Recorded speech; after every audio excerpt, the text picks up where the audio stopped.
Good afternoon. In accordance with tradition, the town administrator has the privilege to serve as the chairman pro tem at the board's organizational meeting after the annual town election. At this time, I will call to order the select board's regular meeting of May 11th, 2021. This meeting is being held remotely, as are all public meetings during the COVID pandemic, and can be viewed on the Brookline Interactive Group's cable access and YouTube channels or streamed live on the Zoom platform. And this meeting is being recorded. I direct your attention to the first item on the board's calendar, which calls for the select board to reorganize its leadership for the ensuing year. The town election was held on May 4th, 2021, last Tuesday, and the results have been certified. I wish to offer congratulations to Bernard Green for being reelected to the select board and to Miriam Ashkenazi on her election to the board. And so now we will proceed with the election of a chair of the board. And so nominations are in order at this time, and I will take nominations at this time. Mr. Green. Yeah, I nominate Heather Hamilton. Nomination for Heather Hamilton has been submitted. Are there any other nominations at this time? Hearing none, then I'll call the nominations closed, and it's been moved that Heather Hamilton be elected chair of the select board for the ensuing year. And so I will call the roll momentarily. Those in favor of the motion say aye, and those opposed say no. Bernard Green. Aye. Heather Hamilton. Aye. Raul Fernandez. Aye. John Vanskoyak. Aye. And Miriam Ashkenazi. Aye. And that's a unanimous vote. Congratulations, Ms. Hamilton. And so now we will proceed with the election of a vice chair of the board. So nominations are in order at this time. Are there any? Heather. I would like to nominate Raul Fernandez. Raul Fernandez has been nominated to serve as vice chair of the board. Are there any nominations, other nominations at this time? Okay, hearing none, I'll call the nominations closed, and we will proceed to a roll call vote. Bernard Green. No. Heather Hamilton. Aye. Raul Fernandez. Aye. John Vanskoyak. Aye. And Miriam Ashkenazi. Aye. Very well. That is a approval of Mr. Fernandez to serve as vice chair of the board. So I want to congratulate Heather and Raul Fernandez. I also want to thank Bernard Green for his service as chair over the last couple of years. And I will now turn the meeting over to new chair of the select board, Heather Hamilton. Okay. I'm honored to be voted by my colleagues to lead this board over the next year. I hope to work with all my colleagues to address some challenges that we face as a community and as a board during these next few months. As most of you know, I like to experiment, so I have some ideas on ways to improve our efficiency and to allow this board to concentrate on its core function, which is policy setting. Let's get to work. Just a housekeeping matter, I will be reaching out to all board members to discuss committee assignments. Nancy Heller has agreed to continue serving until her replacement is identified, which I hope that will be within the next week. Beginning tonight, the town will be providing a separate link for Zoom participants that enable a live transcription feature via Otter AI for all select board meetings. To make this program successful, speakers will need to introduce themselves before they speak. The link will be shared in the chat at the beginning of every meeting and can be reshared during the meeting as requested. And then just a couple of announcements. The town of Brookline will provide a trash amnesty pickup next week as part of National Public Works Week. During the week of May 17th through 21st, residents on the town's trash collection service are permitted to dispose of extra household trash alongside their town-issued trash cart. Pickups will occur on the residents' regular scheduled pickup day. Residents on the town service are allowed to put out excess bags of trash that are unable to fit in the hybrid pay-as-you-throw waste carts. For more information, please visit the DPW's website or call them at 617-730-2156. And at some point during this announcements, I would like to have a conversation with select board members. It was brought to my attention recently that the Jewish holiday of Shavuot is next week. And so we're going to have to get creative on our scheduling. But I want to open it up to other select board members that have comments. Bernard. Yeah, I'd like to welcome Miriam to the select board. It's going to be a hard job, and hopefully we'll work together. We're not going to agree all the time, but hopefully we will work together for the benefit of the town. I also want to, at this point, say that I'm going to miss Nancy Heller. Nancy and I didn't always agree on a lot of things, but I really, really respected her commitment to matters of the environment and her tenacious follow-up on issues such as gas leakages around town. The town's going to miss Nancy. She did an awful lot for Brookline over, I don't know how many years, but it was an awful lot, both as a member of the school committee as well as a select board and the various other things that she did around town. So we'll miss you, Nancy, and Marion, you have big shoes to fill. Let's figure out a way of working together for the benefit of the town.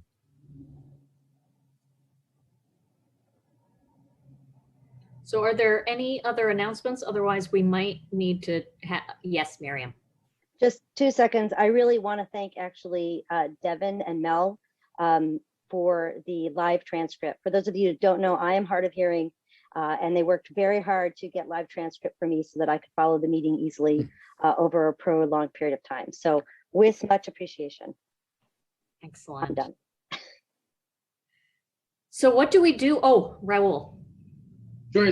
Heather, is this general announcements or specifically? Yeah, let's take care of general announcements. And then I think we need to have a conversation about the Jewish holiday next week and what business we want to take up.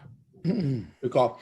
So briefly, first of all, Heather, excited to welcome you as chair. I'm here to support you, and our goals certainly are aligned in making sure that these meetings, but our overall work is efficient, transparent, and inclusive. And so I've got your back in making sure that our meetings run as smoothly as possible, and that folks really feel like they're getting the most out of the select board. So I'm here for it. Let's get it done. Very briefly, just 3 quick updates. One, we haven't met in 2 weeks, so I have 3 updates. One, want to make sure everybody's aware of the FCC emergency broadband benefit. This was brought to my attention by Kara Bruton, the town's economic development director. And essentially what the FCC is doing is providing up to $50 a month for income qualified households to put toward their internet service, Comcast and others that we have in town. And so you can find out more information and see if this applies to you at fcc.gov/broadband benefit. And I'm well aware that tonight we're going to have more conversations about broadband when we take up one of the budget amendments and the really important need for equitable access for everyone. Second, very excited that the Coolidge Corner Theater is reopening on May 13th. They're going to be showing some older features at first, and then starting in June, some first run features. They are a staple and a linchpin of the Coolidge Corner community, but really for Brookline as a whole. And so very excited about that. One other important organization is the Puppet Showplace Theater, which as much as any organization was dramatically impacted by the necessary closing and restrictions that happen as a result of COVID. They are doing a fundraiser right now. You can go to their website at puppetshowplace.org and click on Activate Imagination. I was excited to help them out. I mean, they're very unique also, and just provide a tremendous benefit, not just to Brookline residents, but to the region. So hopefully we can support them as well. Thank you. John. Thank you, Heather. And congratulations, Heather. Congratulations, Raul. And also welcome back, Bernard, and welcome, Miriam. Miriam, should we disclose the secret, which is that we are practically neighbors? So I'm looking at the screen and I'm seeing how we're neighbors on the screen, and I'm thinking, okay, we're neighbors still. And I also want to say about Miriam that from the time that she announced her candidacy, the word got out that this person is running who is a beloved Heath School parent with beloved Heath School kids. And as a one-time Heath School parent, I immediately knew that Miriam was going to be a formidable candidate for the select board, and that proved to be true. So welcome to the select board, and I'm glad that I've already given an example of how to discover that you failed to unmute yourself. So you've already learned that better than I've learned it in the better part of a year. On a serious note, I don't want to leave out Nancy because, my gosh, we're going to miss her so much. And I just wanted to make a minor correction to something Bernard Green said, which is that Nancy is going to, and this is typical of Nancy, there's no way that this is the end of what we have sort of benefited from in Nancy's service. She's determined to continue to contribute in ways that she can. And God bless her for doing that. And people will be sort of learning more about that in the days ahead. But Nancy, being Nancy, she's going to stay very involved and finish work that she got started on as much as she can. I want to, on a serious note, just say something about this newly constituted board with new member Miriam. One thing that hasn't been mentioned so far in this meeting is 2 court decisions that came down since our last meeting. And those court decisions deserve to be read by everyone. And as far as I'm concerned, they have consequences. And one of the consequences is that I think we could be at a turning point. And whether we are at a turning point will depend on our ability to come together, people who have had different views about the course that we have taken so far as a town with respect to these litigations, come together and figure out how to reach some kind of finality in this process. I'm not going to go any further than that because, anytime you discuss litigation, you have to be careful. But I know I feel at a turning point, and I do want to be, as much as I can, helpful to seeing this whole, these 2 litigations be at a turning point as well. And I look forward to the efforts of both Miriam and Raul and Heather and Bernard as well, and myself, bringing people into the process who haven't always agreed on the litigations, but I hope will agree that we should do whatever we can to bring them to some kind of a conclusion. And I'll stop there, but I wanted to get that on the record. Okay. So maybe we should turn our attention to next week. I understand that there is a Jewish holiday and we are scheduled to meet. What are our options? Mel, do you feel comfortable speaking on this, or do you have a staff member that could? You're muted. I think that I'm going to ask Melissa Goff if she's available to come in. She had a specific conversation, so I will participate, but I think I'd ask her to identify the options available to the board next week. Okay, and then I promise we will get to public comment because I know a good many people are signed up, but this is pretty important considering the issues that come before the board. Good evening. This is Melissa Goff, Deputy Town Administrator. So we had postponed town meeting to Wednesday night because of this holiday. And I think that we hadn't addressed whether or not the board should do the same. And I think it's hard to say definitively whether or not the board should meet. I think it varies depending on what your practice is in terms of items that might be of interest to the Jewish community. And so to the extent that there might be items that would be of interest, you may want to postpone those until if we meet before town meeting on Wednesday. There's also a time issue as well. I believe the holiday ends at 8:45 on Tuesday evening. So if you wanted a later meeting, you probably could take up some items later on in the meeting that might be of interest. But it's really up to the board. And then, if you were concerned about a specific agenda item, we could reach out to leaders in the community to see if there was an issue with any of the items that the board was considering putting on the agenda. I should know this. Town meeting starts next Wednesday. Yes. Oh my God. Okie dokie. So I know Devin usually takes the first pass at organizing the agenda. Do we know what roughly might be taken up next week? Sure. This is Devin Fields, Administrative Services Director for the town of Brookline. And I can confirm that we have a couple of boards and commissions interviews. We also have a handful of miscellaneous items. And then I will be reaching out to Allison Steinfeld, the Planning Director, to just confirm what the deadline is for the 40B that you're hearing tonight, the letter that's normally voted in a rapid succession.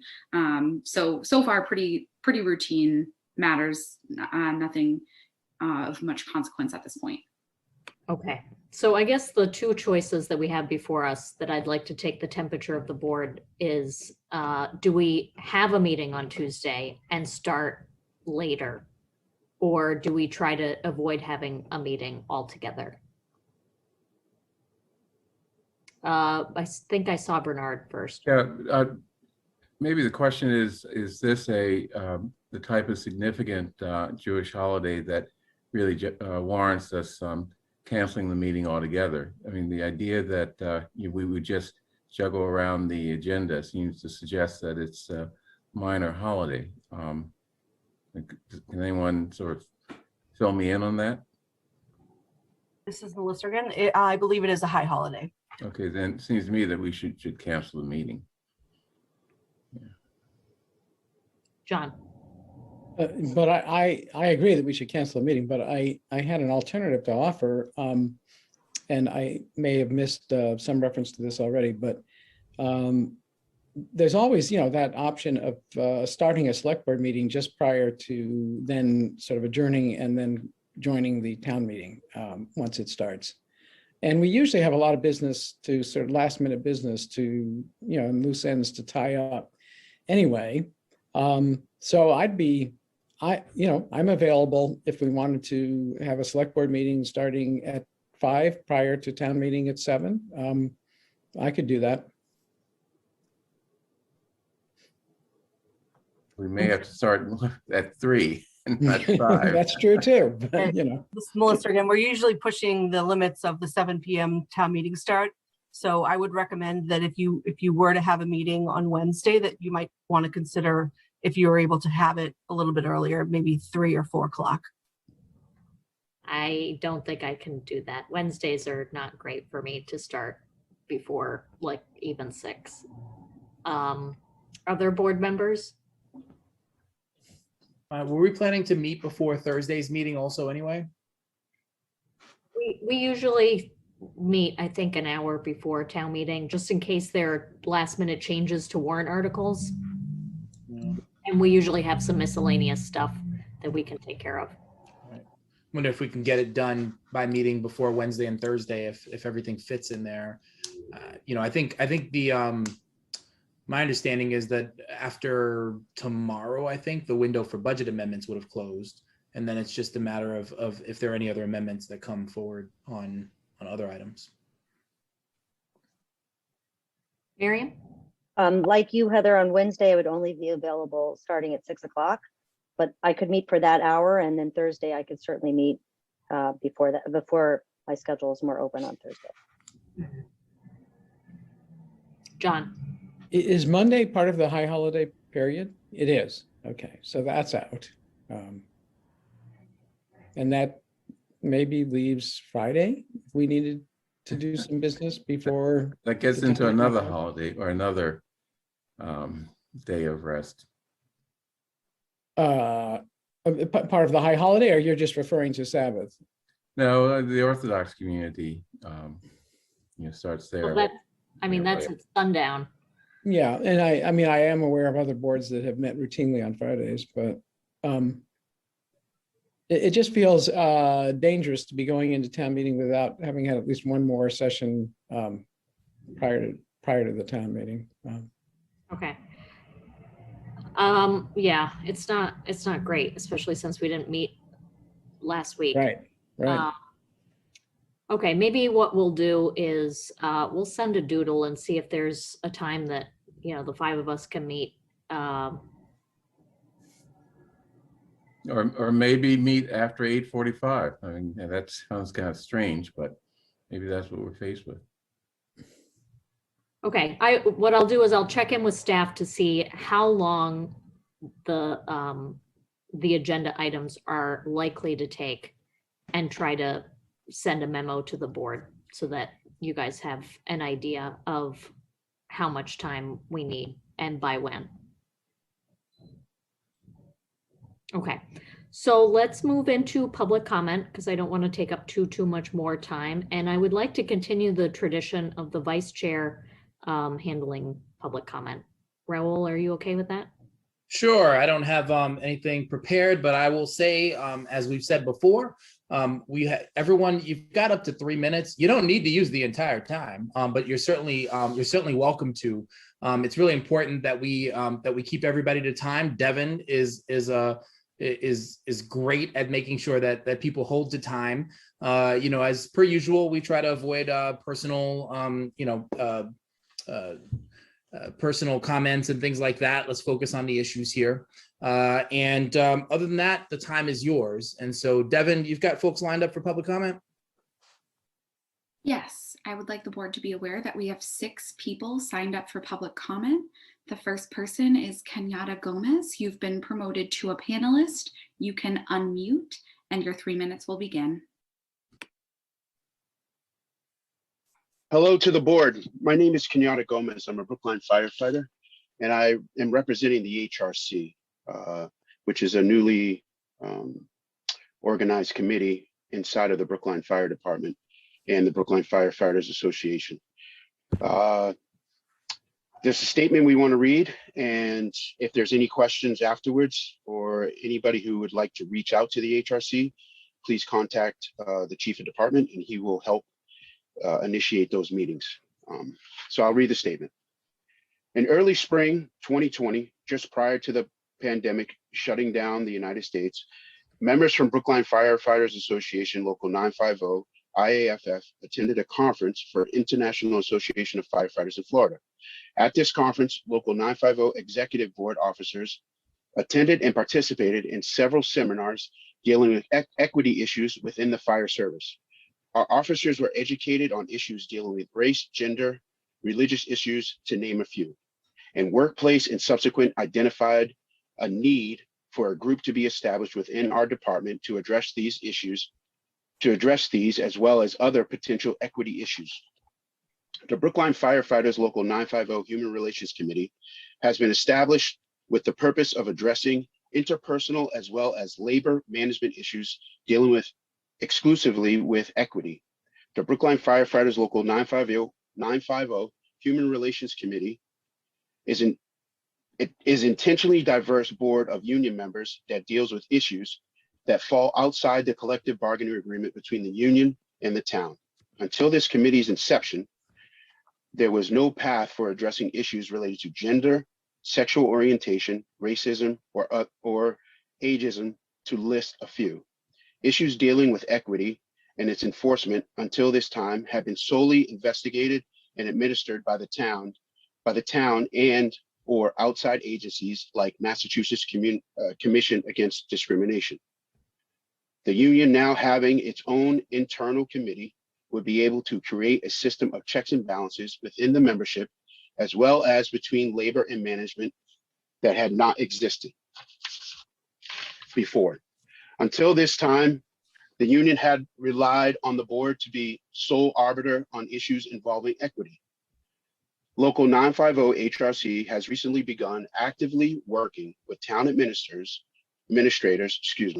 to foster a greater sense of inclusion as well as equitable balance between labor and management. You have 30 seconds. Yep, Local 950, I'm almost done, excuse me. Local 950, working with the town, has identified the need for and begun the approval process to bring in an independent company that specializes in behavioral bias training that is geared to first responders and our unique positions within the communities we serve. Having established a positive and productive working relationship between labor and management, Local 950 HRC will continue its efforts to promote a just and equitable workplace for all of its members. Brookline Firefighters Local 950 takes issues involving equity very seriously, and having created this committee, hope to continue to assist the town moving forward in order to promote greater understanding, empathy, compassion, and workplace safety for all. Thank you all for your time and have a good night. The next person signed up for public comment is Neil Wyszynski. Hi, everybody. I'll start by congratulating Select Board Member Ashkenazi. Welcome back to Select Board Member Green, and congratulations to Chair Hamilton and Vice Chair Fernandez. I asked for a little time to introduce to you and the town a new advocacy group called Brookline by Design. And as you all probably know, our zoning bylaw is a patchwork, and it uses a framework from the 1960s and prior. And as time has gone on, we've layered on amendment after amendment, creating this complex patchwork that you need to be a lawyer to understand. It's certainly not producing the kinds of outcomes that we really want. And there have been a number of warrant articles at town meeting that have been put forward by citizens and other groups that we've been asked to pass and have not gone through a real good structured planning process. Those are symptoms to the problem. Our advocacy will be for the town to improve its planning process using processes that are inclusive, engages a wide range of residents, and are neighborhood based. We also believe that the town needs to consider the long range impact of possible land use scenarios on the town's character, the infrastructure, the quality of life, truly affordable housing, and sustainability. We are pro-planning, not anti-development. We'll also be advocating to modernize the town zoning bylaw, looking at what some other communities such as Somerville have done, who've come out with a very understandable zoning bylaw. It's really a remarkable document. We sent out some emails for asking folks to sign a letter, which we've presented to you, and I believe you've been given a copy of. And we have over about 500 signatures, and it didn't take long to collect those signatures, and it didn't take a heck of a lot of effort, but it really shows the kind of broad-based support that this effort has. So you're going to be hearing more about us in the coming months and the coming years at town meeting and town elections. So we look forward to working with you all. Thank you. The next person signed up for public comment is Raj Dhanda. Raj, you've been promoted to a panelist. You can unmute and share your video if you're comfortable, and your 3 minutes will begin. Can you hear me now? Yes. Greetings to all of you, and congratulations to Miriam, Bernard on their election to the Select Board, and Heather and Raul to their positions on the Select Board. Congratulations to all of you. I want to make some comments on what seem to be very pressing and important issues for Brookline at this time. First, I'd like to talk about the federal case ruling of last week in Gerald Alston case. My comments are as a citizen, as a taxpayer, and a person of color. My belief has been for a long time that the town had taken the wrong path from several points of view, but the town continued to fight, and not only did they lose, but also spent enormous amount of taxpayer money, mine, yours, and everyone else's. If this happened in a private company, heads would roll. Maybe it should happen here also. Going forward, I'd like to ask that within 60 days, the board settle this case and let us move on. Do the right thing for sake of Gerald, for sake of town's reputation, for race relations, and for race relations. Second subject on my mind is what the election of last week said. The electorate said, in my opinion, in no uncertain terms, that we have a management, race relations, and serious police department problem. Imagine that the head of select board, who was endorsed by the police union, fire department union, other unions by PACs and campaigned heavily, received fewer votes than a newcomer. To my mind, that's a clear message. Please address these issues from the point of view of all citizens of Brookline. Thank you. The next person signed up for public comment is Paul Warren. Paul, you've been promoted to a panelist and your 3 minutes will begin when you're ready.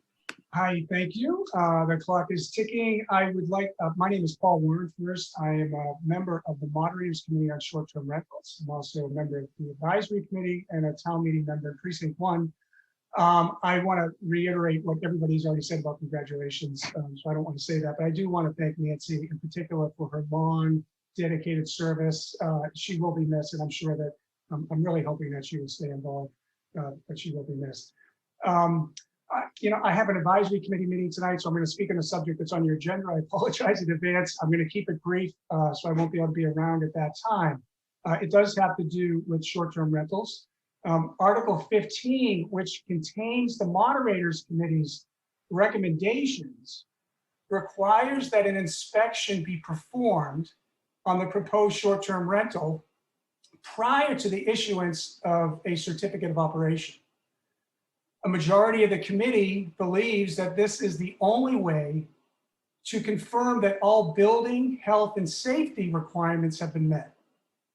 Article 17 does not require an inspection be completed prior to the issuance of a certificate. The chair of the Moderators Committee, Paula Friedman, asked Chief Sullivan whether safety inspections should be required prior to the issuance of a certificate of operation. He provided his answer. I'm quoting Chief Sullivan in his email to the chair, which I believe you have.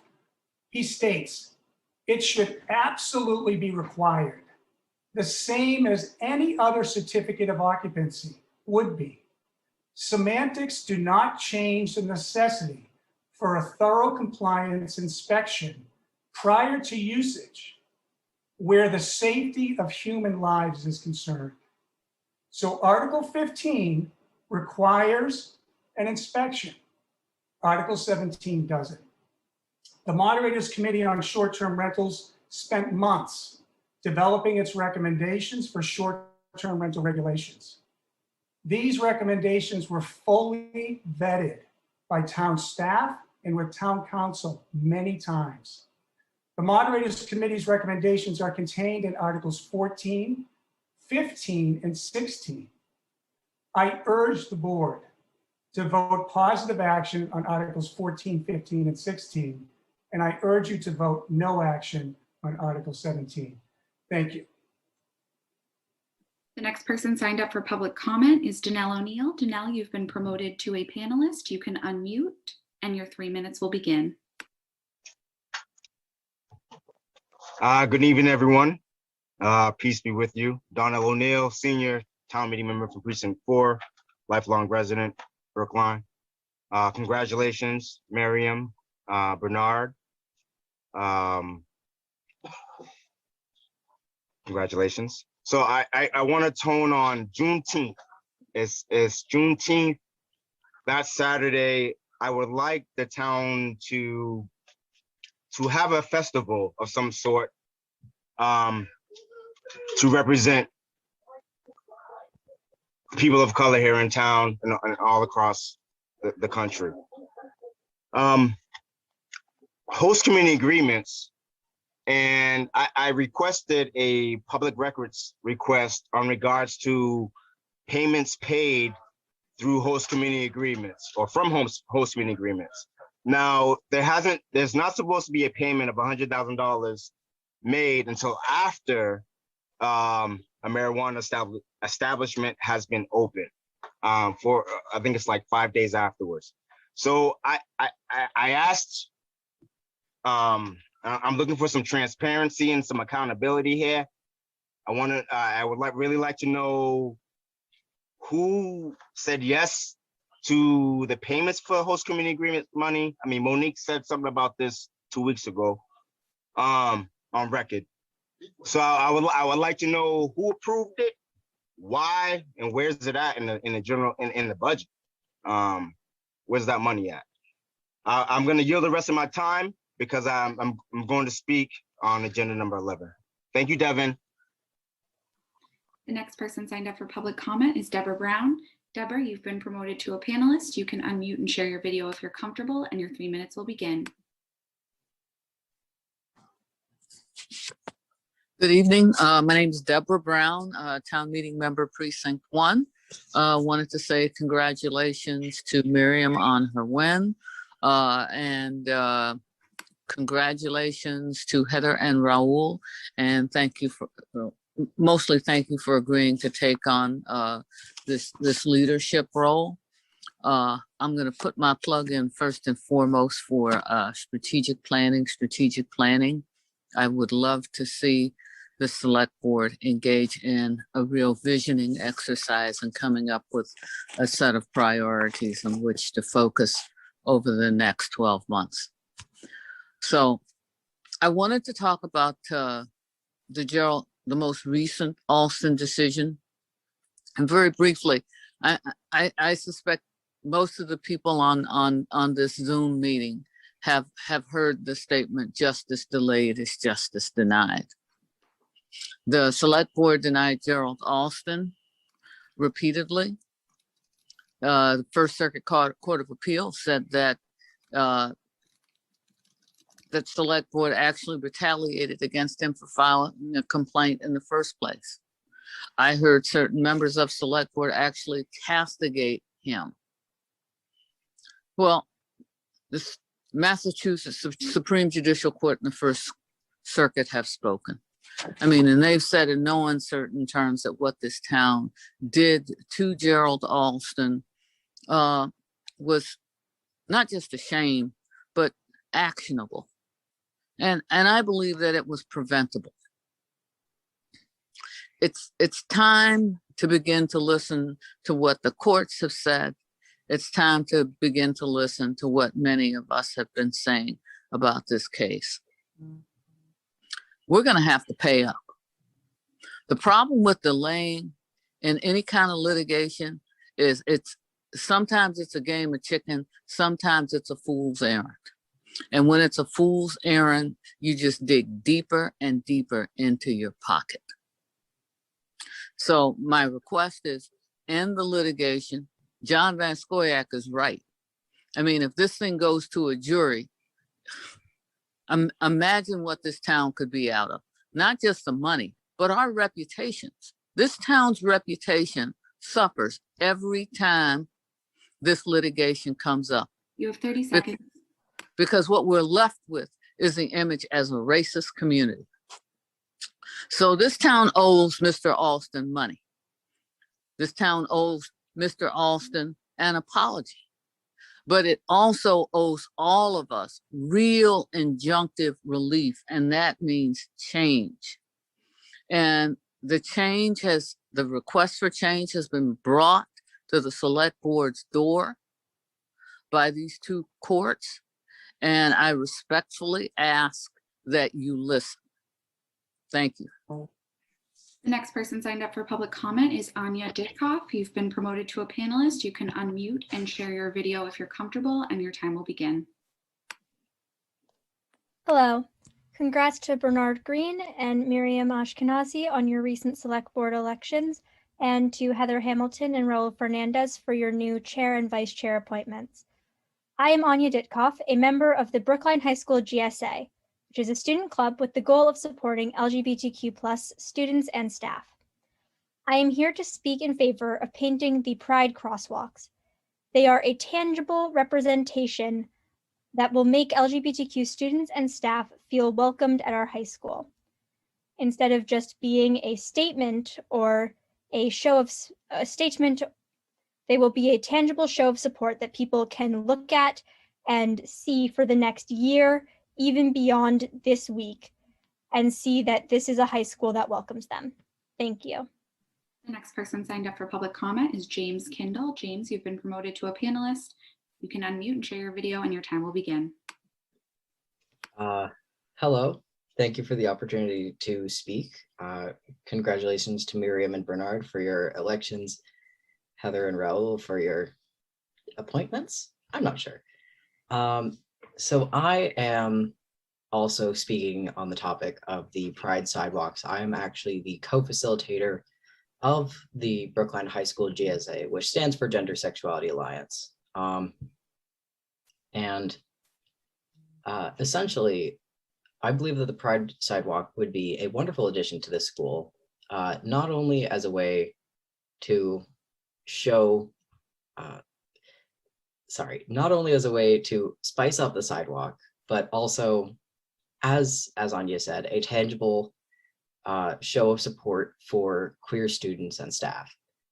Brookline High already has a reputation of being accepting, but beyond a couple pride flags in classrooms and those little safe space stickers on most classroom doors, there isn't really much that shows queer students that they are welcome and represented in the high school. So I believe that the Pride Sidewalk would be a wonderful way to show these students that they are part of our community. They do matter, and that they are loved and respected throughout the school. Thank you for your time. The next person signed up for public comment is Erin Kosa. Erin, you've been promoted to a panelist. You can unmute and share your video if you're comfortable, and your time will begin. Hi, my name is Erin Kosa. I am the other co-leader of the GSA at Brookline High School, where I am a senior. And I also wanted to speak in support of the Rainbow Pride flags, or the Rainbow Pride sidewalks, because they would be such a huge message to queer students who are around the school building, that they are welcome there and that they are accepted. Because a lot of students, although Brookline is a very accepting place, not every queer student at BHS has an accepting home life. Not every student can go home and feel safe and comfortable where they are. And so it's that much more important that we make BHS a place that accepts and actively welcomes queer students into the community. And I think having very visible sidewalks like this that, are extremely hard to miss would be just a huge message and a huge relief to a lot of queer students at BHS. Thank you for listening.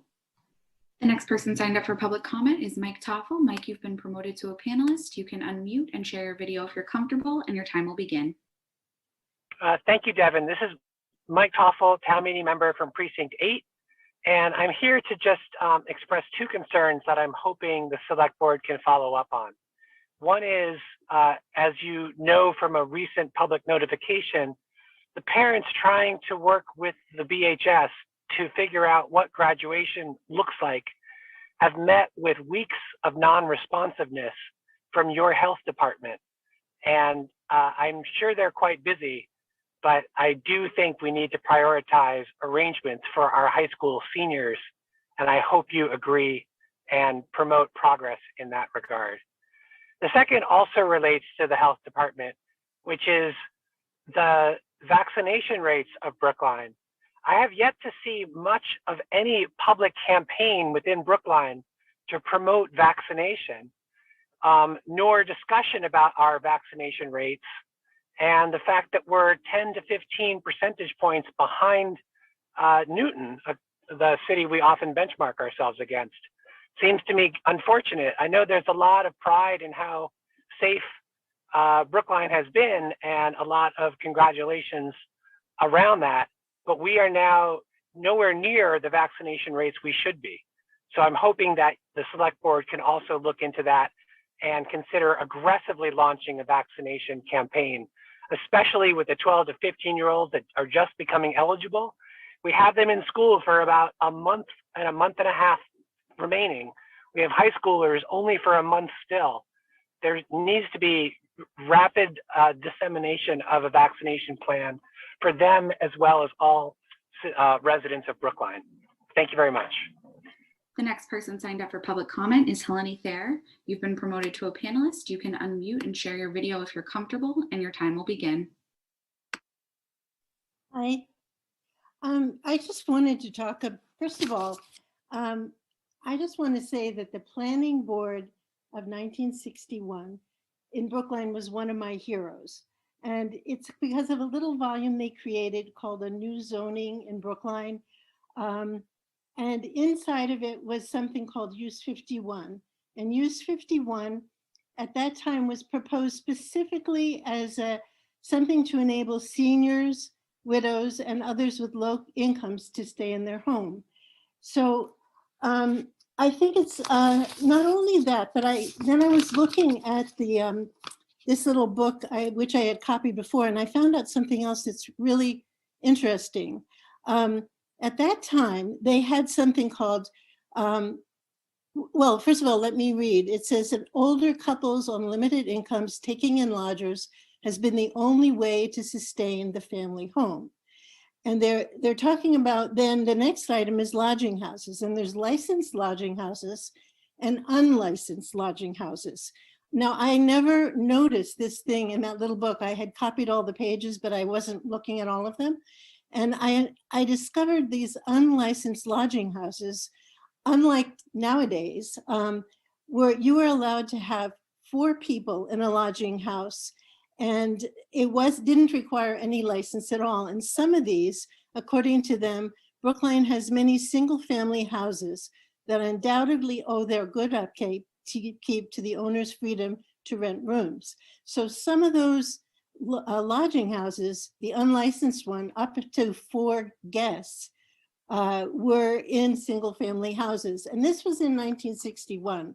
And if you ever noticed in the discussion, over and over, people are saying that when they wrote Use 51, they never anticipated any kind of short-term renters.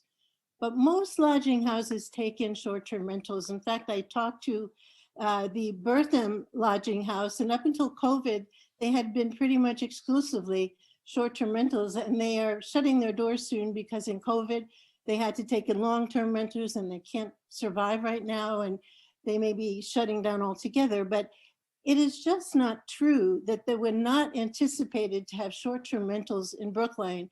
They were, in fact, so pervasive. You have 30 seconds. They were so pervasive that the planning board specifically made them legal so that elderly people, widows, and people on low incomes could stay in their home. That was the reason they put them there. And they were anticipated. Weekly ads in the Boston Globe, 30% were weekly rentals. I mean, ads in the Boston Globe for furnished rooms in Brookline, 30% were weekly rentals. Thank you. The next person signed up for public comment is Addie Ajanusi. You've been promoted to a panelist. You can unmute and share your video if you're comfortable, and your time will begin. Good evening, everyone. So I would like to start by saying congratulations, Raul. It's good Brookline getting a fresh breath of fresh air. But I got a quick question for Mel with a follow-up. Who's responsible for violations when it concerns dispensaries? If they do violate a town, like a host community agreement, who's responsible for enforcing that law?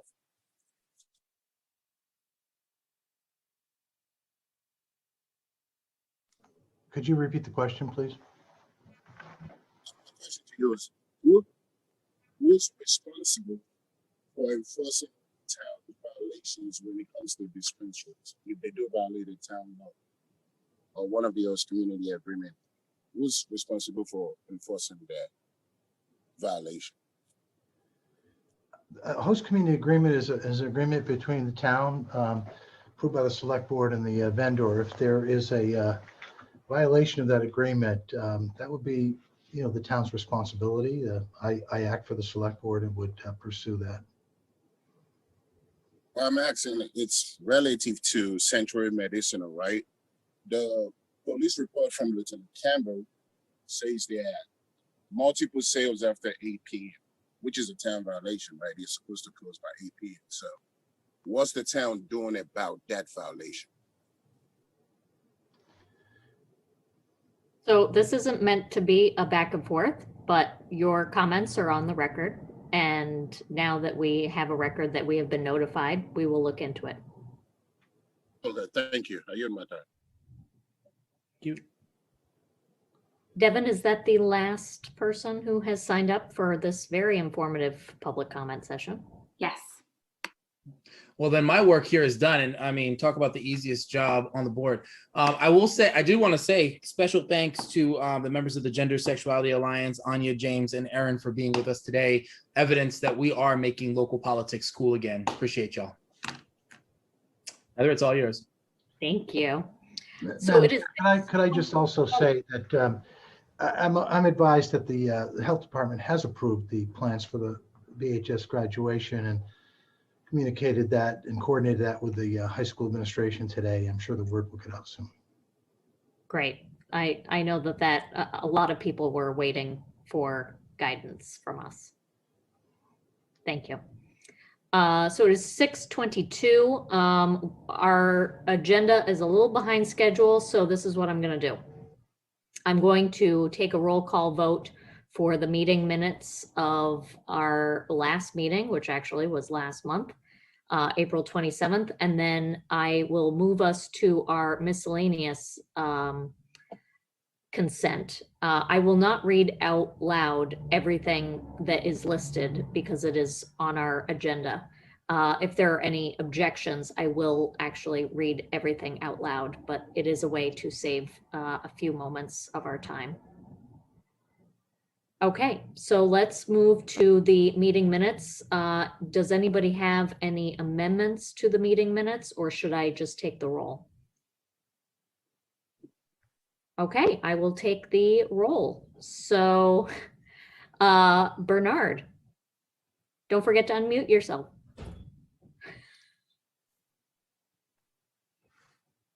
Sorry. Aye. Excellent. Raul. Aye. John. Aye. Miriam. Aye. Excellent. And the chair votes aye. So next is the miscellaneous consent agenda. You can read from the packet or the agenda what is on there. Any questions before I move to take a roll call on that? John. Yeah, I had a question about, quite honestly, two of my favorite organizations in Brookline. One is the Brookline Community Fund, and the other is Mutual Aid Brookline.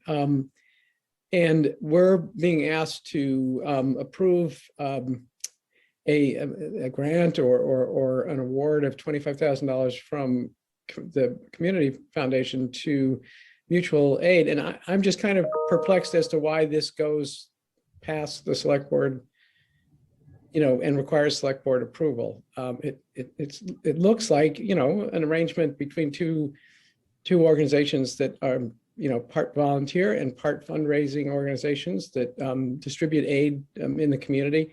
And I was puzzled as to why the select board has any role in approving this. Hey, everybody. Hey, Miriam, congratulations. And Thank everybody you. else on your new, if shifted, positions. So the reason it's coming through you is because Mutual Aid Brookline is not a nonprofit. Therefore, we need to send the money through either a town organization or a nonprofit. And our grant is going to move through the Office of Diversity, Inclusion, and Community Relations. Excellent. Very well put. I applaud your succinctness. No problem. Any other questions by board members? John, you mentioned you had a second, didn't you? Or is that it? No, that was it. Okay.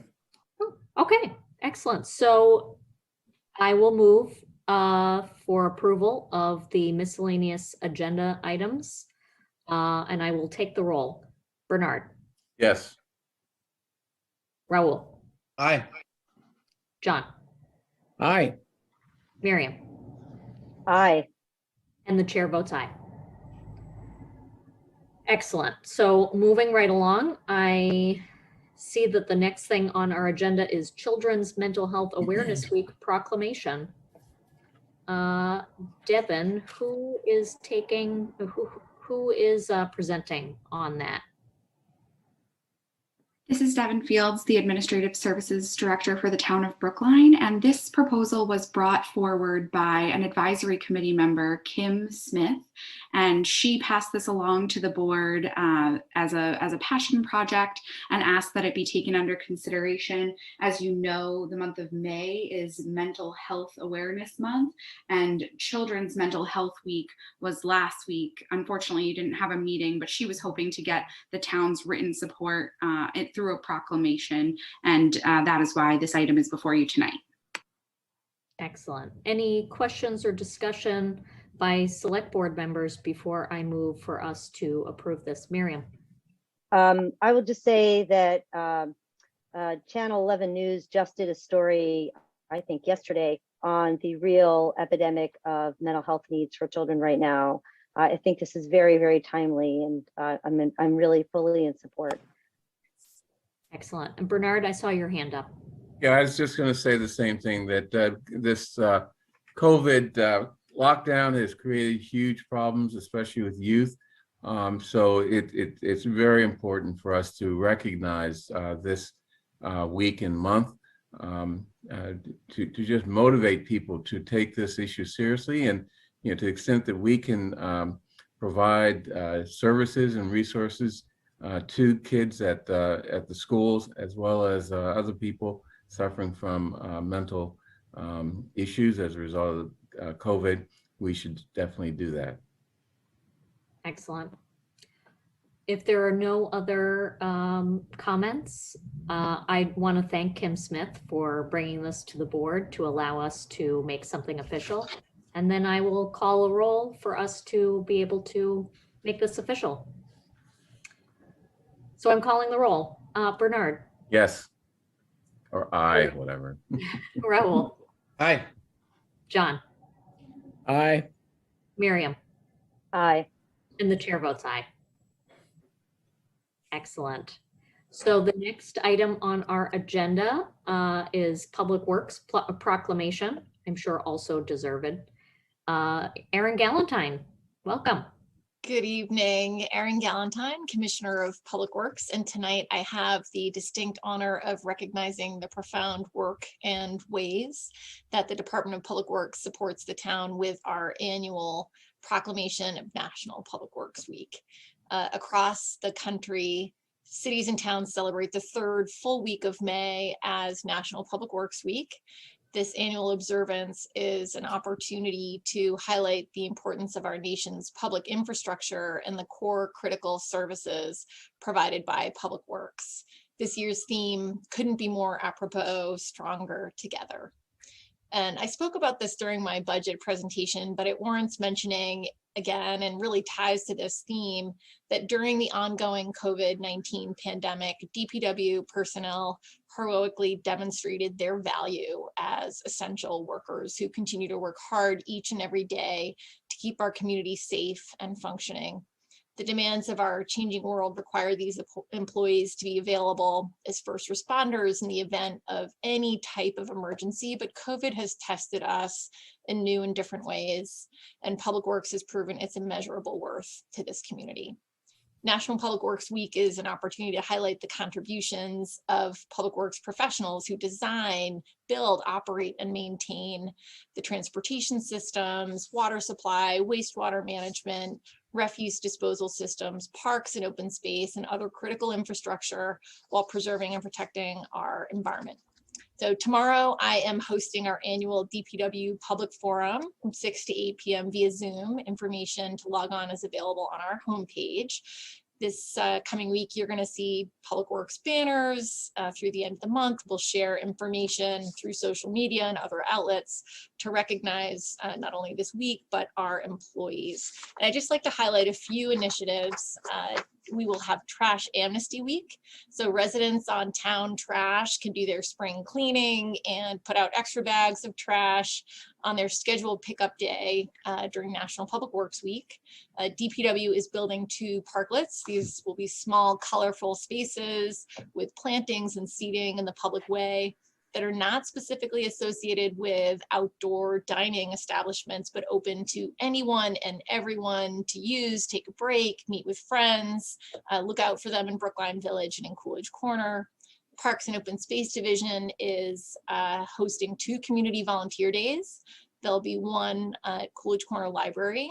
This is a spot that was beloved by former town meeting member Frank Caro, and we felt could use a little TLC without his watchful eye. So that will be on Wednesday, May 19th from 3 to 5, and Emerson Garden. We're doing a planting, mulching cleanup with the neighborhood, and everybody is welcome to join us. Just show up. That's on Saturday, May 22nd from 1 to 3. The Water and Sewer Division is going to be helping the food pantry on Wednesday and Thursday, and our Highway and Sanitation Division and Transportation Division are working with the high school and Office of Diversity, Inclusion, and Community Relations. You'll hear a little more later from Assistant Director Caitlin Starr to paint pride crosswalks at the high school on Thursday. So we're really excited about that. The power of public works is in lifting up a vibrant, inclusive, well-maintained, sustainable, and economically vital community. And on behalf of the National Public Works Association, I respectfully request that the town of Brookline officially recognize National Public Works Week, May 16th through 23rd, 2021. Thank you. Excellent. I know how I'm voting. So any comments by other select board members? Raul. Sure. So I didn't comment on the last one. I'll just say just how pleased I am with how DPW not just does its own work really well, but collaborates so well with others. I think it's just a great model, and the fact that you're inviting the public in to participate in these projects too, I think is really exciting. So just want to say thank you, and obviously very supportive of this. Thank you. If there are no other comments, I will move for us to take the roll. So Bernard. Aye. Raul. Aye. John. Aye. Miriam. Aye. Chair votes aye. Thank you all very much. Thank you. So now a presentation on that crosswalk that we heard so much about. Hi, good evening. My name is Alex Deeger. I am the intern for the Office of Diversity, Inclusion, and Community Relations for the town. And I will be speaking on behalf of the Pride Crosswalks project. So in support of the town's commitment to supporting a welcoming environment by encouraging cooperation, tolerance, respect amongst all and by all persons who have come in contact with the town of Brookline, and by advancing, promoting, and advocating for the human and civil rights through education, outreach, and advocacy, staff from the Office of Diversity, Inclusion, and Community Relations is joined by the Department of Public Works, Transportation Division, and student leaders from Brookline High School in recommending that the town join our colleagues in municipalities within Massachusetts and throughout North America in proclaiming the month of June as LGBTQ+ Pride Month, and to demonstrate the commitment publicly through the painting of such pride crosswalks in areas surrounding the Brookline High School, such as across Davis Street at Greenhouse Street, across Lowell Road at Greenhouse Street, across Welland Road at Tappan Street, and across Washington Street at Thayer Street near Town Hall, and surrounding elementary school communities if they are interested. And so just some history on these projects. In May of 2019, the select board did approve the painting of a pride crosswalk outside of Town Hall. And the town of Brookline followed in footsteps of other communities that have made the painting a community event and involved members of the LGBTQ community to paint the crosswalks, and town staff supports and oversight. In June 2020, due to the COVID-19 pandemic and the regulations around social distancing, the Department of Public Works committed to painting the crosswalk outside of Town Hall on their own. The design of the crosswalks would be the same as previous crosswalks painted in 2019 and 2020, which was similar to 2 examples from Oakland, California, as well as Phoenix, Arizona, which have the colors of the racially inclusive pride flag painted in order between the existing white pavement marks. On May 20th at 3 p.m., Brookline High School students, in collaboration with the Department of Public Works and the Office of Diversity, Inclusion, and Community Relations, will paint the crosswalks in front of the high school, and we hope you will all join us. Thank you so much. Great, thank you. Are there any comments by select board members? Bernard? Yeah, I think it's really great that this crosswalk painting has expanded to the high schools. One of the students earlier mentioned that many students don't have understanding at home, and having their school really recognize and support them and their struggles is important. And I wonder if, in addition to the crosswalk paintings, we can consider putting up a pride flag at Town Hall. I don't know if I'm out of place suggesting that, but I think the Black Lives Matter flag, really, despite its controversy, really it is significant and makes a difference in town in terms of how people view the town, as well as view themselves, because they are residents of the town. And I think a flag would serve a similar purpose. I mean, it's in addition to the crosswalks, but I don't know, it just may emphasize the importance of that this community feels about this issue. Thank you. I just throw that out. I don't know how that would be implemented. I guess that's up to Caitlin and Alex, but I just throw that out as an idea that someone ought to follow up on. Excellent. Maybe we can direct staff to get back to us on a couple of proposals. Yeah. Great. Raul? Thank you. And I fully support what Bernard just mentioned about the flag. And I'll just note that the libraries during the month of June certainly have been very good about flying the pride flag. Maybe that's something that we can get on as well on the town side. Two things. One, I had a flashback to 2 years ago. I think my first motion as a select board member was to include the brown and black stripes as part of this crosswalk. And I'm so glad that that's become a part of our tradition, signifying racial inclusion within the LGBTQ community. The question that I had was about the opt-in for surrounding elementary school communities. If they're interested, how can they go about doing that? Is that something that's going to be run through the principals or in some other way? Yes. Yeah, so we're actually going, oh, sorry, Alex, I'll take this one. No We're going to be working with administration and teachers at the high school who will be assisting us in reaching out to the principals and setting up events outside of their, the local communities near their elementary schools if they're interested. We've spoken with Todd Crane about some of the ones that we think off the top of our heads would be really easy to put together a crosswalk event that wouldn't interfere too much with traffic throughout the day. But it will be up to the principals and the elementary schools themselves. So we'll be starting that outreach. We're here a bit early because of the event coming up next week. So we're talking about these crosswalks a few weeks early, but we would hope to have the elementary school crosswalks during the month of June. Right. Thank you. Any other questions, John? Excuse me, I just want to congratulate everybody who's been involved in this particular recognition that occurs in Brookline on an annual basis. And I also wanted to say that that gay pride is something that so clearly is to be celebrated, and celebration is a major part of this time of year. At the same time, there's a solemn aspect to this, which is represented by in the Gay Pride Parade. And this is annually part of the Gay Pride Parade, is recognition of violence against trans people that is really, it's at a level in this country that I think few people recognize. There was actually a recent story in Boston involving a trans person who was killed.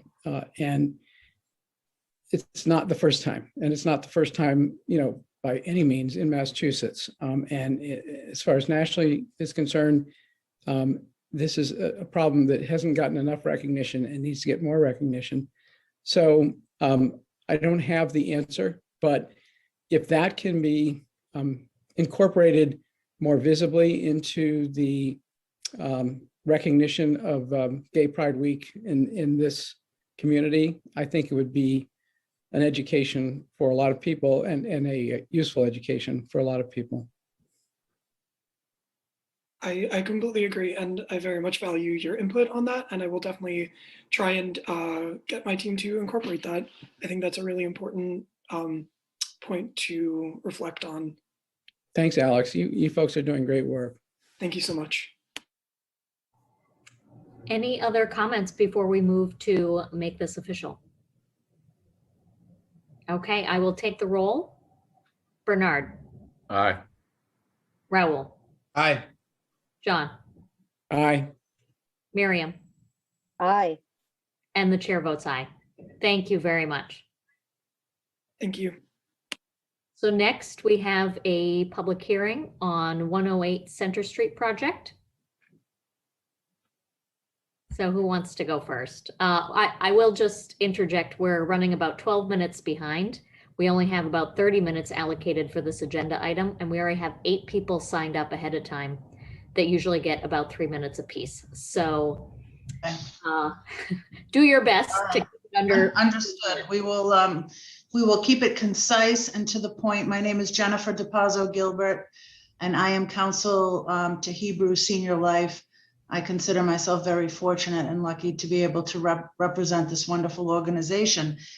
Tonight, you're going to hear from Rhonda Gleiman very briefly, the executive director, and then we're going to turn it over to Janice Mamiak, the architect, to go over the plans. Also with me this evening is Deborah Morse and Kim Brooks from Hebrew Senior Life, as well as Tara Mitzrahi, the 40B consultant that we're using for this project. So I want to echo a word that Neil Wyshynski used during the public comment period. This truly is an affordable housing project. It is 100% affordable and 100% geared to seniors. The location is ideal. You'll hear about that from the architect. I do want to take a moment to note that you should have received over 70 letters of support from various neighbors, other interested parties and stakeholders, including members of the HAB and Brookline for Everyone. So we were thrilled to see all those support letters rolling in for this project. I also want to say that the outreach for this proposal leading up to the filing of the project eligibility application has been extensive and broad, with dozens of meetings with town officials, stakeholders, neighbors, residents, and abutters. Before I turn it over to Rhonda, I do need to say a few words about the draft letter that you received in your packet from Allison Steinfeld. I was able to connect with Allison this morning, and I want to make some corrections, which I believe she's on and would agree to. We discussed it this morning. On the first bullet, where it begins with, "We're disappointed the applicant didn't submit a full application." That's incorrect. A full application was submitted.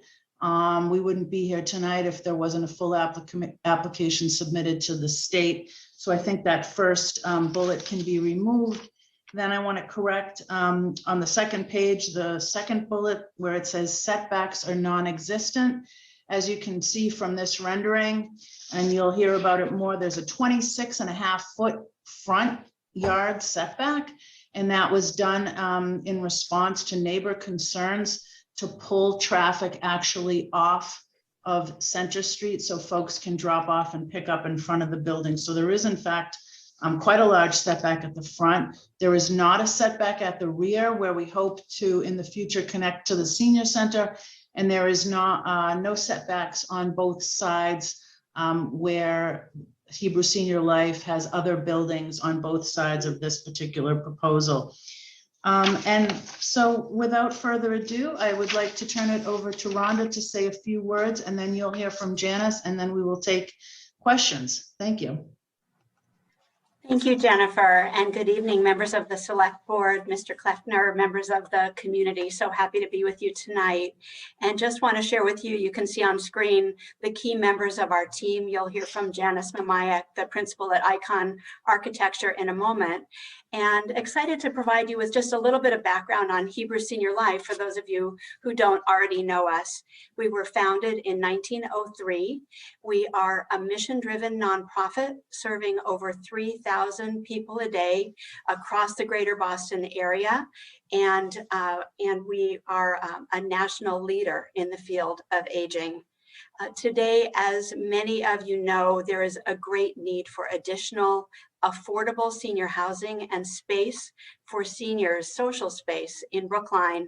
Many of you may know that 18.3% of those age 65 or older in Brookline earn an average of $20,000 or less each year. Also, we experience the great need for affordable senior housing every day at Center Communities, as we have over 230 people on our affordable housing wait list today, many waiting many years to get in.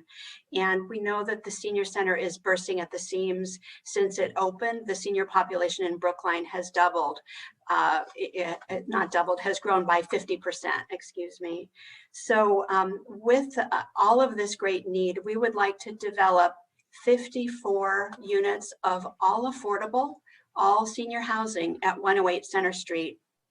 Also, at the 108 Center Street location, we have dreamed for many years and worked closely with the Senior Center and Two Life Communities, envisioning what could be more in our neighborhood. Developing the idea of developing a senior hub that would be dynamic and welcoming and attractive, and welcome seniors from across the area to take part in creative arts and lifelong learning and multi-generational programming, really to promote wellness and independence in this already very vibrant neighborhood. We've always hoped that the senior center would be able to use the community space that we're planning on the ground floor of the building to have these activities available to the broader community. And we've always hoped that we'd be able to connect the current senior center with the 108 building, and you'll see how close we are in a moment on a future slide. We're really backdoor neighbors today. So Jennifer Dopazzo Gilbert, our permitting counsel, is working with town council on the logistics, and we're hopeful that we'll be able to move forward with this plan. Here, just to orient you, is a snapshot of the Center Communities campus today. Today, we're comprised of 3 buildings in Brookline, 2 on Center Street in Coolidge Corner, the Dinesh Residences at 100 Center Street, and the Cohen Residences at 112 through 120 Center Street. And then a block from Washington Square are the Goldman family residences at 1550 Beacon Street. CCB is one community with a diverse population. And as you can see on the far right of this chart, of our 511 apartments in Brookline today, 66% of them are affordable. And we would like to increase that affordable percentage. All CCB residents have access to Hebrew Senior Life's high quality programs and services, and we want many more people to be able to benefit from those programs and services by hopefully moving into 108 Center Street and making that their new home. Our serviced, enriched, independent living model includes licensed social workers, fitness and wellness, healthy homemade meals, and so much more. We work collaboratively as a team. We get to know our residents. We really work to support residents in living an active and healthy and fulfilling lifestyle based on what matters most to them. And with that, I am very happy to introduce my colleague Janice Mamayak to talk about the design and the development specifics. Thank you very much.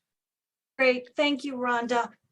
So I want to zoom in a little bit closer, this slide is intended to give a little bit of the context. As you can see along Center Street, there's the Dinesh Tower. And adjacent to that, to the right, the existing 108 structure, and then the Cohen at 112 Center Street, that tower, and then adjacent 120. And you can see on this slide also the blue structure identified right to the rear of these lots is illustrating that close proximity of the Brookline Senior Center. So let's go to the next slide. This is an aerial view zooming in on just that site. So again, the Dinesh Tower to the left, the 108 structure in the middle, and the Cohen Tower to the right. And the next slide shows our proposed view. There we go. So the 108 Center Street proposed building is doing just what Jennifer had identified, setback from the front, allowing that drive through, and then pretty much filling that site so we can maximize our offerings of affordable housing. Let's dig in a little bit further. Next slide. So talking about the program, 54 units of residential is on floors 2 through 7, with that ground floor really being designed to provide that community space and common area amenities for the 108 residents, those of the greater CCB community, as well as ideally the greater Brookline senior community. It's designed as podium construction. That means the lower floors would be non-combustible and wood frame, very efficient wood frame construction above.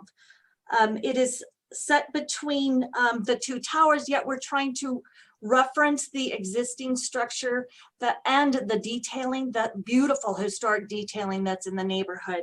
So you'll see reference to a strong transparent base at the ground floor so that it allows visibility to those common area functions that could be in there with the large like storefront windows. We're looking at bracketed bays and deep overhanging eaves, recalling some of the tower elements in the neighborhood. And again, the colors and materiality, not only reflecting the existing 108 structure, but some of the zinc metal panels that you could see on the senior center. So again, trying to integrate those details into our new building. You can also see some of the, in the center, somewhat Juliet balconies, offering natural daylight and ventilation into the corridors of the residential floors beyond. It's designed 100% affordability, that was mentioned. It's also designed to meet passive house standards, and we could talk a little bit about that on the next slide. We can talk, okay. So passive house, for those that are not familiar with it, is really designing really simple, high performing envelopes. So it's heavily insulated. It's got high performance windows, often triple glazed, so that it's really cognizant of that tight envelope. It's got very balanced ventilation. So as we downsize our HVAC equipment, we can still bring in natural ventilation. And it's also fossil fuel free.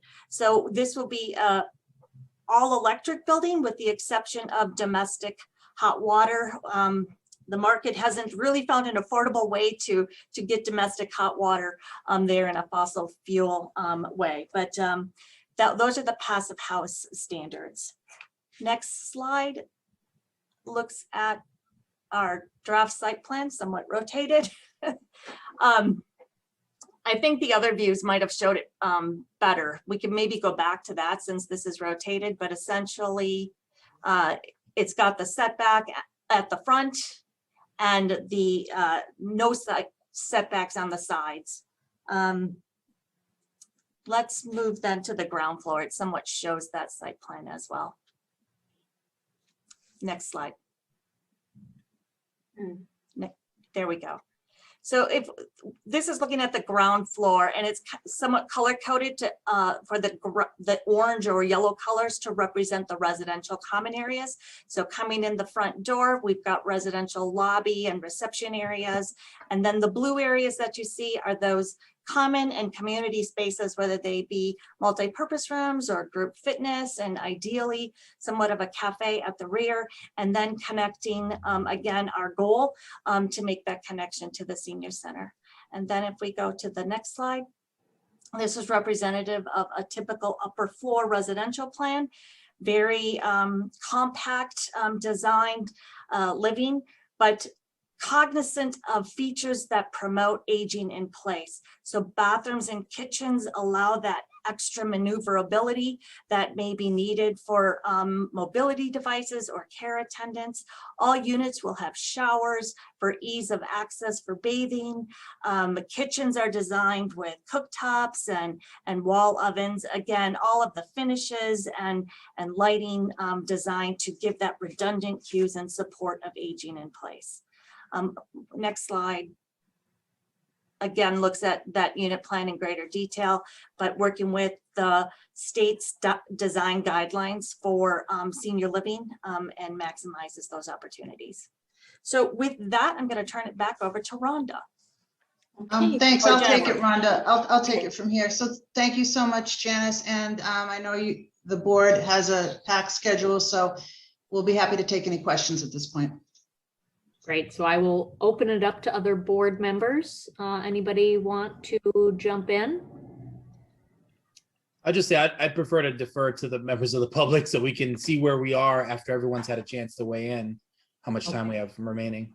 If there are no other objections, I concur with that assessment. And I believe we have a few people signed up. Devin, would you like to promote and we'll take our first public comment? Yes. For this public hearing. This is Devin Fields, the Administrative Services Director for the Town of Brookline. I do want to make the board aware that we have 9 people signed up for public comment. The first person signed up is Ray Asiello. You've been promoted to a panelist. You can unmute and share your video if you're comfortable, and your 3 minutes will begin.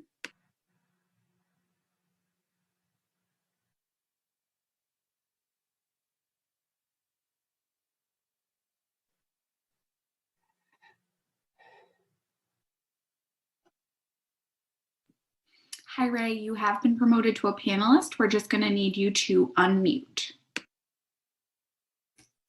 Hello? Do you hear me? Yes, we can. Okay. I'm concerned if there is asbestos or lead in the building that's going to be demolished. How is it going to be demolished? Second, I'm very concerned. There are 5 mature trees on the property. Are they going to be destroyed?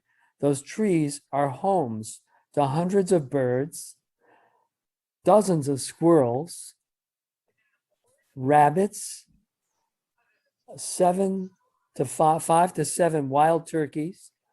I've noticed 2 feral cats and a wild skunk. Are these trees going to be destroyed and the grassy area is going to be destroyed? That's going to be devastating to all that wildlife that are also residents of Brookline. We're also concerned about no parking. The parking garage at 112 Center Street is pretty much full. Where are people going to park? And let's face it, you know as well as I do that the going rate for a private parking spot in Brookline is about $300 a month. People who are in affordable status of becoming residents there, are they going to be able to afford finding, if you can find one, a parking spot for $300? They're going to be able to afford that? So I think the lack of parking is a big thing. Is the whole back of 100 Centra and 108 Centra is going to be turned to asphalt to be connected with the senior center? We're going to lose all that green that makes Center Street the beautiful street that it is. So that's my 3 minutes. I think these questions need to be addressed and in a very clear, practical, and honest way. Next person. Oh, thank you, Ray. The next person signed up for public comment is Frank McNulty. Frank, you have called in and you have been promoted and allowed to speak. you should press *6 to unmute.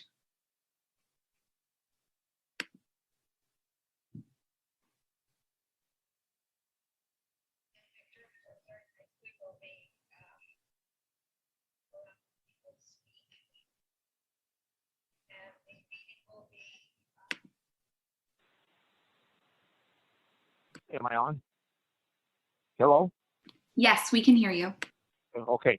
I'm a resident at 100 Center Street. I am also a condo owner in Brookline, and I chose to live at Center Communities because I wanted to avoid social isolation and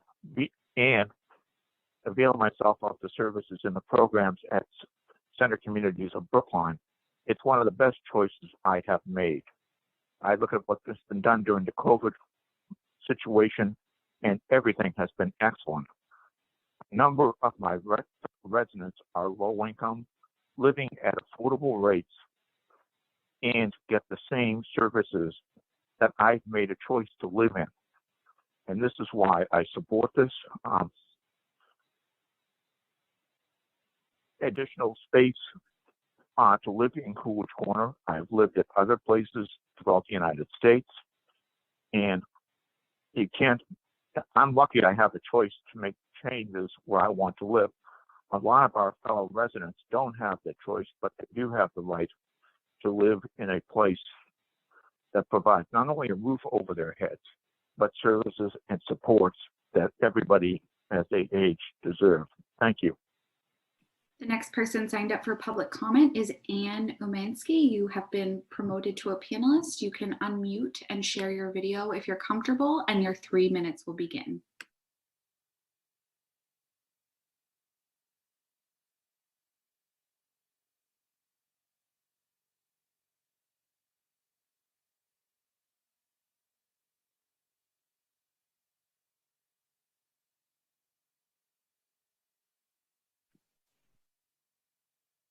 Hi, Anne. We're just going to need you to unmute.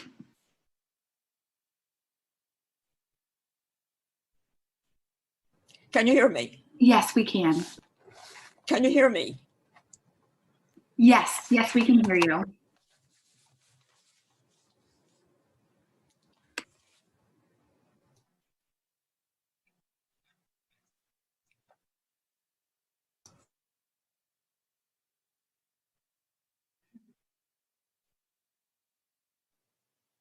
It looks like Anne might be having a delay on her internet connection, so I am going to promote the next person and come back to her. The next person signed up for public comment is Mimi Katz.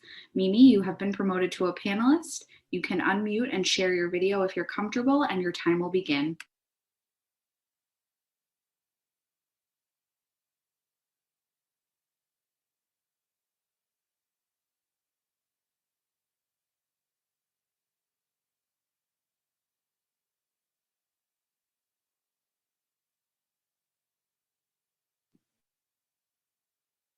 Hi, Mimi, you have been promoted to a panelist. You can unmute and share your video if you're comfortable, and your time will begin.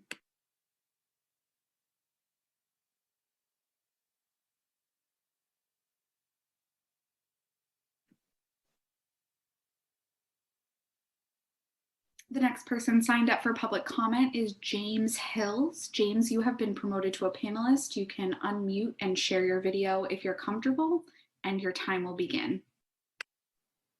Hi, can you hear me okay? We can. Good. I've lived at Center Street for about 10 years, and I find the community here of seniors most welcoming and inclusive. And I'm speaking more from an idealistic point of view tonight, but I think that the convenience of this location for shopping, cinema, bookstores, grocery stores, everything, especially for independent seniors without the means to own their own houses or have their own shelter, is very important. And I do support the project that may go up at 108. I think the senior community here is very welcoming and solid, and I feel right at home here. And I've lived here for about 10 years. I used to live in Washington Square, and the cost of rent in Brookline nearly drove me bankrupt. And I appreciate the fact that the 108 project is affordable housing for seniors, not just seniors per se. And I totally support it. And I want to thank you for listening to me. Thanks. The next person signed up for public comment is Rosalie Weiner. You have been promoted to a panelist. You can unmute and your time will begin. Thank you. And I'm Rosalie Weiner, and I congratulate all those elected to this board. I also want to just say I'm a grateful resident of 112 Center Street, as well as a justice of the peace under Brookline, which is a tremendous honor to me and pleasure. As a resident, I left Newton after 40 years, where I brought up my sons because of lack of housing that could accommodate my needs. And I found it here at Hebrew Senior Life. And not only as a community and the location being wonderful, but the staff is exemplary. I am just impressed every day with the entire staff, how they handle COVID, how they handle the construction is just exemplary and an example of how they will handle 108. I also want to say, as someone that was once in real estate, as owners of condos on Center Street and surrounding, it will enhance the neighborhood as opposed to what is standing there today, this old blue house. As I live at 112 and went through construction, I am elated to be living and proud to be living in this building and how it appears. And that's an enhancement to any owners on this street, that this building looks like it does today, or that houses across the street can look at this building and see what a magnificent job was done. And I think that stands as the best example, and certainly servicing a community for affordable housing to keep people in their community. I had to leave and my community of Newton, and I was welcomed here in Brookline, and I have been here 5 years, and I'm very grateful. So I appreciate your hearing me, and best of luck in helping us along with this. Thank you. Thank you, Rosalie. I do want to make the board aware that Anne Unamsky, who was the caller who we lost connection with, is on the phone with Rhonda Glyman and would like to try and make her comment via speakerphone. If the board is amenable to accepting that, I would recommend we circle back to her. Let's do that. Okay, thank you so much. So Anne, you are online now with the select board. Please go ahead and share your comments. Okay. I joined 100 Center Street almost 5 years ago when I was 90. I'm now approaching 95.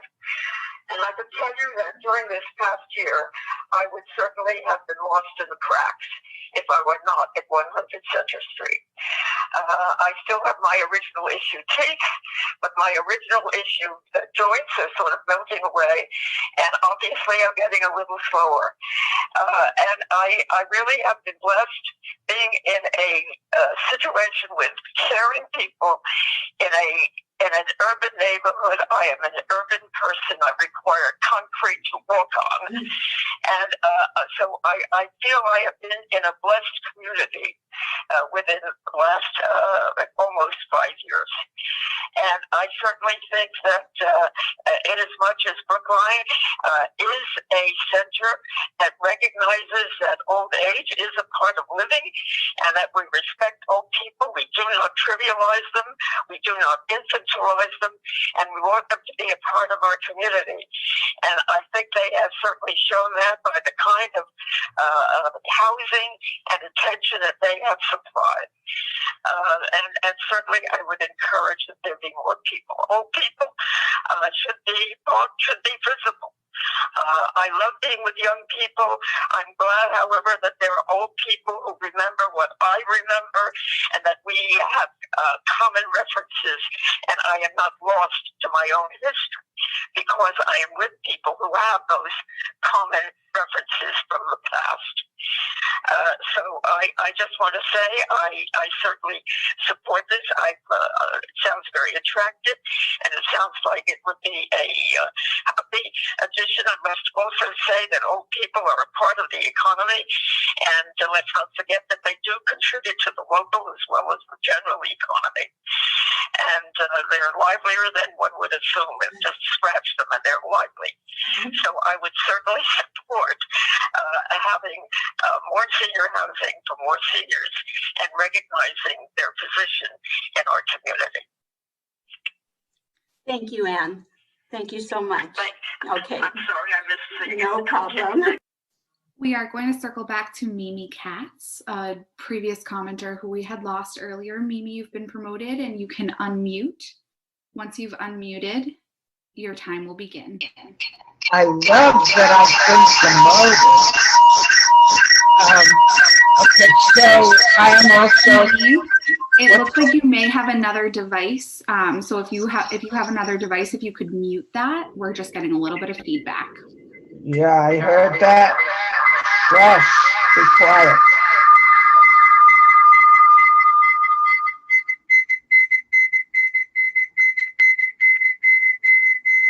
Okay, gone. All right. So I am also a resident. I live at 1550 Beacon. I would support what the other residents say. This is, it's speaking somewhat to the person who talked about his concerns about parking. Most of my fellow residents are very happy not to have a car because of the proximity to Coolidge Corner, and they've been told by their kids, you know, it's time to give it up. So anyway, the other thing I really want to stress, and other people have spoken about, is that sometimes it's a little hard for me to say this because as I spent most of my life on the union side, but the administration, you know, they walk the talk, and I've given them a hard time, as I'm sure Rhonda will attest to, but they're always there for it. And I think that's important in a community like Brookline, where that collaboration is important. I think the other thing that you should be aware of is how much we, the residents, were consulted about this and asked our advice about, you know, what would make something work for us. So it's not something that was just dreamt up by people who don't qualify as seniors yet. They tried to get a lot from us too. So I hope it goes through. I hope you guys support it. And I know the residents do. Next person signed up for public comment is Roger Blood. Roger, you have been promoted and your time will begin when you're ready.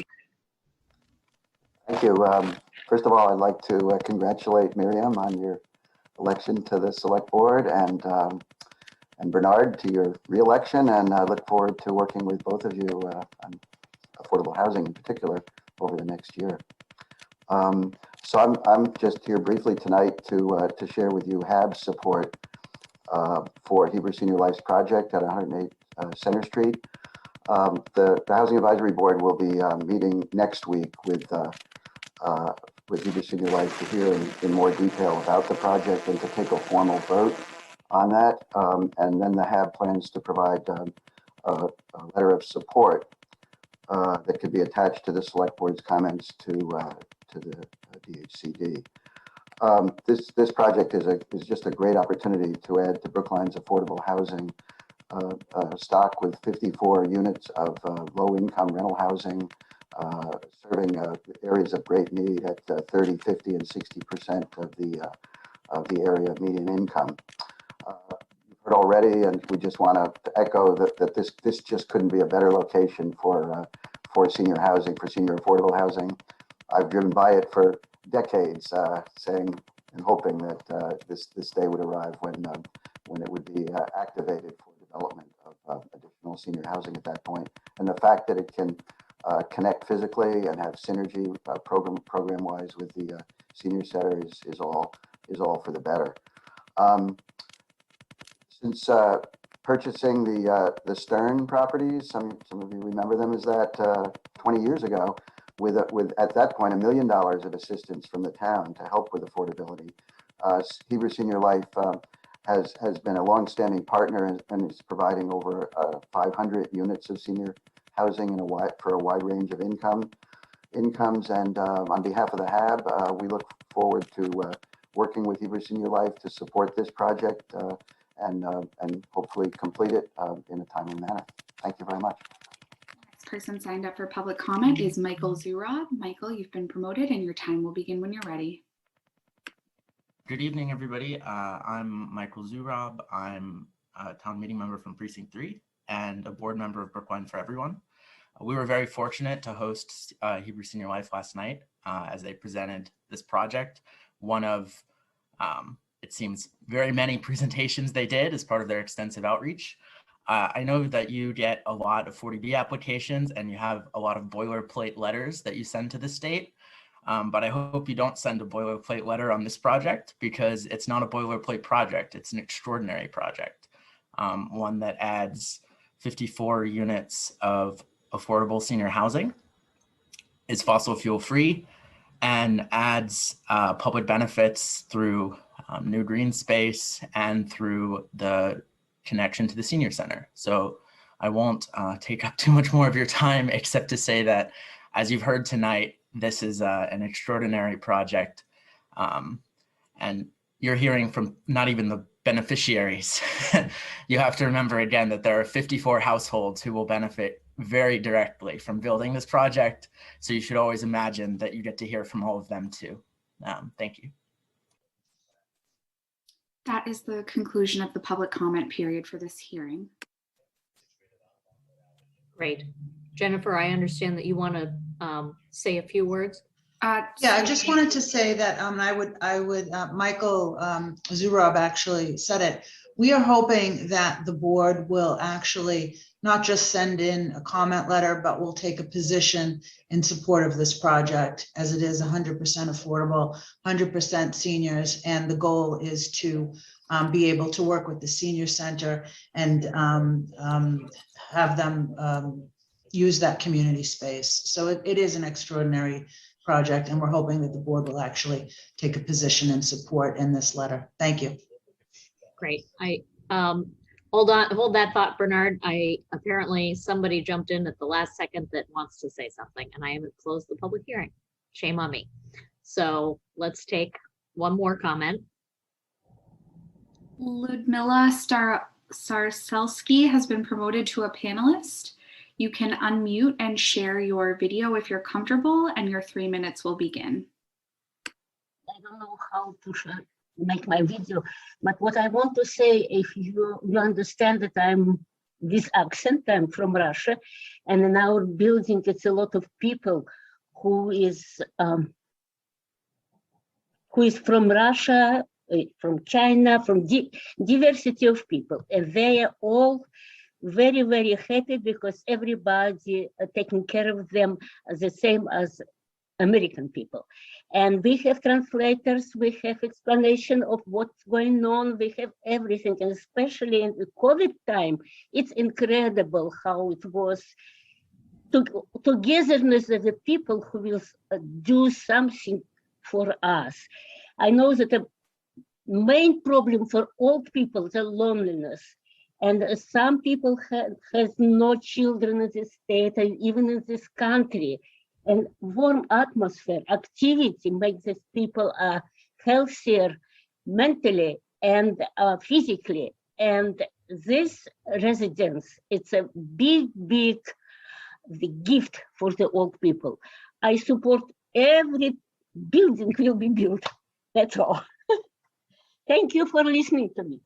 Of course. Thank you for dialing in and providing your public comment. It really does help us as board members. So I'm going to, I think Bernard had his hand up first. I just want to do a little bit of a time check. It's 7:20. We're running 20 minutes behind schedule and the clock keeps ticking. I'm closing the public hearing. Thank you, Devin. And so let's have a general sense of what the board thinks. And then there's really no vote. There's just direction given to staff regarding this letter. So Bernard, you were first and then Miriam. All right, let me be very quick. I support this project. It's a great project. But I think you should listen to some of the concerns of neighbors with respect to green space. There is a setback in the front. That's not much green space. And maybe this is just something that I'm hooked on. But I travel to other cities and see that many buildings have roof gardens, even trees on tall buildings. And I was wondering if you could incorporate some green into the building itself, if not possible to actually create some green space on the ground. It has climate benefits, but also it just looks good. So that's just my comment. Excellent. Miriam. The architects. Thank you, Bernard. Great, thank you. I am also really fully in support of this project. I love many, many, many things about it.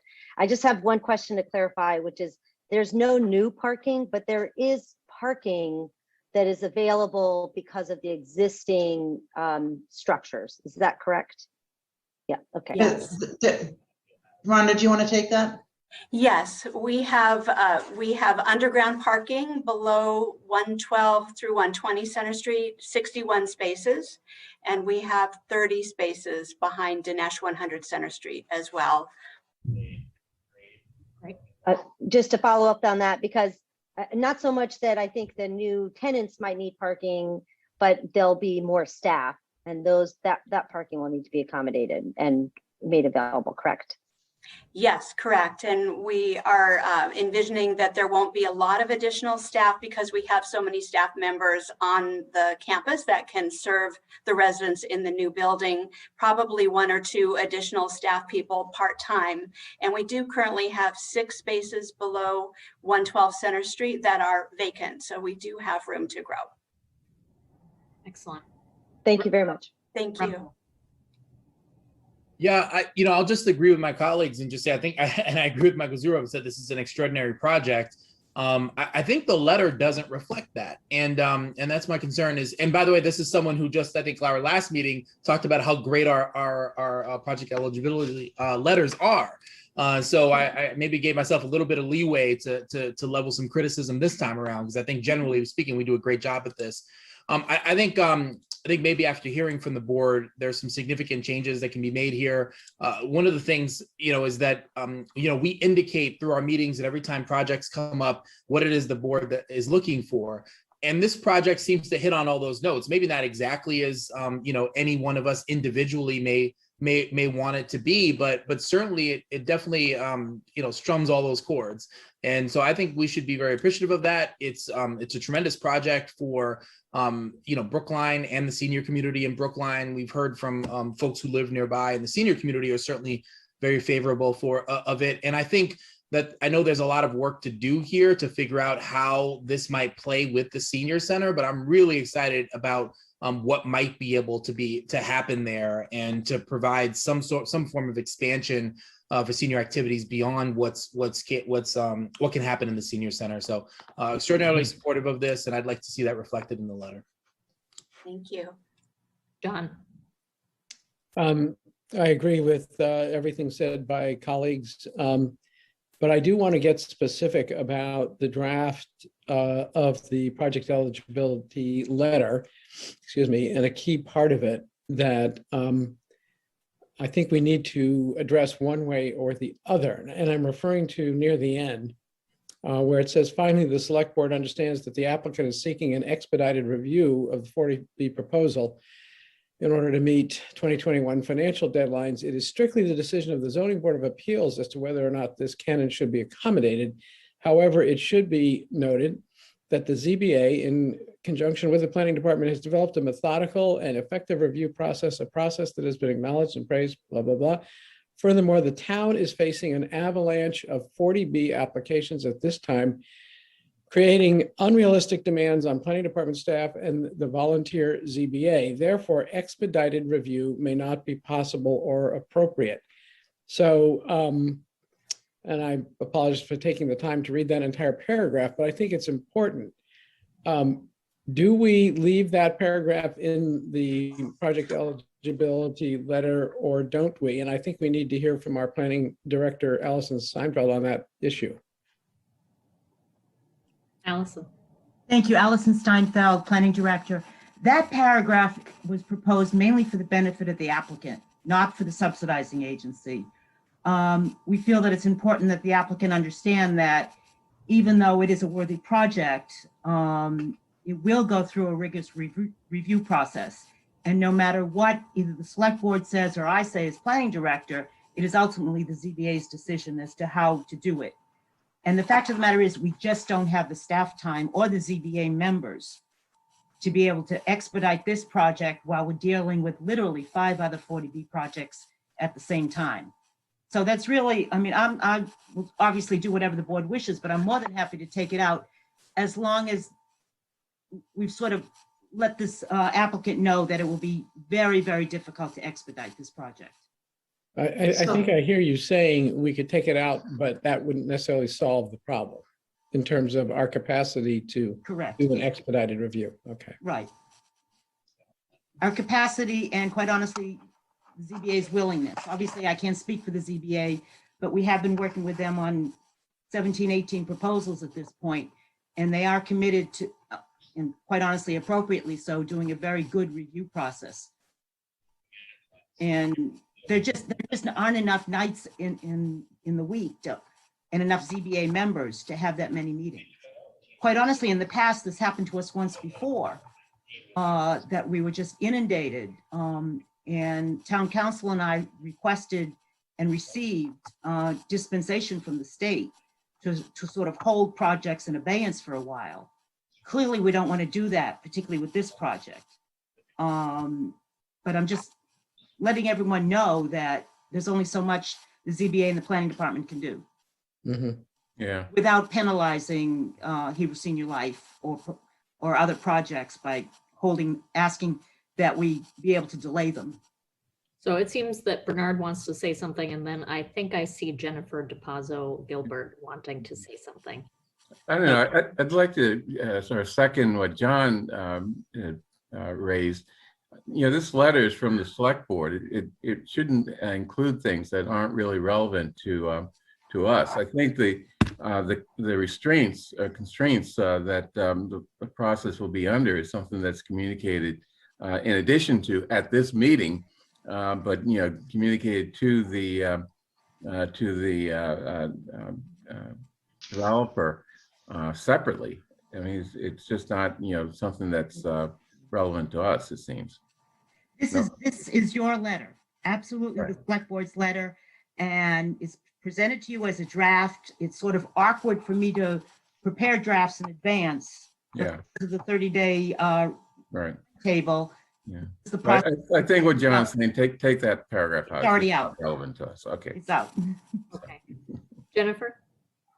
No, I wanted to echo Bernard and John's sort of sentiment on that. And if the message is to Hebrew Senior Life, we heard it loud and clear, Allison, and I do think it's inappropriate to be in this type of a letter, that paragraph.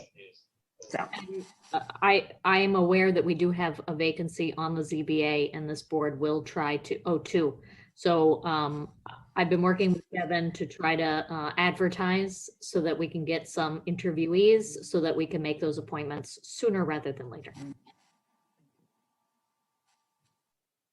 Okay, there's no vote on this, but you heard from most of the members. Really thank you to Hebrew Senior Life for pursuing this project. It's desperately needed by many people who want to either come to Brookline or stay in Brookline as they age. Raul. Sure. There was one piece we didn't address, which is the on the second page, the second bullet about the demolition of a historic house. We encourage the applicant to explore ways of incorporating the historic structure into design for both the environmental and cultural purposes, et cetera, et cetera.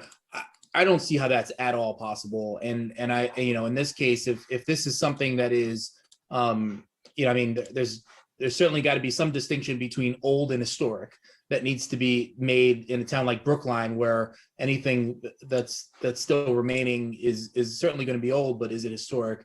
And I think asking these folks to design around this house essentially makes this project not viable. And I'd like to see us take that out of the letter. Do other members feel one way or the other on that? Miriam? Yeah, I really paused at that as well, and I completely agree with Raul. Yeah, I agree. And the design is beautiful. I mean, the design has a nod to that, and I think it is spot on. Sorry, Bernard. I just agree. We shouldn't put things in this letter that are just off base. Okay, that's a majority of the board. Allison? May I just ask two things? One is, in light of the fact that apparently you won't be meeting on Tuesday night, and when you do meet, you'll probably do so quickly. I will prepare a redraft, send it to you, and please send me your comments so I can incorporate them. So at least when you do meet, presumably you'll be happy with it. Great. We'll do our best. Just tell your listeners that there's still time to submit comments in writing. They can submit them to me. I will share them with the board, and they will be included in the letter to the state. Thank you. Thank you very much. I know it's a tricky process trying to anticipate what to say. And Allison does a good job nonetheless. We appreciate that. Excellent. Okay, so thank you all. We're going to move on to our next agenda item. We are running about 32 minutes behind. Thank you all. Thank you. Thank you. So I understand Joe Viola is presenting on CBDG. And Joe, this is your time to make it as short as possible. Okay, I will do my best. Thank you. Good evening, everybody. I'm Joe Viola. I'm Assistant Director for Community Planning. Tonight's public hearing is the final step in programming the town's fiscal 22 community development block grant allocation. I think last meeting we talked about the advisory committee met in early March. Following their meetings, we made a copy of the annual action plan and the committee recommendations. As of April 8th, those documents were made available for a 30-day public comment period. Those documents detail the use of block grant funding for a number of projects and programs for the upcoming fiscal year. This public hearing, it's meant to provide an opportunity for citizen comment on the annual action plan and/or the CDBG budget as recommended by the committee. Public comment and it's a major component of what HUD asks us to do as part of as a grantee, is to be sure that community process happens, to be sure that decisions are made with public input. I know the board received a number of written comments. They were submitted to you prior to tonight, and we actually appended those to the plan that was included in your packet. In keeping with HUD requirements, I have to mention the timelines. We have to submit our fiscal 22 plan no later than 45 days prior to the close of the current fiscal year, which means we actually have to have it ready for this Friday, May 14th. I believe the board will call that I appeared before the board on April 27th to provide an update of the advisory committee recommendations. The update was intended to provide you with an overview of the projects and programs to be funded prior to asking for your vote to approve the budget and plan this evening. As that CDBG advisory committee memo highlights, and as we discussed that evening, there are $800,000 available to be allocated to projects and programs. And as happens every year, inevitably requests for CDBG funding greatly exceeded the amount of funding available. It's unfortunate because there are a lot of worthy programs. The CDBG advisory committee does its best to make its recommendation using the information that's provided to them by applicants. And they try to be thoughtful about considering how the proposed projects or programs would meet community needs. As well as we discussed that evening, the committee considered ongoing needs resulting from the pandemic as they deliberated on their fiscal 22 budget. So with that, staff has requested that you hold a public hearing to bring this process to a close and then take the requested votes as were provided in the CDBG committee's memorandum to the board. And obviously I'm here to answer any questions or hear any comments the board or public has related to this year's proposed CDBG program. That's all I have to say. And I'm here for questions or comments, or to hear comments and answer questions. Great, thank you very much for that background. I understand we have about 4 or 5 people signed up for public comment. I'm happy to entertain any comments by board members, or we can go straight to public comment. We've already had our opportunity to make comments, so why don't we go to the public? Okay, I like that idea. So Devin, great. The first person signed up for public comment is Judy Katz. Judy, you've been promoted to a panelist. You can unmute and share your video if you're comfortable. Your time will begin when you're ready. Okay. I'm on, right? Yes. Sure. Okay. So my name is Judy Katz, and I'm here tonight to speak on behalf of Steps to Success, the Work Connections for Youth program that provides paid internships for high school students. I was a board chair for STEPS for over 6 years, and I continue to be a board member and a volunteer. So I'm quite familiar with STS programming, including Work Connections for Youth, or WCY. This program has been in place and funded through CDBG since 2004. It successfully served hundreds of our low-income and minority students. And we're not suggesting that CDBG funds be taken from other worthy programs in order to fund Work Connections for Youth. It may be too late for the CDBG Advisory Committee to revise any of its funding decisions that are related either to the CARES Fund, CDBG CARES funds, or to the regular annual HUD CDBG allocation. However, it's not too late for the town to recognize the damage that's been done to this program as a result of the reduction in funding for WCY, which has been reduced by $20,000, which is roughly a third of its budget. At heart, this program is qualitatively unique. The funds go directly into the pockets of the high school students served. These paid internships incorporate jobs that result in incomes of approximately $2,500 a student. In many cases, this represents 10 to 25% of the family's annual household income. You know, paid summer jobs aren't readily accessible to students in these families.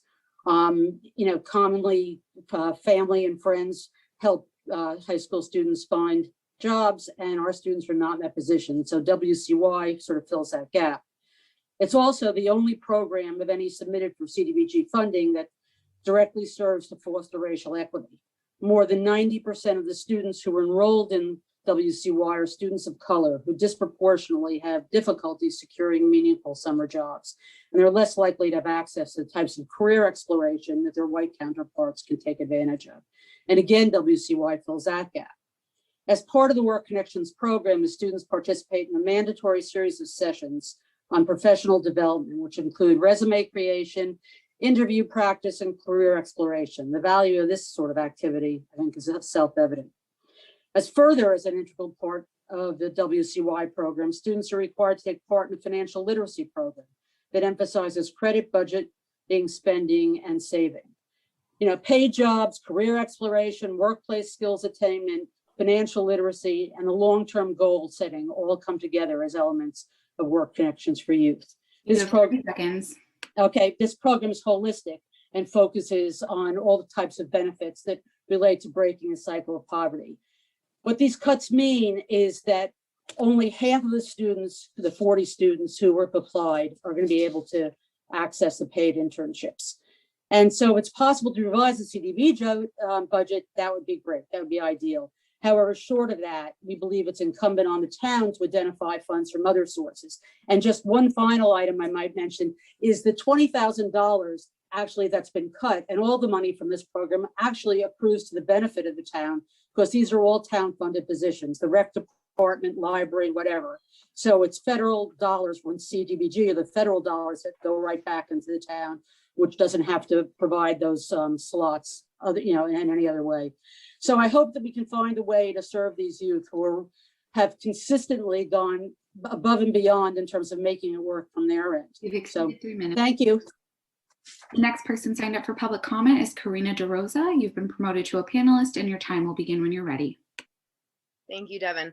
Hello, everyone. My name is Karina DeRosa. I am a proud Lincoln School class of 2011 alum, Brookline High School class of 2015 alum, and most recently Northeastern University nursing graduate class of 2020 alum. I have 3 younger siblings, 2 of which are currently enrolled in the Brookline public school system, and a third who is a rising junior at the University of Massachusetts, Dartmouth. With all of this said, it is safe to say that my family and I are very well integrated into the Brookline community. I am here before you today as an avid participant of and greater proponent of the Steps to Success program. It is integral for me to emphasize that throughout my trajectory, STS has been by my side entirely. I do want to go a step further and mention that beginning in the 4th grade, when the community and organization begins its outreach in the community that it serves, STS has been beside my family, providing academic, socio-emotional, and general unconditional support. On the behalf of the students, families, staff, board members, and supporters affiliated with the STS program, I want to highlight the shared dismay felt upon learning of the Work Connections for Youth funding cuts. Additionally, I ask you to reconsider this decision entirely after thinking critically about the impact the program makes on the youth in our community who need it most. The majority of students enrolled in the Work Connections for Youth program belong to a minority demographic who, compared to their more affluent counterparts, have greater difficulty finding summer internships, seldom have access to professional development, and lack exposure to financial literacy. The Work Connections for Youth program alleviates all of these deficits completely.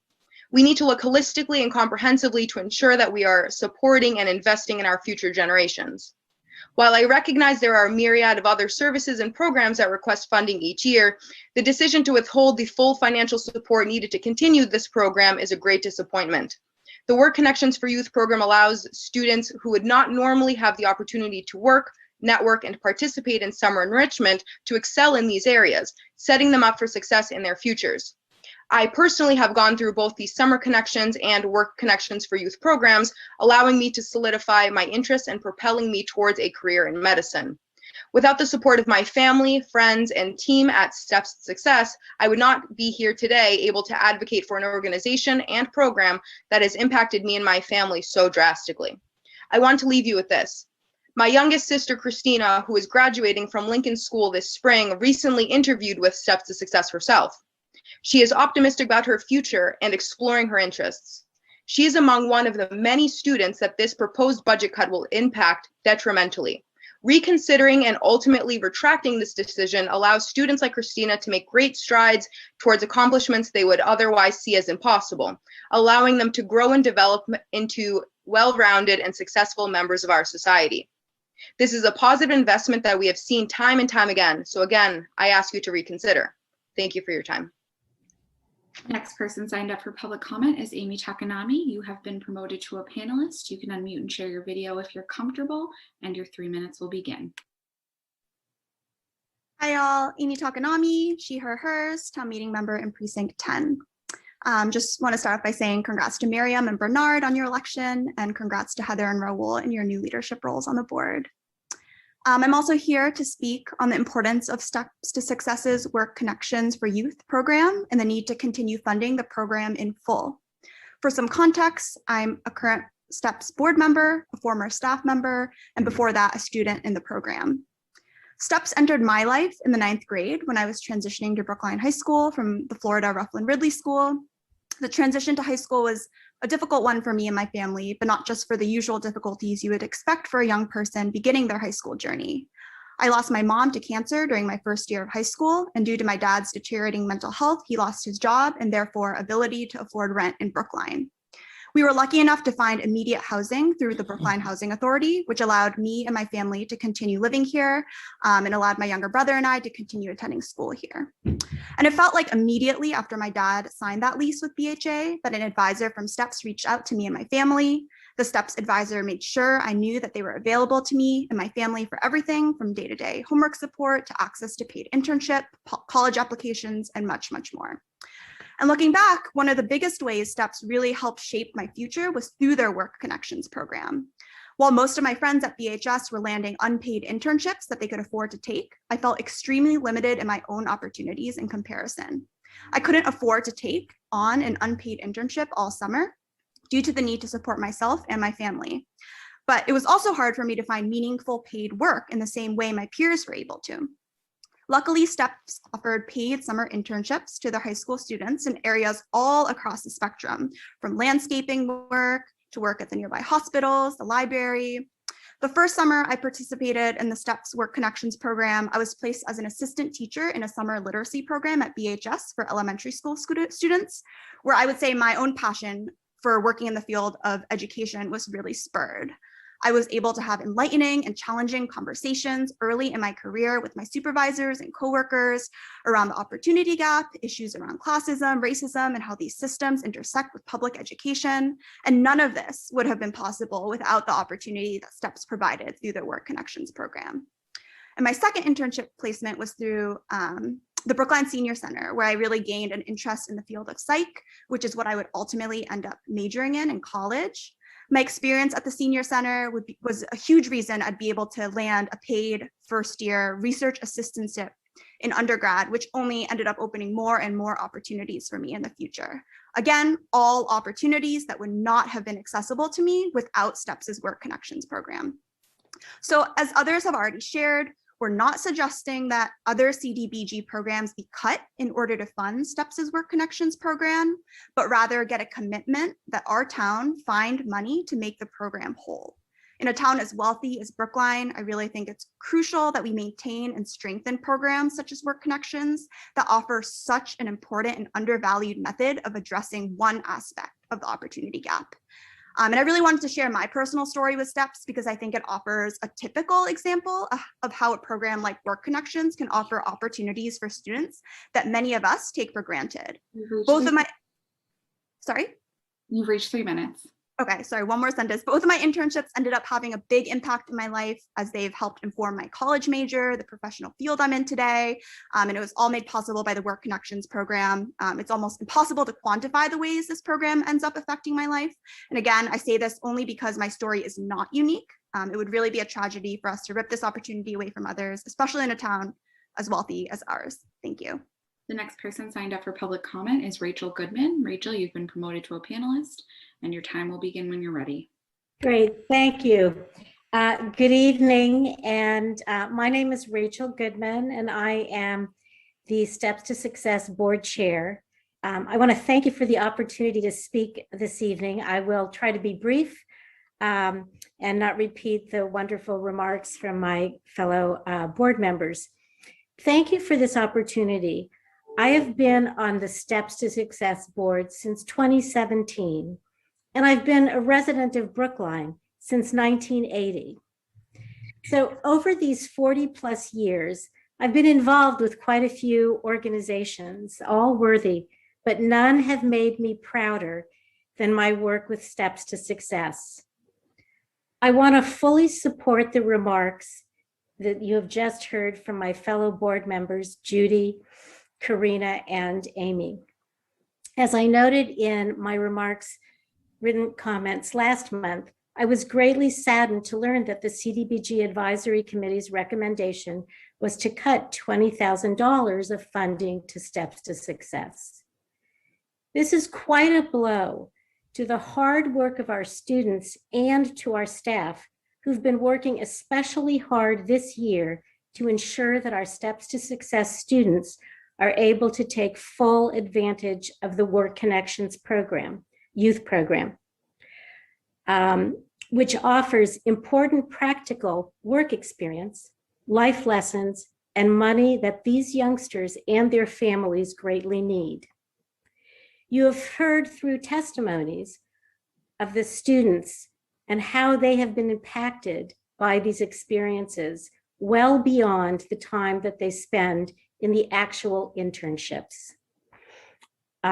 You've already heard about the savings that comes to the town by providing these internships.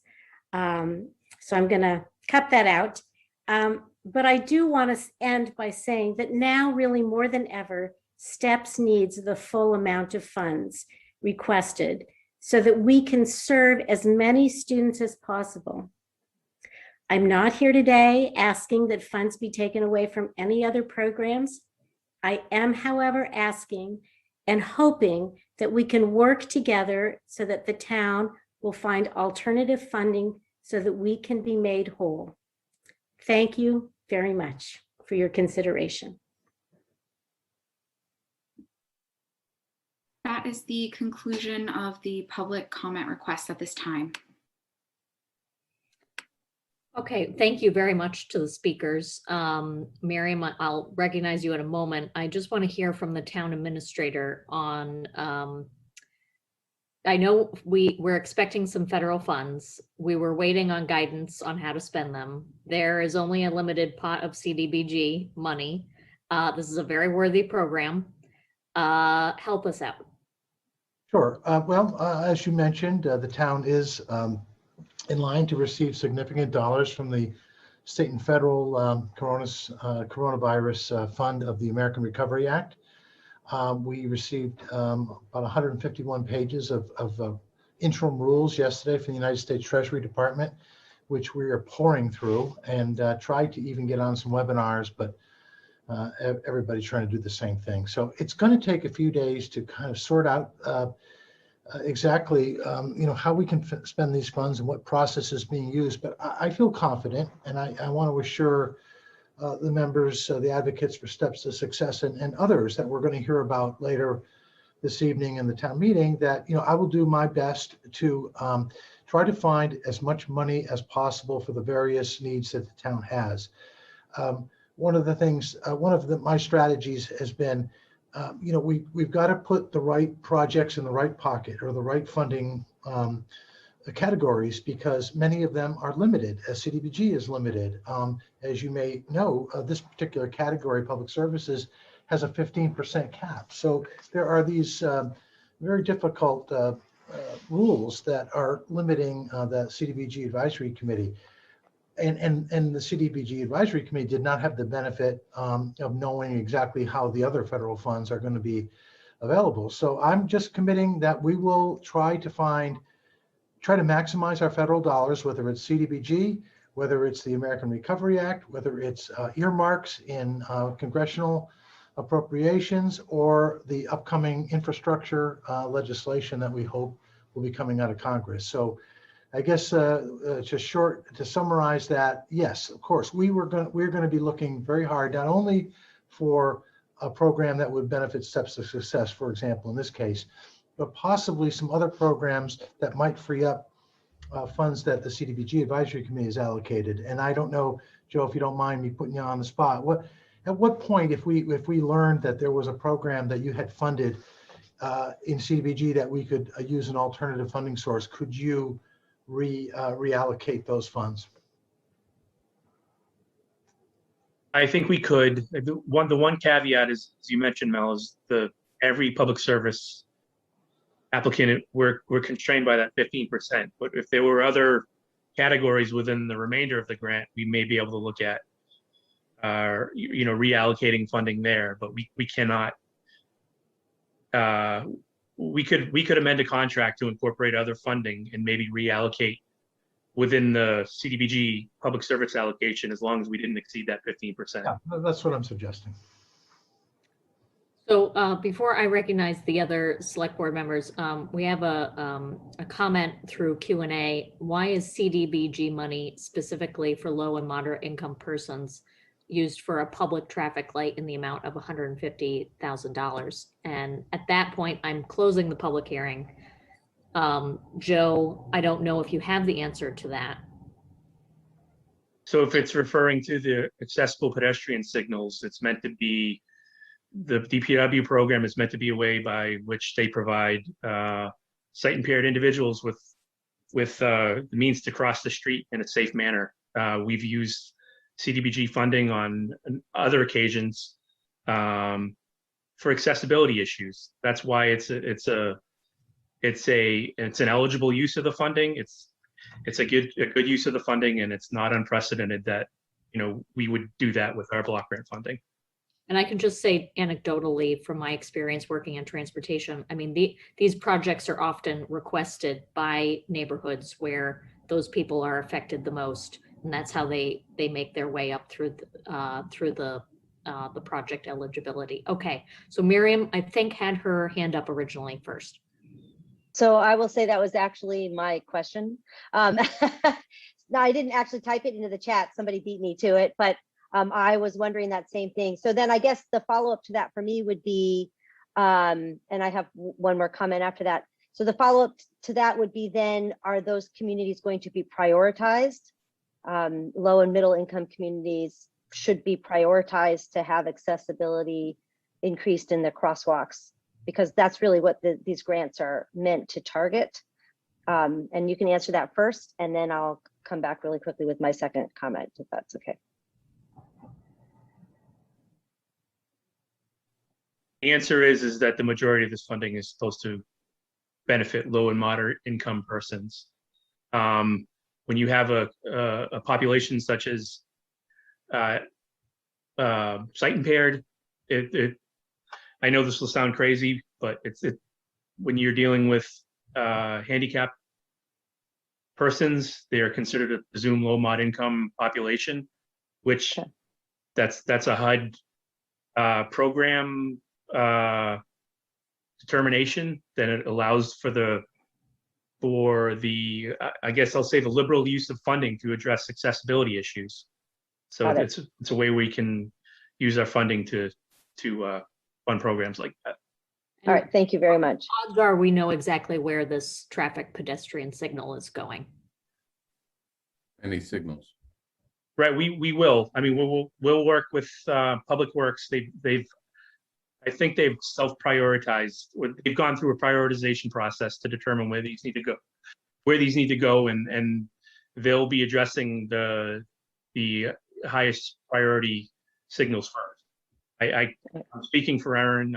She might be even listening right now, but that's their plan, as far as I know, is to address their high priority signals first. Sure. Thank you very much.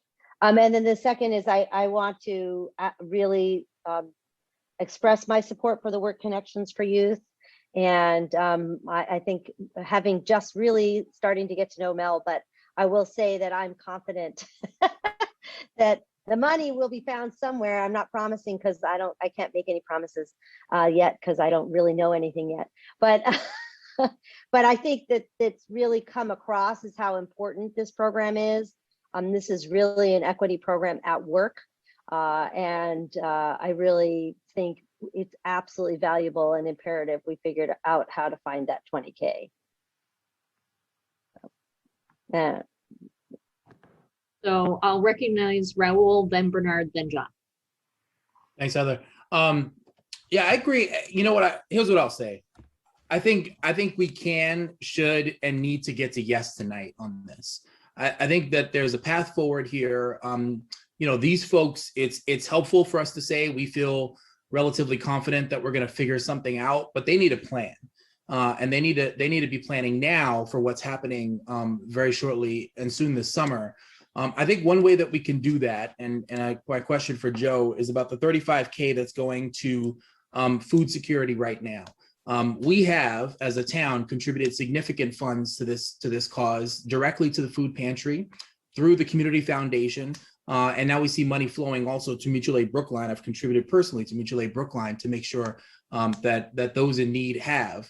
And I'm very confident that funds, and having read not the 151 pages, but the 8 pages of the guidance on the funds we're getting from the ARP, that we can find a way to backfill food security needs.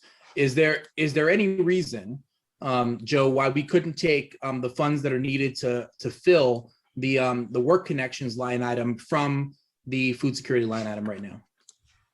There's no reason. I mean, this is your budget. Yeah. CDBG committee makes a recommendation, and ultimately we need the vote of this board to submit our plan, and that includes your vote on this budget. So I don't think there's a reason why you couldn't reallocate that funding. And it sounds like, there's various speakers here feel that if there's a good chance to backfill that money with other funding. So there's no reason why you couldn't reallocate the funding. Thanks, Joe. That's what I'd like to propose to my colleagues. With the understanding that that other money, getting money in for food security is also very important, of course. But this program right now needs a plan. They need to know now whether or not they have the funds. If they find out a month from now, that might not do them any good. If they find out today, they might be able to have their program fully constituted as it was in past years. So that's what I propose. Bernard and then John. Yeah, I chaired the CDBG Advisory Committee, and it was a very difficult job to allocate $800,000 to $2.9 million ask. It's not easy. And we can say that Steps to Success should get additional money, but let me tell you, we got a lot of emails, calls for the TRIPS program, for the elderly transportation, and other programs that are equally deserving and equally address issues of equity. For example, case management for Brookline residents under the public services. We had to cut them, the TRIPS program, as I mentioned. Resident services for Brookline Housing Authority, we had to cut them. Steps to Success, what we're talking about now. And COVID-19 programming for the Brookline Food Pantry. I mean, we didn't want to have to cut anyone, but we couldn't sort of pull money out of the air. So what I suggest, if we can find additional funds, that we not just look at the needs of Steps to Success, but all of these programs. I don't want to leave, for example, the TRIPS program out because that is a critically important program for the elderly, and similarly with the resident services program for BHA residents, et cetera. So let's look at this, as a popular word these days is holistically, and look at our American Rescue Plan money, both directly to Brookline as well as to the county, and the county is willing to give us a big chunk of their allocation.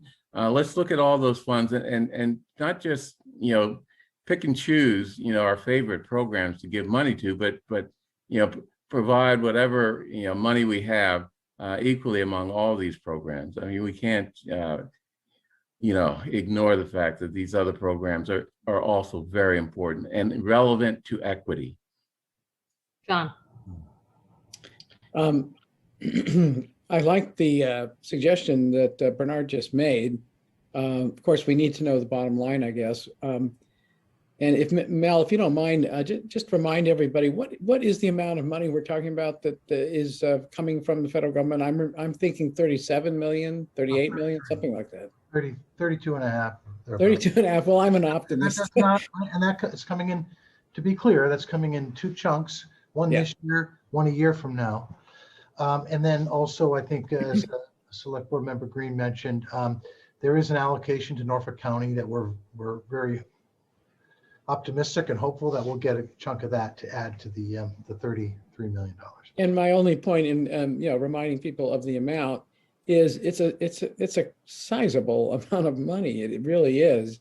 And yet at the same time, as Mel was saying earlier, it does come with a lot of rules as to how it can be used. It's going to require a lot of work and a lot of sort of moving parts to sort of figure out, can it be used for this? Can it be used for that? But the general idea behind what Bernard just said, I think is a good one, because I don't think you want to lean in the direction of one program to the disadvantage of other programs. And I say that having been the person who 2 weeks ago, was one of the early ones to say, let's find the money for this Steps to Success program. And I'm glad that we seem to be well on the way to doing that. I think Raul has a great idea.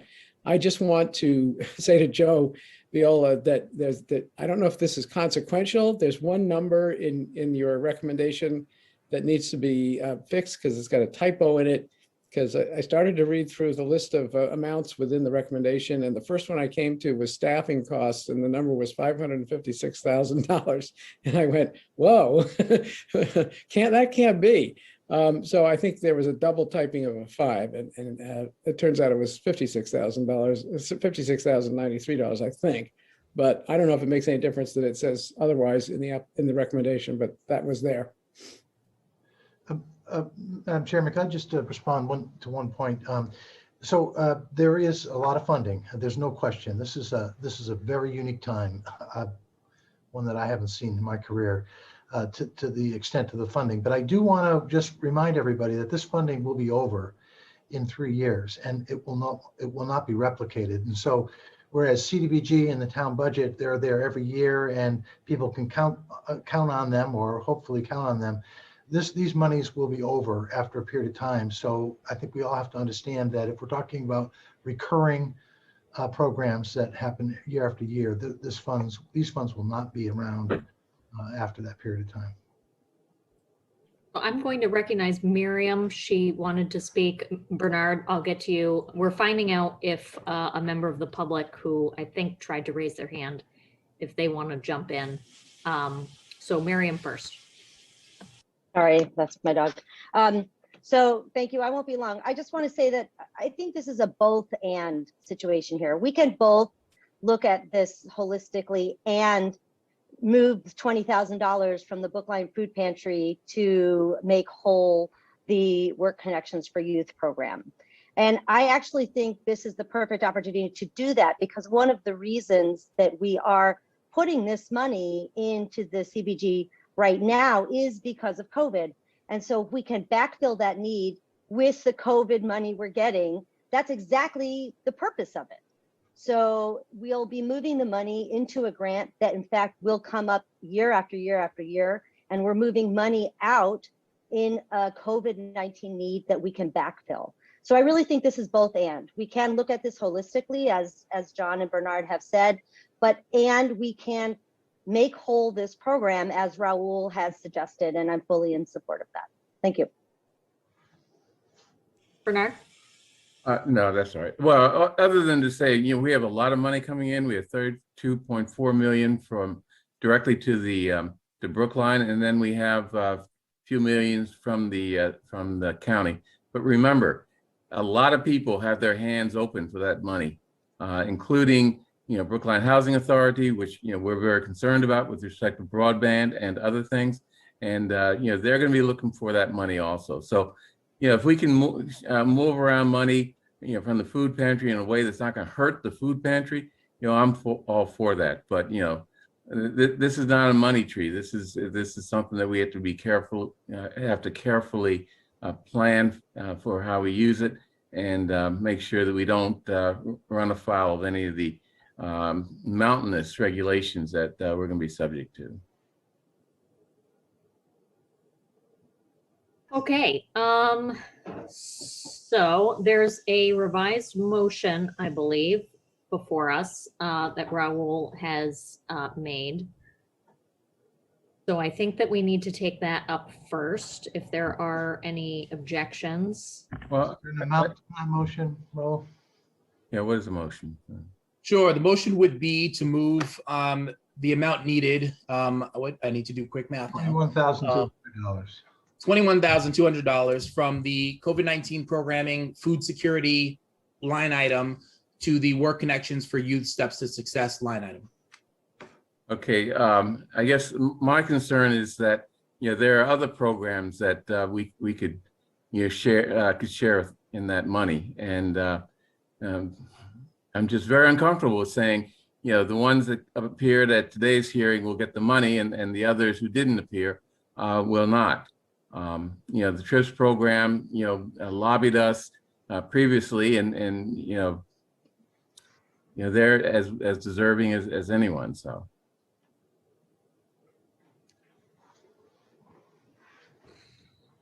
John? Well, just divide it up. Yeah. I would not be in favor of dividing it up, but I understand Bernard's concern. I really do. I really do. But I do think there's a distinction here, and Raul was careful to make it. They need an answer as to whether they're going to have this money right away. I don't know if that's true of all of the other programs.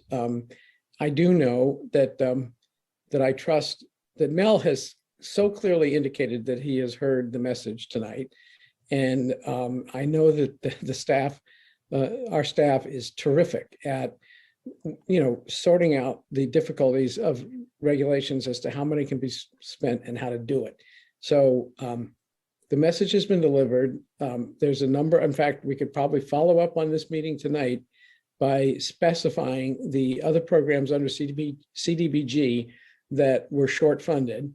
And so they have that list. They'll have that list and they can do their darndest to, meet those needs. But the program that seems to need some sort of reassurance tonight more than others is the program in front of us. Okay, well, let's vote and see how it shakes out. And I mean, the upside is we're getting more money from the federal government. And so we're not faced with the predicament that we found ourselves in last year where revenues were drastically decreasing and we didn't know what was going to happen. So,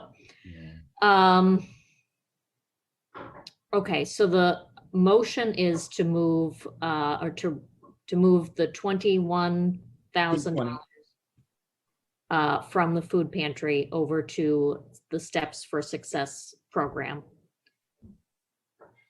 So Bernard. Yeah, I love Steps to Success. I don't think we've thought this through. We don't really know how big a need the food pantry has for this money. And I'm also concerned about the fact that we're ignoring 3 other programs that are equally deserving. So I'm going to abstain. Raul. Aye. John. Aye. Miriam. I'll take that as an aye. Aye. And the chair votes aye. I hear you, Bernard, and let's try to come up with a plan, to try to be as holistic as possible, as you mentioned. But I was swayed by the kids. Well, the old folks will come in. I mean, I'm old too, and who could sway us also. So I mean, we can't. We have to remember that there are a lot of people with their hands out deservingly. Yeah. Okay. So moving. Oh no, I have to take those votes. The official votes. Sorry. So bear with me. I've got the language. So now that we've made that motion and it's been approved, I move to approve the submission of the fiscal year 2022 CDBG annual action plan to the U.S. Department of Housing and Urban Development. Bernard. Aye. Raul. Aye. John. Aye. Miriam. Aye. And the chair votes aye. 2 more. Move to authorize the chair to execute the application for federal assistance, SF 424, and other certifications required for submission of the annual action plan. Bernard. Aye. Raul. Aye. John. Aye. Miriam. Aye. And the chair votes aye. Move to authorize the Director of Planning and Community Development to execute any environmental review documents required for federally funded projects on behalf of the town. Bernard. Aye. Raul. Aye. John. Aye. Miriam. Aye. And the chair votes aye. Thank you so much for your hard work on this. And we're going to move into another agenda item. Mission licensing and update. Mel, did you want to provide the board an update or? Not so much an update, but just to coordinate the this item. So we are obviously have the pending application for mission that we're going to discuss. But the last meeting, I think we had a lot of questions about where the town has been and where we might want to go in terms of our licensing of cannabis. And I've asked our new cannabis coordinator, Monique Baldwin, who's here today, to just give a brief presentation about some of the things we're thinking about and some of the recommendations you're likely to see coming from staff in the near future about how to diversify this industry going forward. Monique? Hi. Hi, guys. I'm just going to pull up my slides. So I have a slideshow. I will take questions at the end, but if you guys do have questions, I won't be able to see you, so just speak up, please.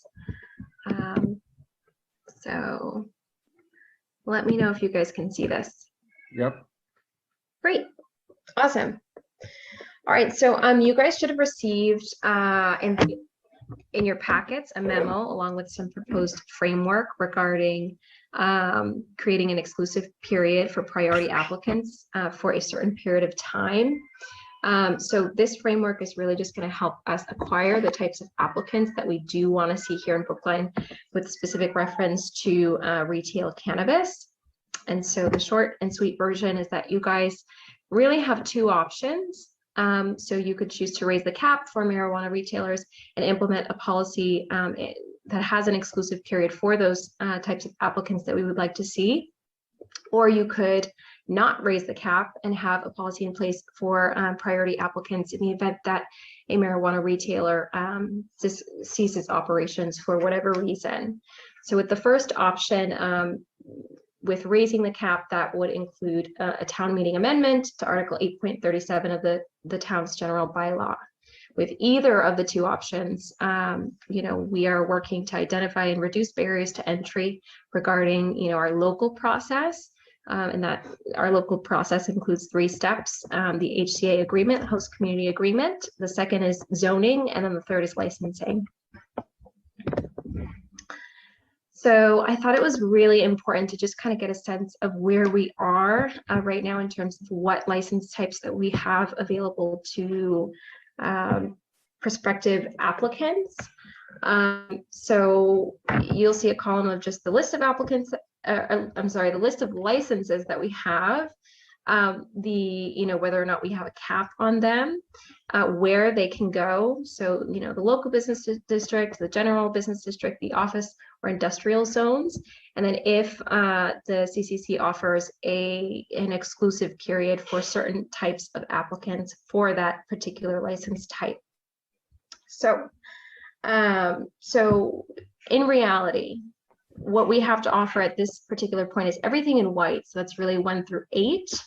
And then number 12, which is 12 is super popular, the marijuana retail storefront. And so 10 and 11, so number 10 is delivery operator, and then 11 is the courier model. Those are the new ones. So that would be warrant articles, I think it's 19 and 20 that will go before town meeting. And you'll note that there is an exclusive period just for delivery that the CCC has. So delivery operators, couriers, as well as micro businesses, only the portion of a micro business that has delivery will be exclusive for economic empowerment applicants, as well as social equity applicants.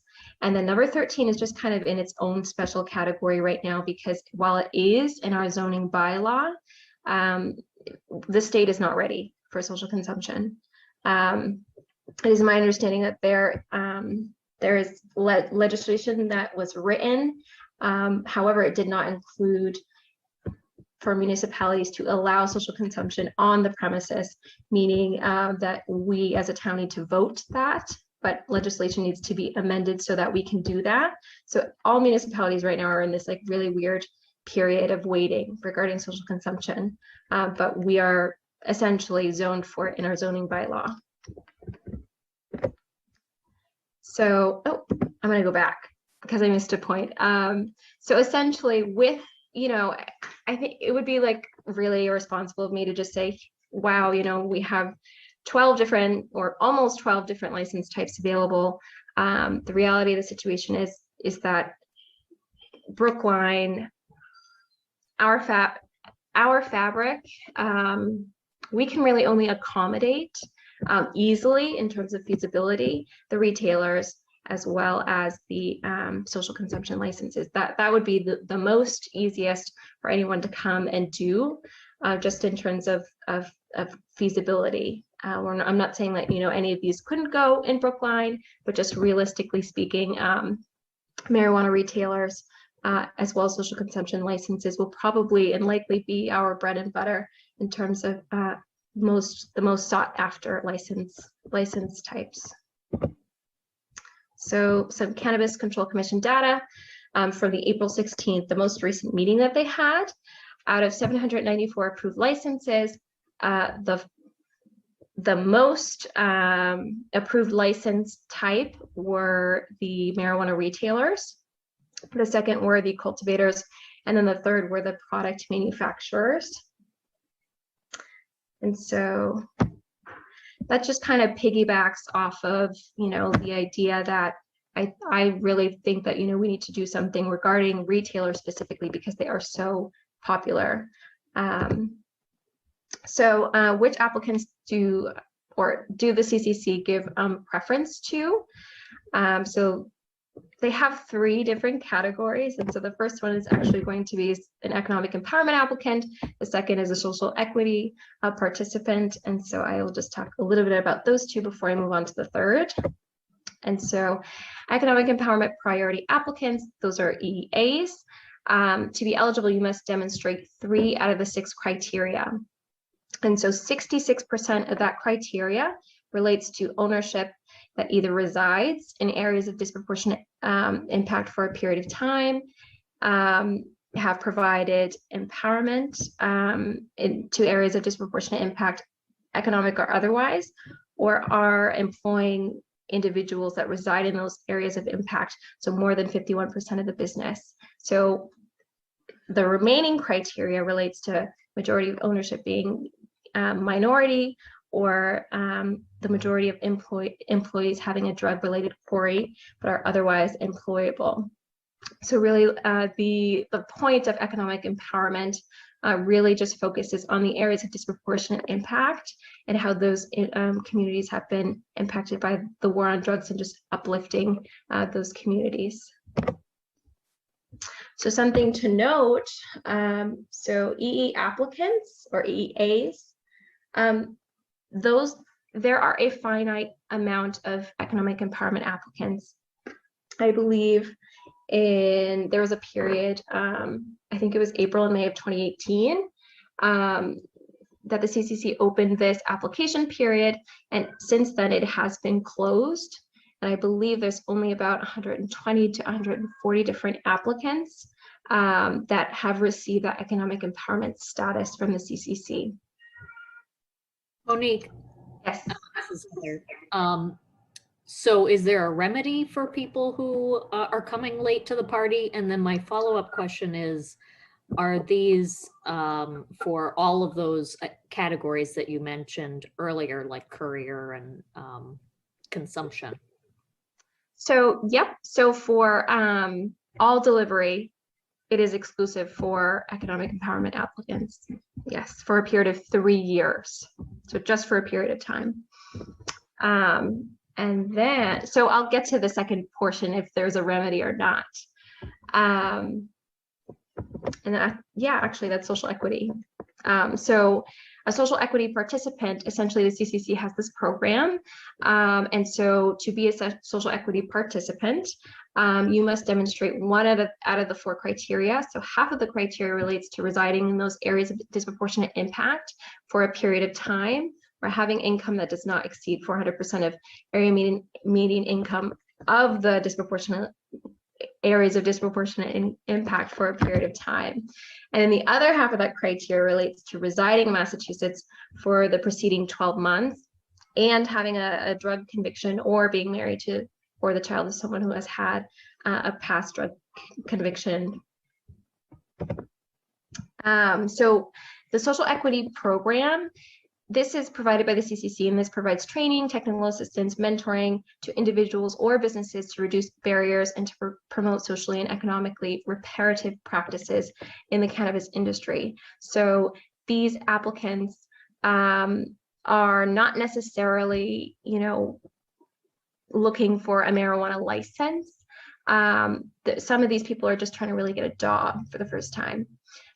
So part of the social equity program, the CCC, is helping them with accounting or their business plan creation if that's something that they're interested in, informing them and helping them stay current regarding marijuana industry best practices, tax preparation, etc.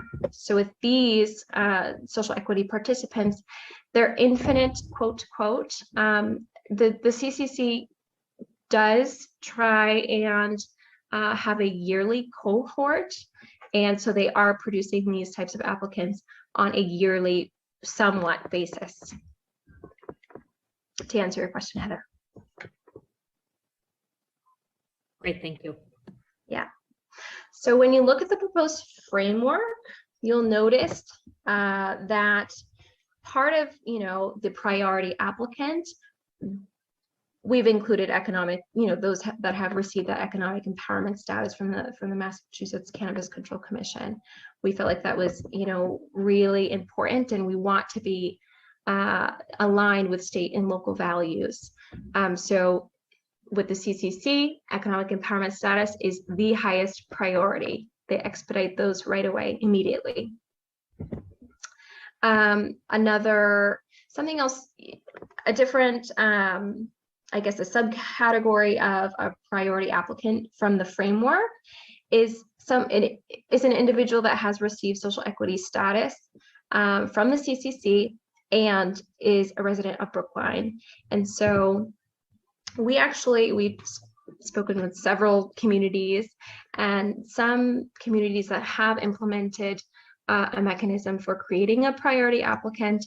They wished that, instead of just saying, okay, only economic empowerment for a period of time, that they were more inclusive. And so for that reason,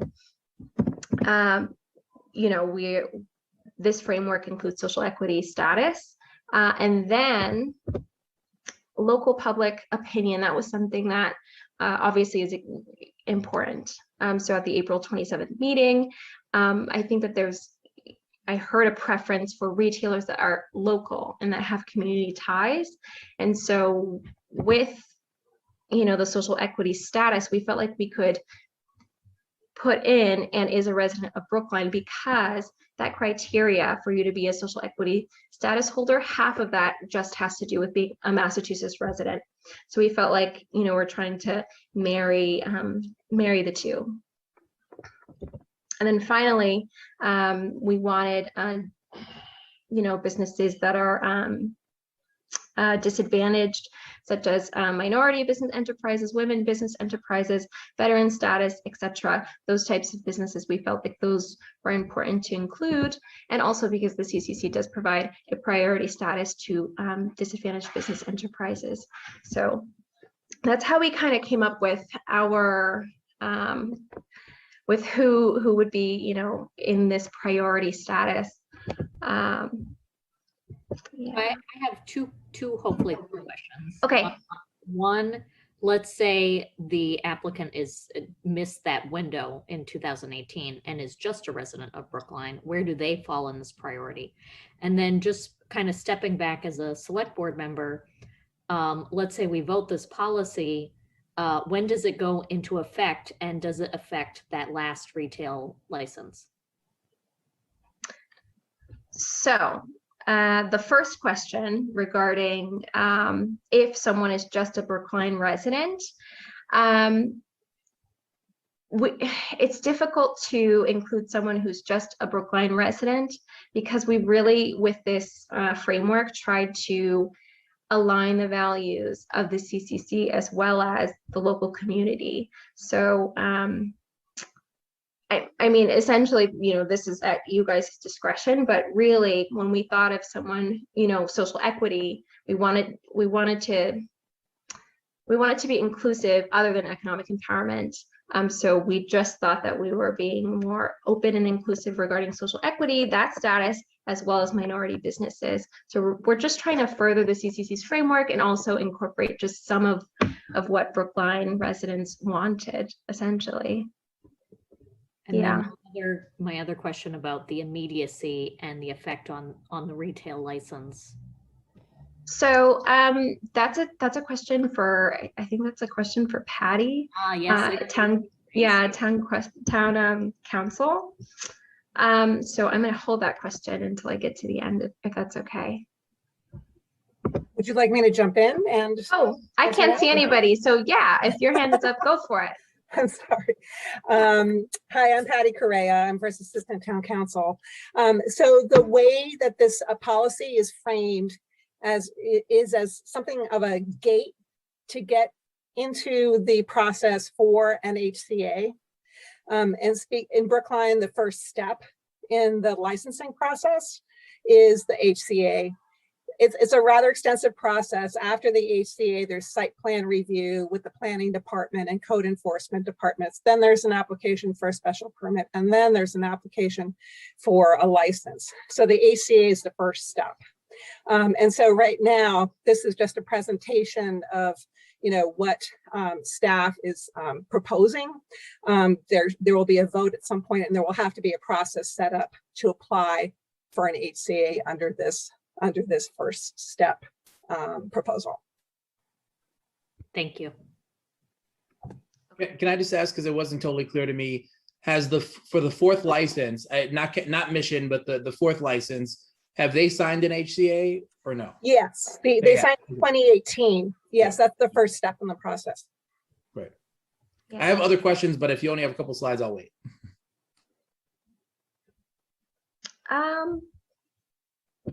All right, I'm gonna keep going. So just some, municipal challenges that we have in the cannabis industry right now is that, number one, it's a completely new industry. There's very few case law to really look at. So I think municipalities are kind of struggling to just know what the right thing is. And there's just different interpretations of how the laws are written.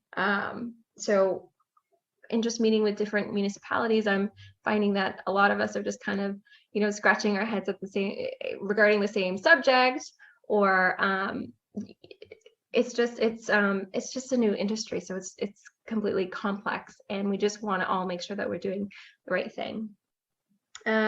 Since it is a new industry, the municipal processes vary.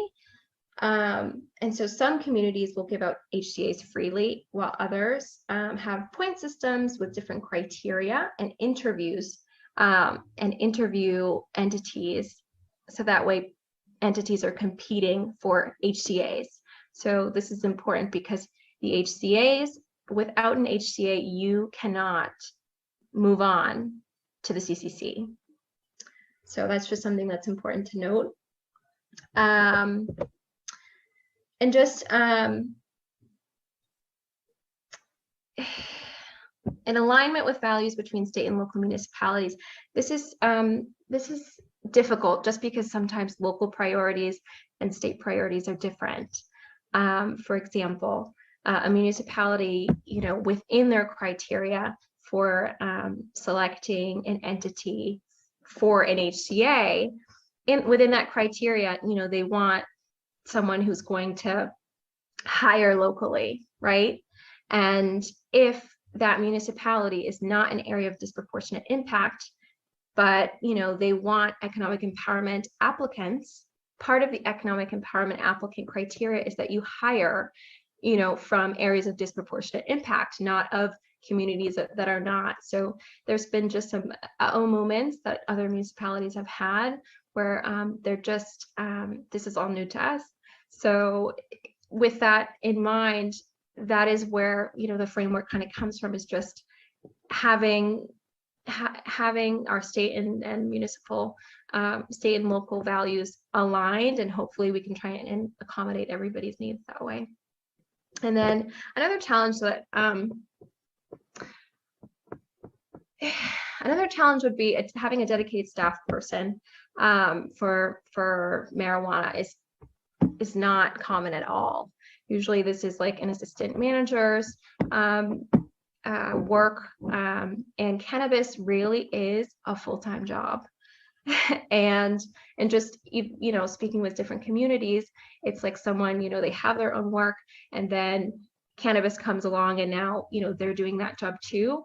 I find that those people, tend to be just overwhelmed. And I just think that, Brookline is like way ahead of the game, because we do have that person, which is me, to be that resource for people. So with all of that in mind, some considerations for you guys. The social equity participants that are Brookline residences, should a residency length be required?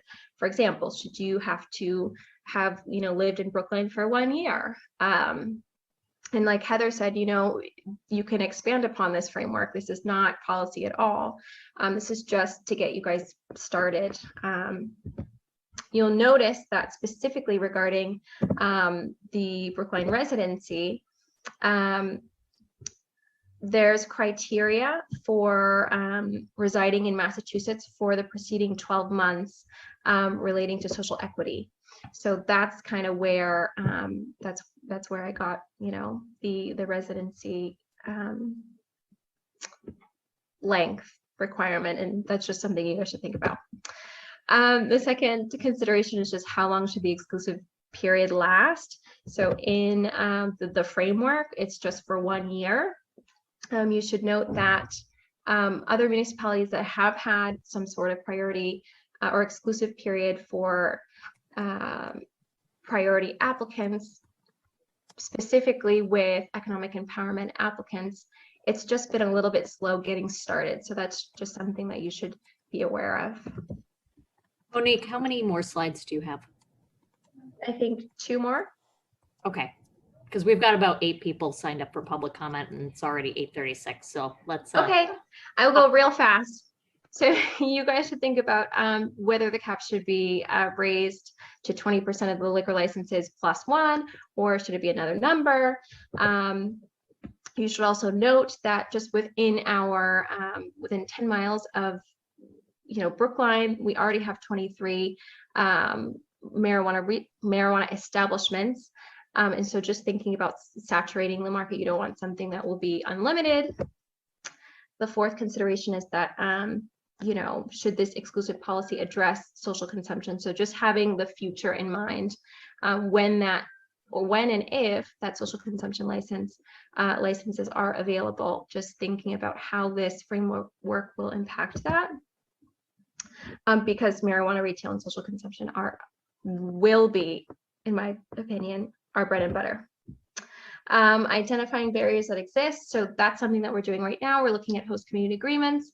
We have, we're eliminating exorbitant upfront payments. We're ensuring that our zoning is not restrictive.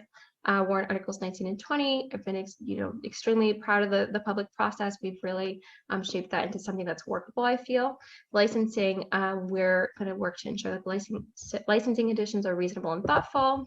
And then just moving forward, this is my final slide.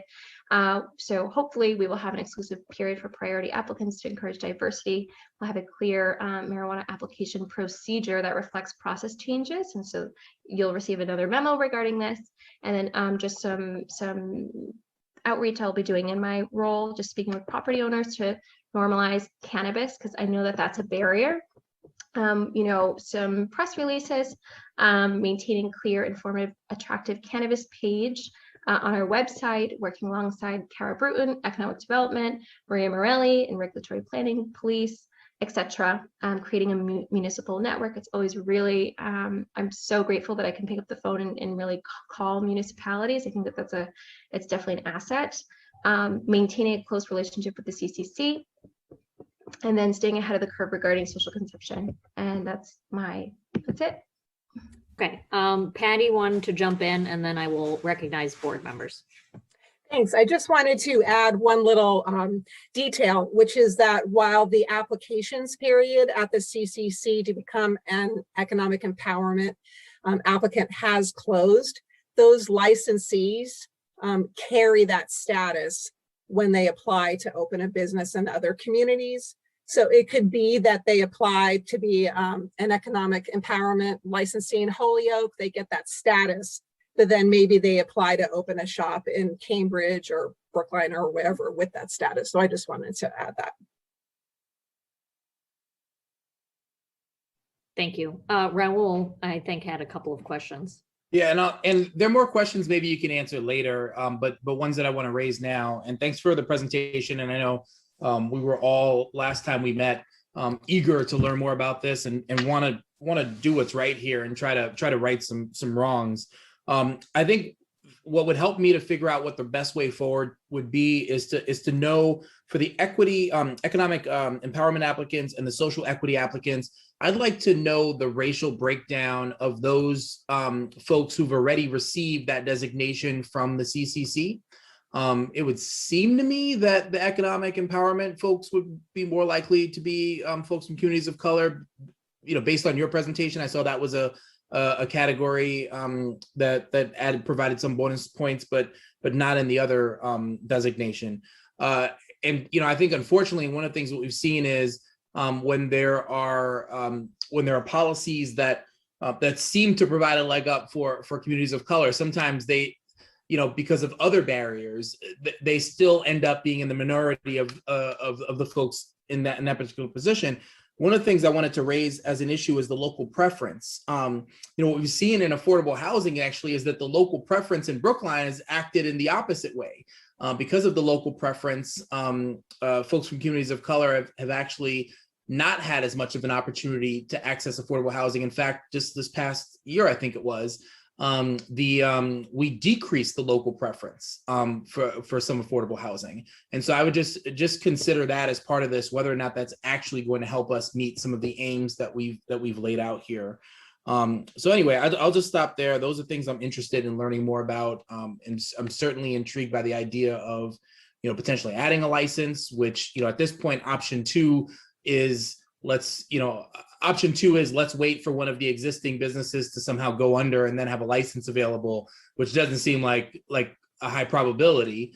Option one, at least, is an affirmative step forward in ensuring that at least an EE or SE applicant has access to Brookline for a certain amount of time, and whether or not a majority of ownership of that business is POC, we won't be able to say, it seems. But anyway, those are my thoughts and questions. Thanks. I think I saw Miriam's hand, and then Bernard. Were you trying to jump in? No? Okay. Miriam. Thank you, Heather. Piggybacking on Raul's comments, somebody wrote, and this is not somebody wrote in the Q&A a comment that social equity applicants and economic empowerment applicants must not reside in Brookline because Brookline is not, residents would not get approved for SE or E through the state CCC because Brookline is not an area of disproportionate impact. So I think this needs to be resolved, because if that's the case, then what we're doing is we're setting up a situation in which no one will ever be able to qualify for this license. So I just want to put that out there. If that is true, then we need to make sure that we don't do that or we address that. Yeah, that's not my understanding of the way the social equity program works from the criteria, but I will definitely double check that just to make sure that I am providing accurate information. It's definitely important. And Miriam, if I could jump in, this is Patty again. Again, these licensees get their status as of 2018, but then they can move around. So for example, Cambridge has received some applications from EE applicants who got licensed somewhere else. And so now they're just trying to open another shop. So hopefully we would have those opportunities. Okay, John. Thank you. Oh, you got to unmute. Gotcha. I got you. All right. So I feel as though we're in a position right now where we are on the verge of granting a third license, and we would then face a fourth licensee. I haven't yet heard whether we have any options to interrupt that process without sort of damaging I won't call it the rights of the applicants, but unfairly treating them in terms of the representations that have been made to them so far as to the steps they had to go through to get a license. You know, in other words, if we didn't say at the beginning that you might be denied a license at the end if you do not qualify or have some representation of minority presence in your board or et cetera. If we didn't say that at the beginning, can we say that at the end as a reason to hold off on going ahead? I'm not sure we can. So that points in the direction of we should add a couple more licenses. And that's where Monique's presentation has been extremely helpful in that she's given us a framework for, excuse me, for setting aside those additional licenses if we do decide to add a couple of licenses or more than a couple of licenses, setting aside those for minority applicants, local applicants, economic empower applicants. What I think would be the required way to do that is that we shouldn't have a limitation of a year because, you know, we could end up right back where we started from. In that if we don't get the applications in a year, then we're back to first come, first serve. And we don't want that if it's going to just, you know, have the end result that we've gotten already, which is not to have any minority retailers in town. I'm also a little bit uncomfortable with the idea that it should be first come, first serve to the whatever minority applicants apply. And I think competition would be desirable. I just have no idea how many minority applicants are likely to come forward if we do this. But I just think those are questions to keep in mind. You know, do we want to be first come, first serve with these additional licenses? And what can we do to ease the way, make a path for there to be not just one, but maybe two or three or four of such applicants? Those are my thoughts. Any other thoughts before we open it up to some people who have signed up to speak from the public? Okay, so here's the deal. We already had a public hearing where we heard from many folks, I believe last week or maybe the week before. These weeks are blurring together. So I'm inclined to let people speak who want to be heard on this issue, even though we have already had a public hearing. This is not a public hearing, but we are running late. So instead of the usual 3 minutes, I'm inclined to permit 2 minutes, especially since we've heard from a lot of these folks in the past on this particular issue. What do other board members think? Bernard, you need to unmute. Sorry, never learn. Sounds like a great idea to me. I think that's perfectly appropriate. We are running out of time, and we do have that 10:30 end date or end time. Yeah. May I interject for one moment, just to remind you, there needs to be a vote on conditions and on the manager. Okay, thank you for that reminder. So any objections to limiting people to 2 minutes? Not here. Okay. Devin, please promote the first person and set the timer for 2 minutes. First person signed up for public comment is Cindy Lee. Cindy, you have been promoted and you can unmute and begin when you're ready. Hello, can everybody hear me? Yes. Okay, thank you. All right. As Devin just said, my name is Cindy Lee, and I'd like to voice some of my concerns should you move ahead with the mission license. I want to really bring to you the attention of the impact it will have in the neighborhood. I live on Babcock Street near Osborne Road, just to give you some reference. I think there will be an increase in traffic, idling cars, possibility of increase in trash, property damage, and public urinating. We are all aware what has occurred at the Brookline Village store and the surrounding neighborhood there. I think to mitigate the safety impact on the neighborhood, a contingency should be placed in the licensing, restricting it to an appointment only for the foreseeable future, and to have reduced hours for the first year, should you approve the license. This is to record the impact it may have on the neighborhood and make any adjustments as necessary. Also, I feel that the money from the host community fund collected should be allocated to have a designated police officer assigned to the area. All of this will keep the neighborhood safe for the residents, pedestrians, drivers, and bicyclists. And I mentioned all of them due to the increase in the potential of the traffic in the area. Lastly, I implored the select board to review the allocation of the licenses, which I know you just discussed and presented, in that there has been none granted to a minority owner. This is an opportunity to act on this now, I feel. Review the outstanding licenses and make the changes. Put the current license on hold and conduct a review, which it looks it sounds as if this process has begun. One last thing. I am concerned about the closeness of the mission operation, if you will, to the Match Charter School and the HRI Hospital, who serves substance abuse patients. This should also be reviewed and have them weigh in on this discussion. And that I just want to bring those to your attention, my concerns about how it would affect the neighborhood in this area. Thank you, Cindy. The next person signed up for public comment is Jonathan Lau. Jonathan, you've been promoted to a panelist and you can begin your time when you're ready. Good evening, everyone. I would like to start by saying that any talk about social equity applicants and economic applicants in Brookline is a lie. I've been in the application process with the CCC as a social equity applicant and economic empowerment applicant, and they denied me based on the fact that I live in Brookline, Mass. All right, I already told Monique this last week, for the record.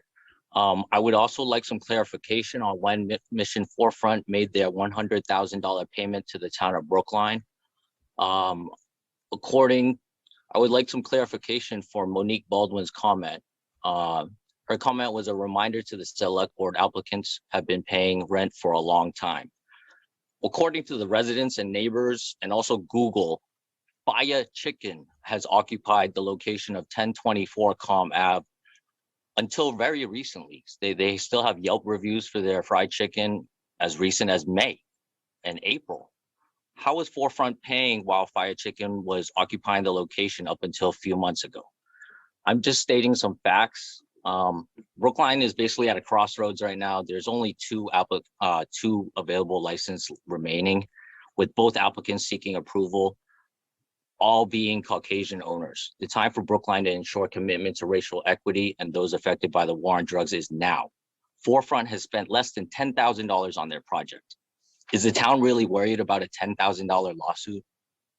There is no way to justify choosing an out-of-state operator that operates in 5 states, already has 2 locations in Massachusetts, Worcester and Georgetown. They have no support from the residents or businesses in the area. J. Lau & Co. has now over 500 resident signatures and over 20 businesses in the area that support J. Lau & Co. Brookline must adopt the 2-year minority ordinance from Cambridge. Any talk about any provisional license or any career license, it is scraps. It is a slap in the face to a minority. It is like asking a minority to go sit at the big dinner table, but then you have a little table on the side where you only get the scraps. Thank you. I yield my time. The next person signed up for comment is Janelle O'Neill. Janelle, you've been promoted to a panelist. You can unmute, and when you're ready, your time will begin.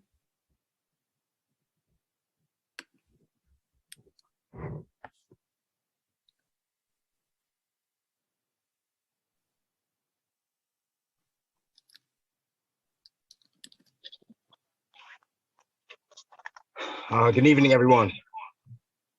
Donald O'Neill, town meeting room from precinct 4, lifelong resident. I'm just gonna get to the point here. So in 2017, 9/11, I've said this before many times, many forums, that I walked to the State House on Ashburn Place and I spoke to some CCC commissioners, asking how do minorities get involved in the business? Long story short, they said it's up to the town, municipality. I've been talking about this for a very long time, and you know it's really disrespectful to know that the 27.4% population, minority population in this town is still invisible. You have a minority applicant from this town who would like to open up and help people from this town. 2018, I don't understand how these folks were able to get a hold of HCAs back then, when it wasn't even, there was no outreach, public outreach to minorities in this town.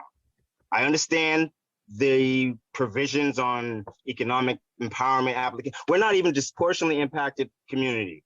There's a reason why the Racial Equity Advancement Fund, the original language that was written in it, was to state to help minorities in this town because we were not on that list. You have 30 seconds. Thank you, Devin. I'll be quick, okay? So I'm gonna give an example. If Tito Jackson is an empowerment licensed person from outside of town and would like to open up here, it would be messed up if Jonathan Lau, who's a minority, who can't qualify for that empowerment license because he is from Brookline, doesn't open up. Thank you. The next person signed up for public comment is Brian Matthews. Brian, you've been promoted to a panelist. You can unmute and share your video if you're comfortable, and your 2 minutes will begin.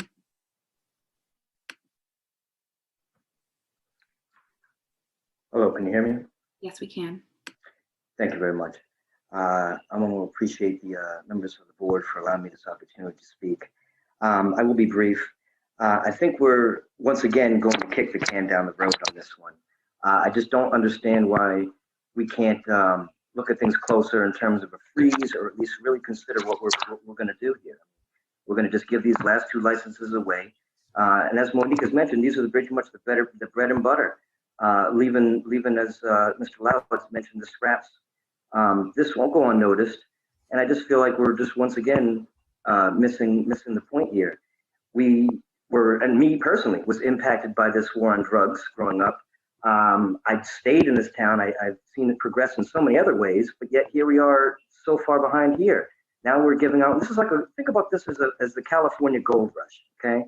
This is what we're facing with here. This is gonna be gone in an instant and everyone's gonna be sitting back sifting for pebbles. And I just don't understand why we're sitting and really not seeing this in real time. And so I'm gonna keep this short and brief, but I just feel like we're going to kick the can down the road one more time. And I think that we should all say that to ourselves in our mind, because that's what we're doing. And I just don't understand why we can't look at this with a point of view of saying we're trying to make progress for minorities, people who've been disproportionately affected. Now we realize this town is not even on that list. And so now we really have to do something. We understand the ball was dropped earlier, no pointing fingers, but we can do something right now. The fingers will come pointing later if we don't do anything right now. And please don't kick this can down. And I appreciate you giving me this time. Thank you. The next person signed up for comment is Addie Ajanusi. You've been promoted to a panelist. You can unmute and share your video if you're comfortable, and your 2 minutes will begin. Can you guys hear me? Yes, we can. Thank you for letting me speak. I'll start off by alluding to what John Van Zoyak said 2 weeks ago on public record, just accepting the fact that the town messed up when it comes to making a plan for minority applicants, right? And putting us at least in the picture. So right now, factually, white-owned businesses own 50% of that license given out. If we go by numbers, anything past 50% does not say minority, does not say equity. If you give Mission the license, that's 75%. So why do we keep saying this minority issue? I just want us to look at it from the spectrum of a Jared Austin situation, because now this is about racial equity. And constantly, minorities in Brookline, you guys keep asking us to take the back seat. You come up with, you guys are, Raul, you're a minority. You've seen it long enough. You keep telling us to just wait and come up with, you guys would come up with solutions and solutions. They have 50%. We're not budging on this one. We dug in for this one. You guys cannot, you can make the decision that you want to, but just let's look at it from the scope of a Jared Austin's, because it's a racial equity and you guys are going against that. Mission doesn't have the support. I've not seen one resident that spoke for them. We have 500 residents. Why's that not getting through to nobody? People that live here supporting minorities from here. No, 20 seconds. Thank you. I hope you guys make the right choice, or you guys will do what you want to do. And I guess the balls will fall the way it is. But we dug in on this though. On the John Lau issue, as minorities, we're supporting him. We dug in on this. We are not going nowhere. Thank you.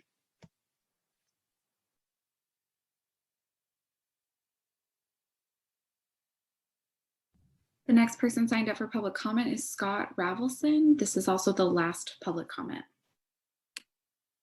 Scott, you've been promoted to a panelist. You can unmute and share your video if you're comfortable, and your 2 minutes will begin. Hi, this is Scott Ravelson. I am the manager of 1022 Commonwealth LLC.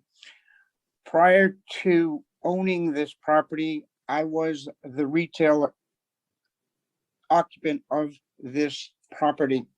When you could be a local retailer in a kind of a out of the way location and create excitement and draw traffic.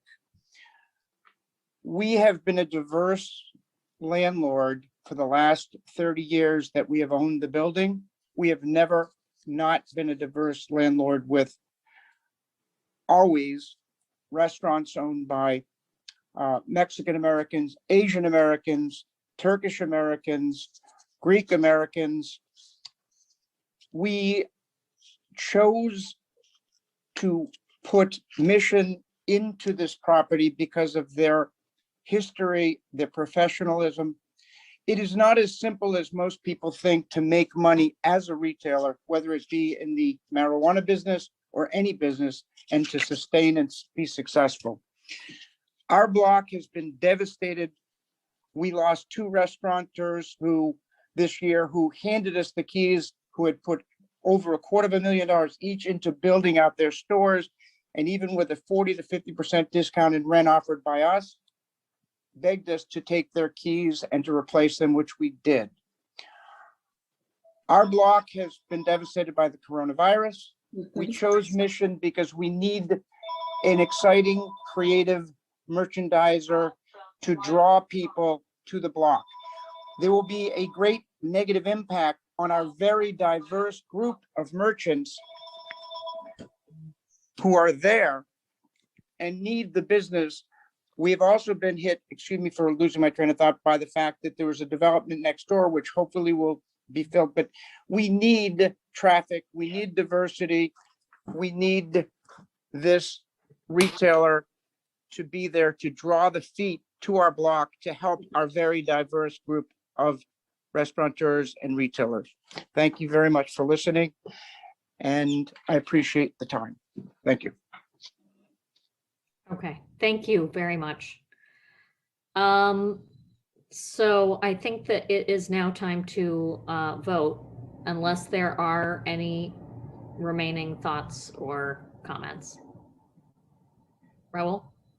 And then yeah, I feel a little stuck here because these two things are interconnected, and I think my comments from the previous meeting hold is that we established these rules, and we've got folks that are applying that have followed these rules, and right now we would be changing those rules if that's something that this board decided to do.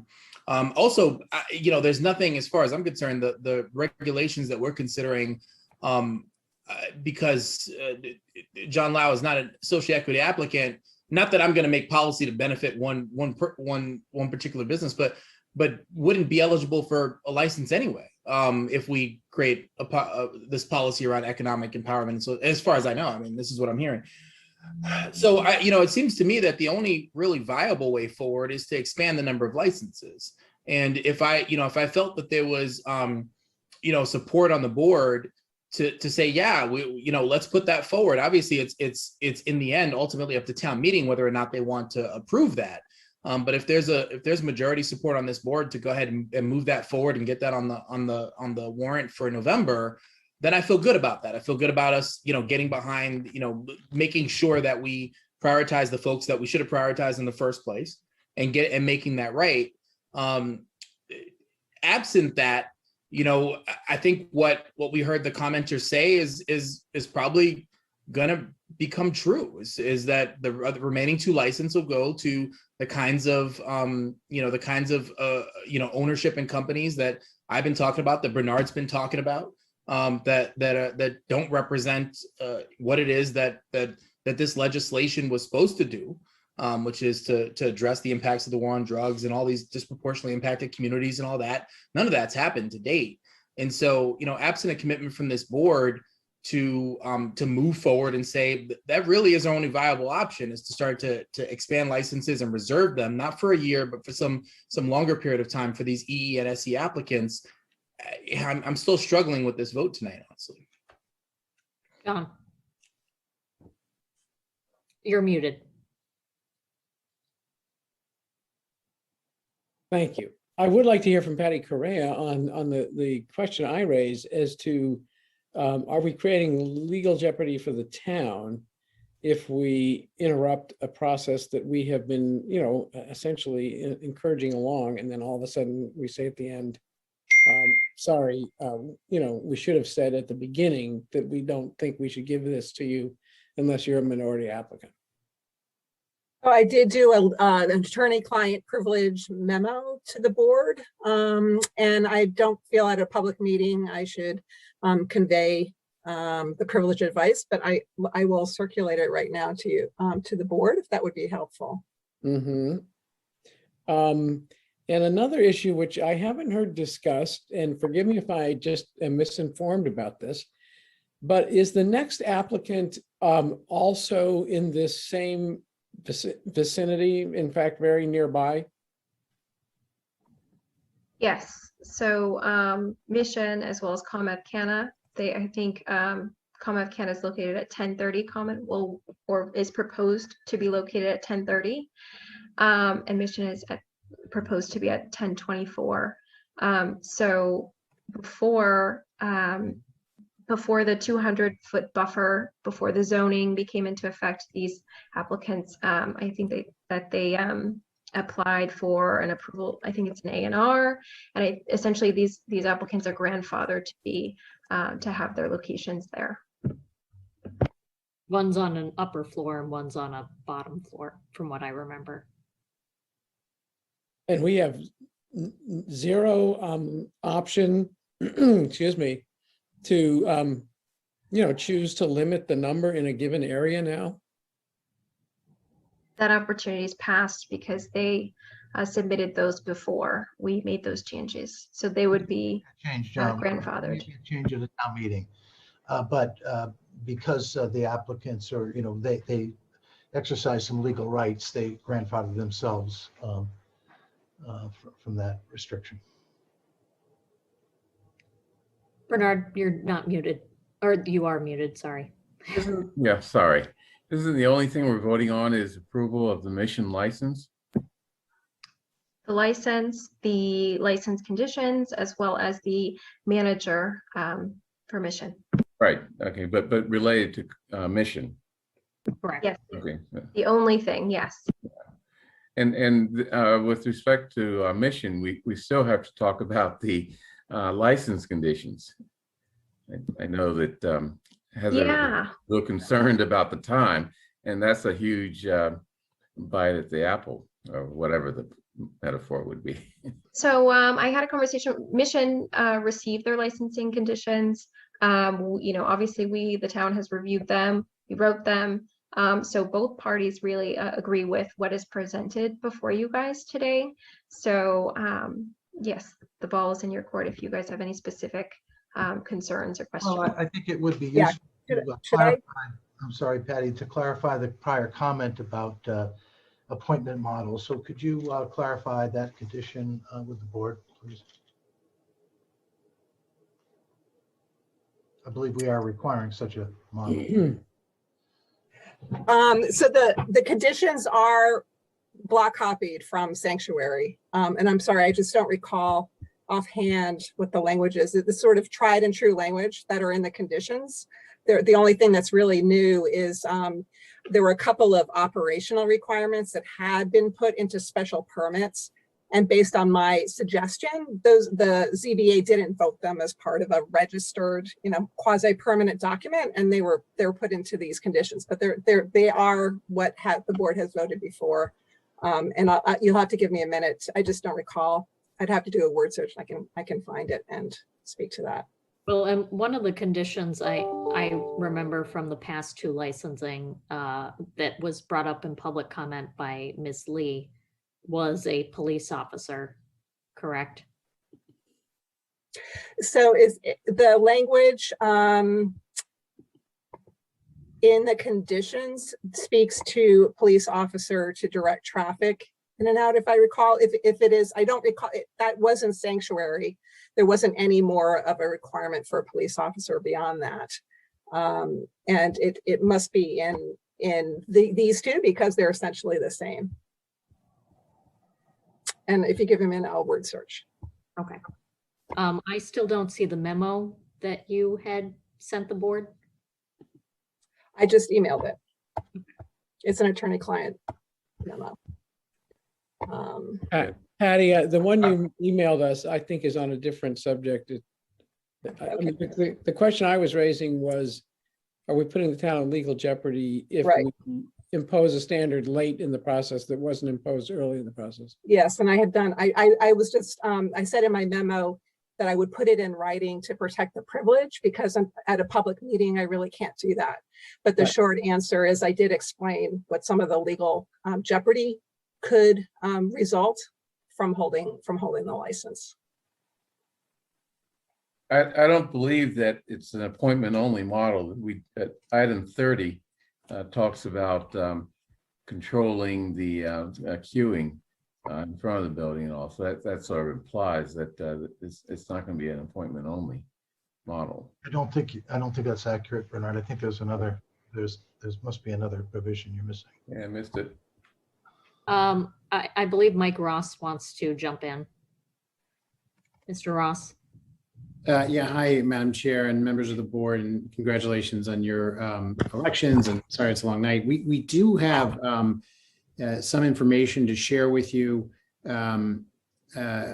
Good news, we think, prompted by the comments of 2 weeks ago, encouraged by those comments.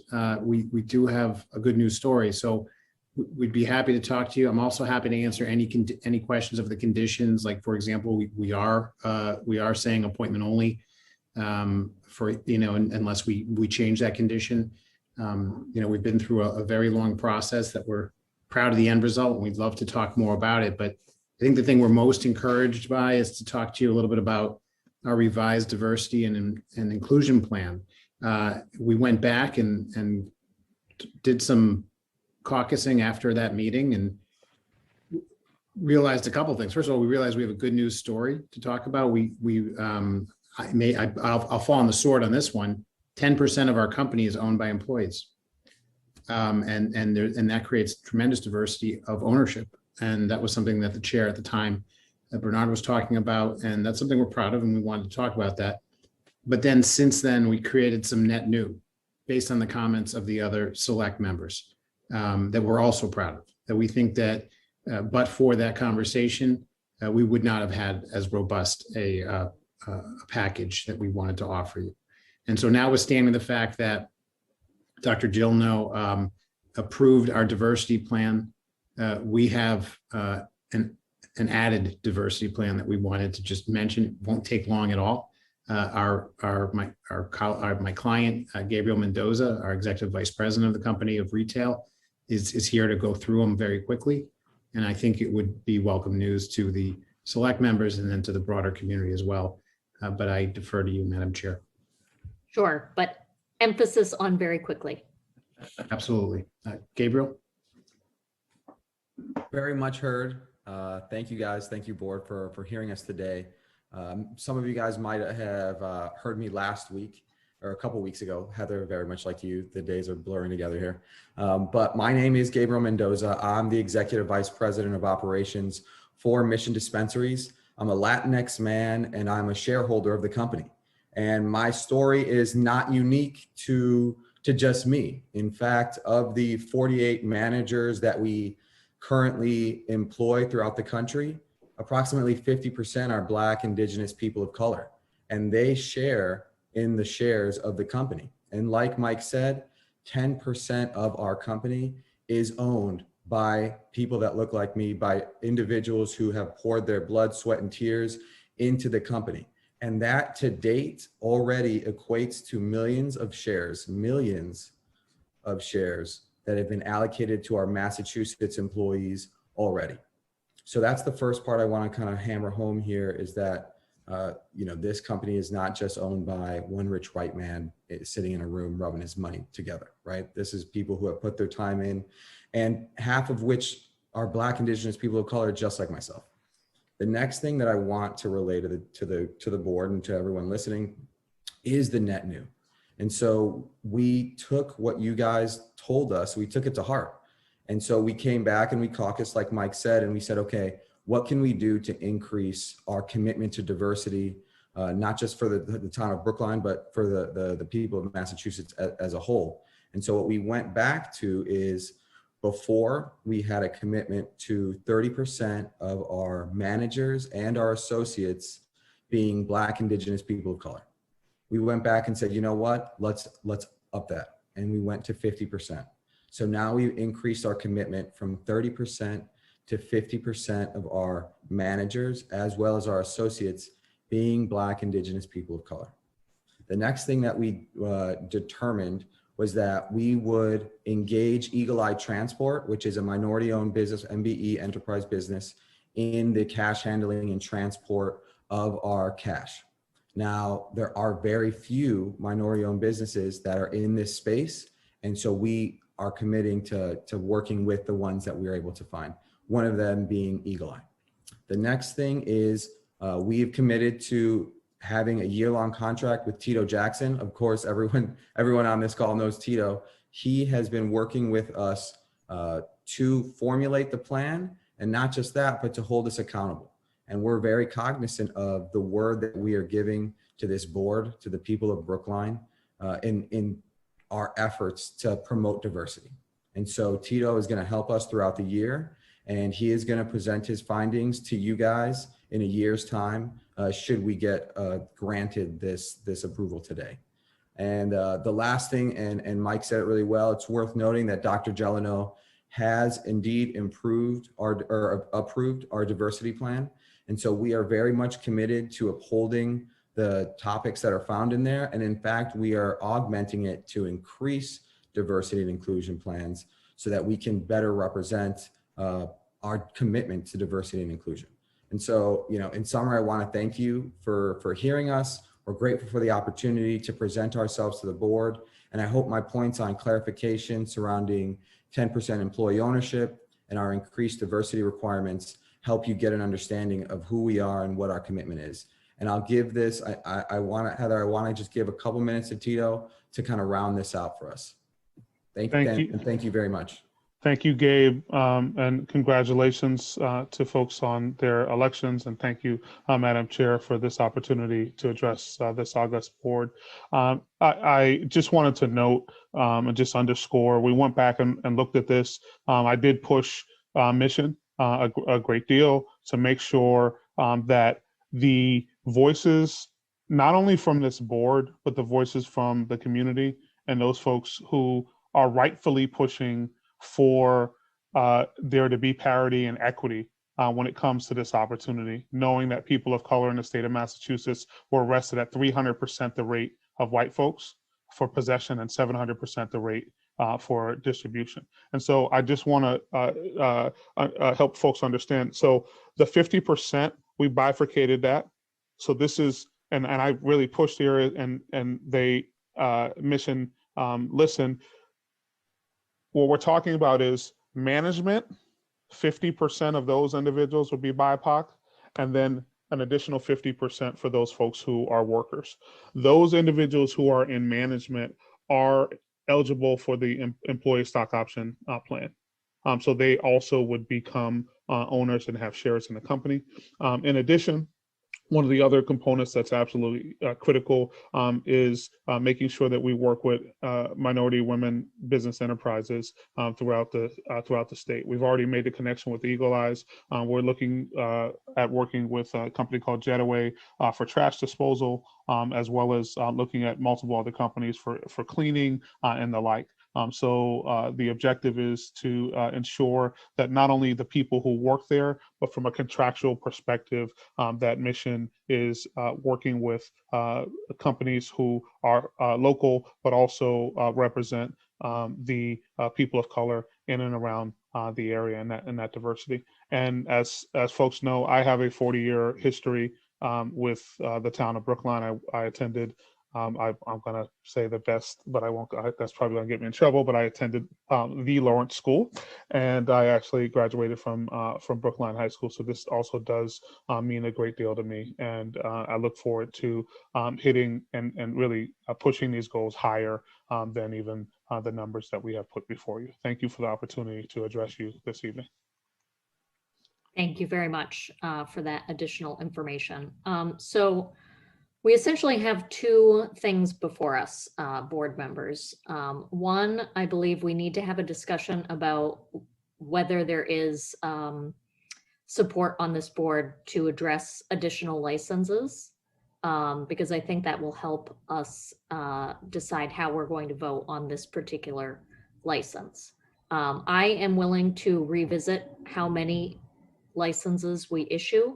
This, of course, as Raul alluded to, will need to be approved by town meeting. Is that, I mean, aren't, or isn't the mission license a separate issue from whether we vote to go to town meeting for additional licenses?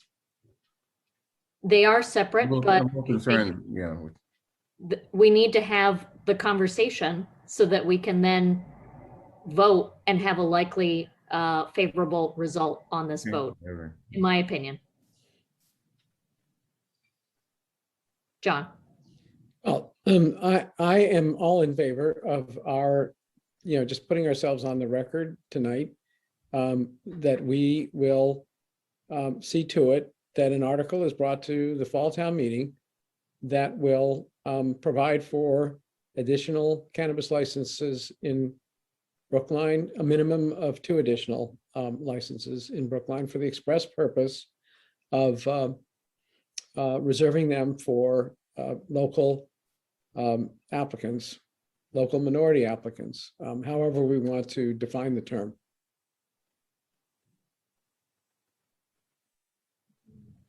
I would be, oh, sorry. Miriam. Go ahead, Miriam. I would be in support of that as well. Yeah, I'd be in support of that, but just let us remember how the discussion at town meeting went with these 4 licenses. So we should definitely have this discussion.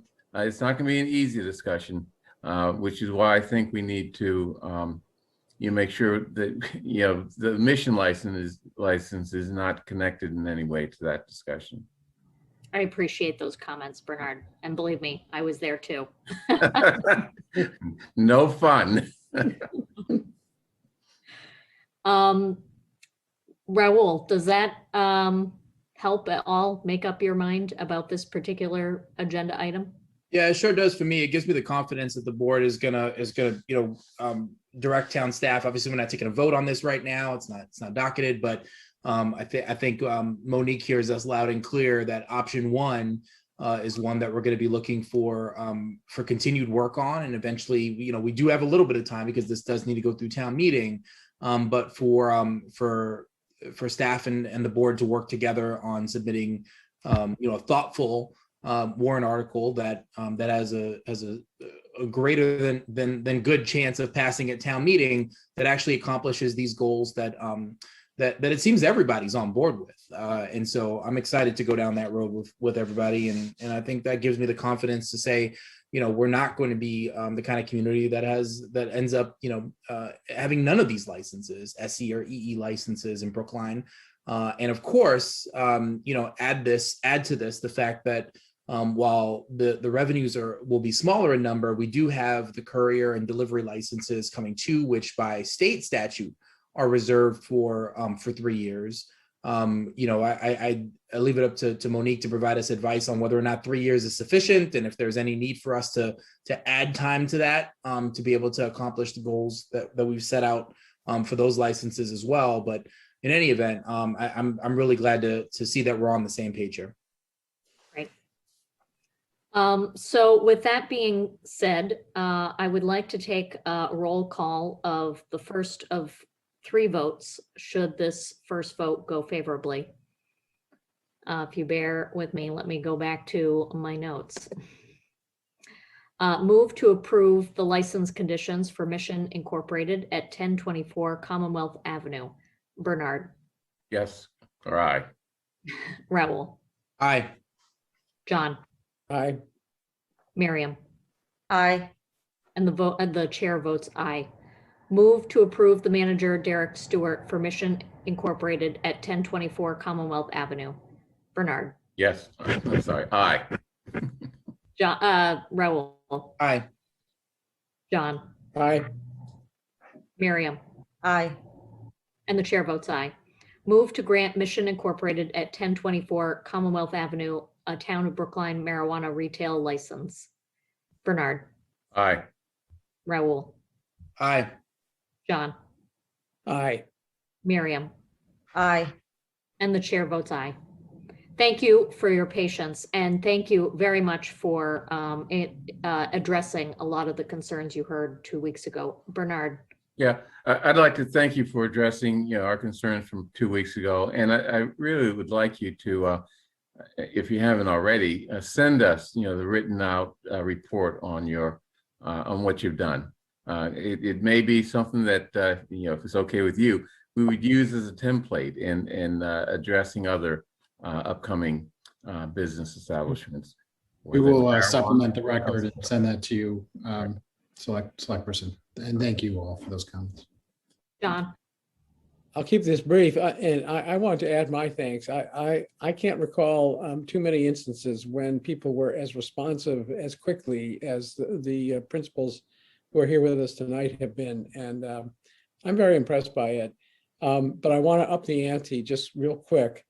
I found it ironic recently when one of the other retail operators in Brookline was in the news because of a dismissal of an employee who was minority on the grounds of they were involved in a relationship with someone who was a competitor.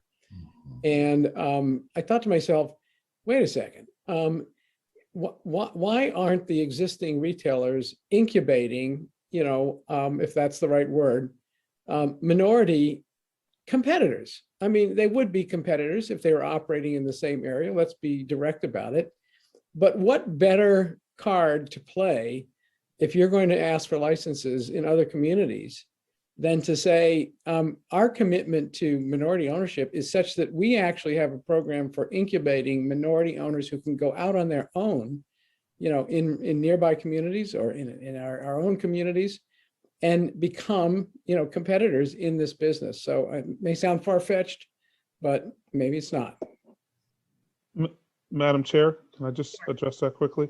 Mr. Select Boardman, I actually believe that there's enough room in this industry for everybody. No one is growing enough cannabis at this point to sustain the whole industry. No one is actually making enough marijuana infused products, edibles or the like. And then there are specific brands. I believe, and I will actually work with Mission on this component. There's also those individuals who've been through this process know more about going through this process as well as the standard operating procedures. And so I think there's an opportunity to make it a win-win for the individuals that we're going to be working with. And I think you have a really great idea there.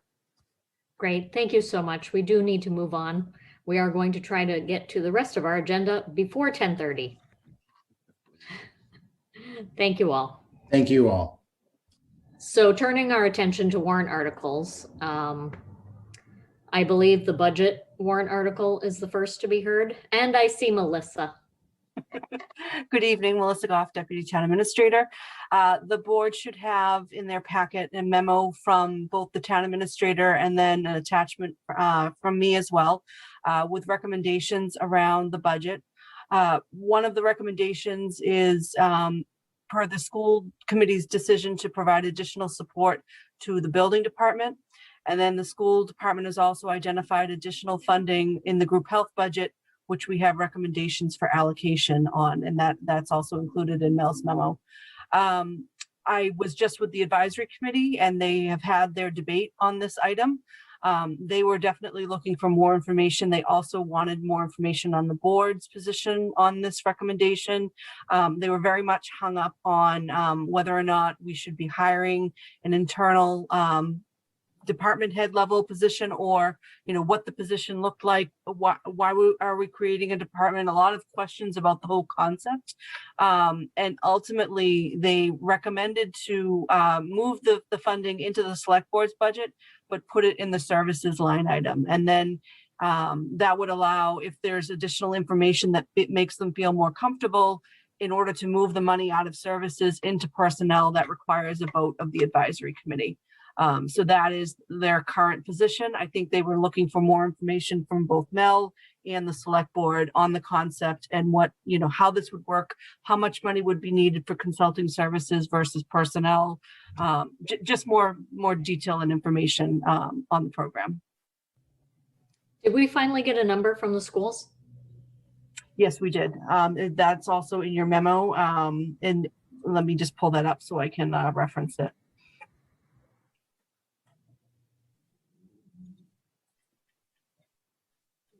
$119 million or something like that? Yes. How far off is that from what Mel and you, Melissa, budgeted? So I think that they have, they originally had a gap of about $5 million, and they've been steadily working to address that gap. And part of the issue with the budget is that they are using some of their federal funding to essentially meet their projected budget, which did cause a lot of concern on the advisory committee. And frankly, we're also concerned about the use of one-time money for recurring revenue. But ultimately, the decision on using federal funds is a school committee decision, not a town meeting decision. So that is where we are with that at this point. So the current recommendation for town funds for the school department is $119,870,476. And so if you look at the memo from me to the board dated May 10th, you'll see the changes, and I can also call that up if that's easier for the board to navigate. Yeah, if you can call it up. I'm still going through the packet and it's just taking a very long time to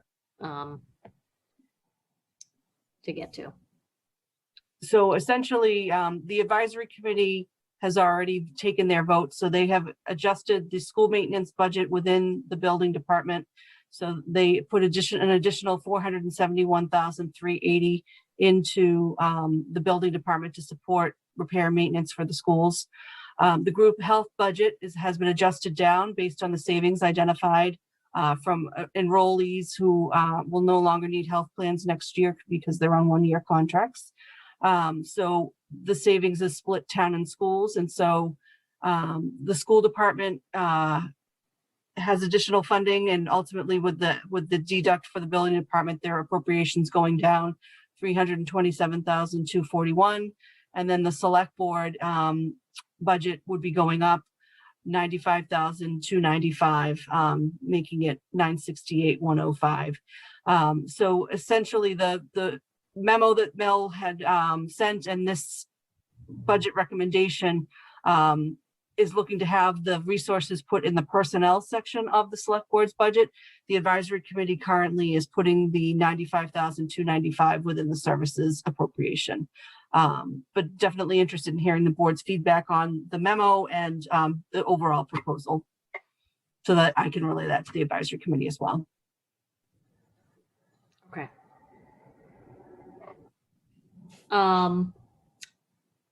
Before I open it up to other select board members, the department head that you mentioned that the AC was having trouble, remind me again what that position is about. So ultimately, one of the recommendations of the reimagining task force was to essentially start to build a department and have the funding start in the select board's office, where a physician would be partnering with a consultant working on, and if anyone wants to chime in with additional, please help me here. But essentially kind of looking at the landscape of social services in Brookline, understanding where the gaps are, where there might be better coordination, and then ultimately that would result in a new department that would be ultimately created in a subsequent year. But that's assuming a new department before we do the analysis. I'm not sure I understand. Yeah, I would just clarify. You know, my proposal was sort of a hybrid approach. It wasn't what the task force suggested necessarily, but I think it was close. I felt, and the more I thought about it, I saw a position in Somerville that was similar, where it was designed to try to get some boots on the ground, some people, a person who was there to help create a proposal around a social service network like this. I was intrigued by that. I still think it's a good idea. I haven't thought it through 100%. Happy to talk to the advisory committee more about my thoughts. But the more I think about it, I like it. I know the task force suggesting putting actual social workers in place in various departments, and there probably is a need for that. But I thought maybe for a year at least, we try to map out what this program is. I keep going back to the joint statement. I thought it was a joint statement of the two committees that it committed to, or were suggesting that the town needed to create some social service network or capacity in the event that we could take services away from police at some point in time. We have to have a structure to do that. And so that's really what I was responding to, what I thought was some common ground between the two boards. And my approach was a hybrid approach, which, you know, is not 100% vetted yet. Right? Well, the common ground was we agree that we need more, you know, social service type resources. The structure of that is where the difference is. You know, my committee, you know, said that we have a structure in town, and there's no need to build another one. You know, when we have, you know, a couple departments that actually, you know, could be used for these purposes. John. So the way I would define the difference, the distinction that is important to me, it was captured in something that Mel just said. He said, you know, create a proposal, and I'm fine with that. What I'm not fine with is creating a department before we've even studied whether creating a new department is the best way to handle the enhancement of social services to be delivered by the town.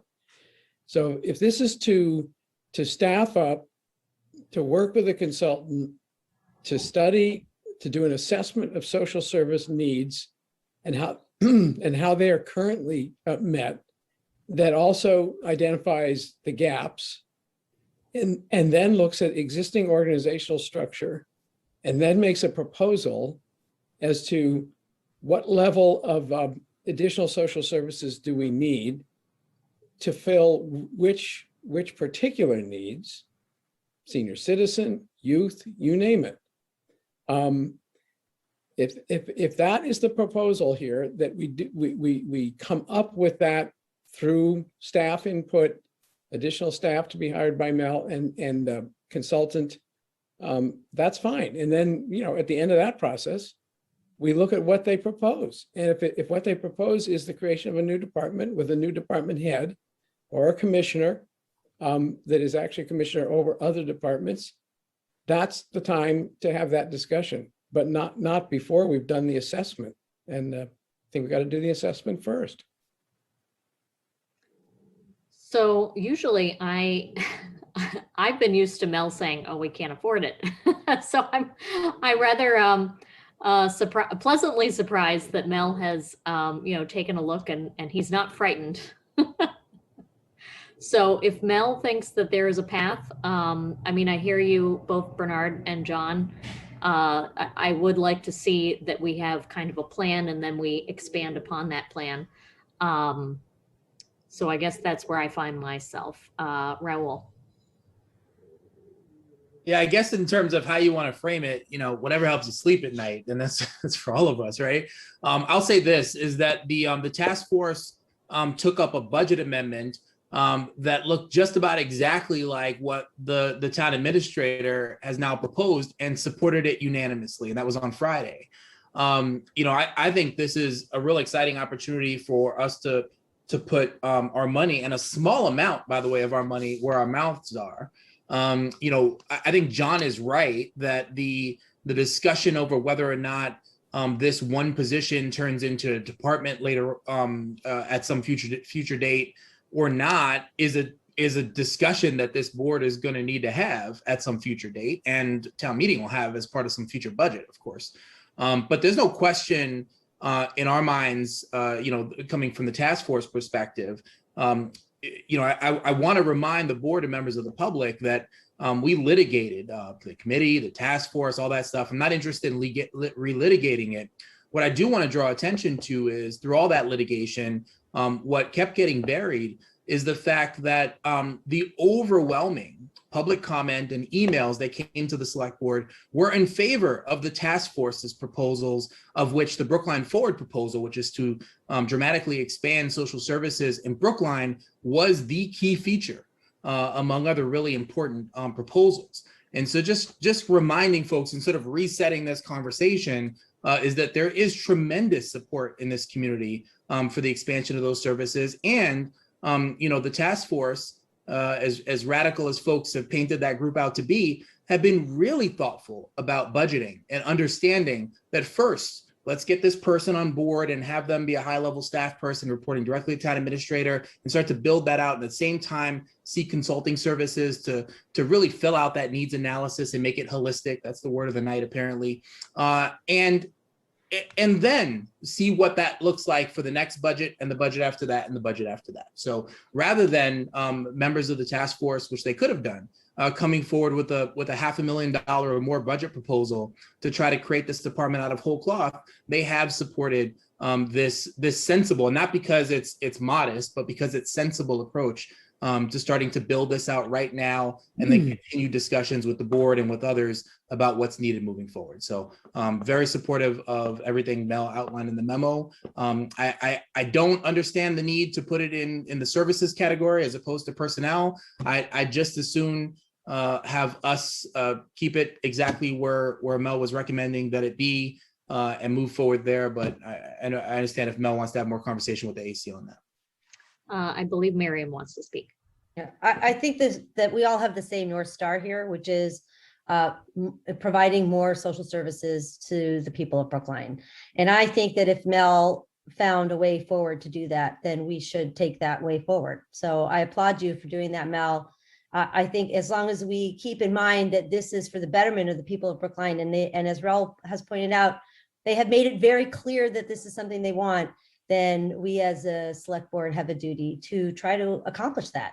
And actually, I think I'm hearing all the same thing even from John, you know, that this is, in fact, this is good for everybody. So I fully support it. Okay, so John, did you want to speak? I just wanted to ask a question, Mel, which I think would clarify this, and I'm sorry to drive this home. What would this person's title be? I don't know.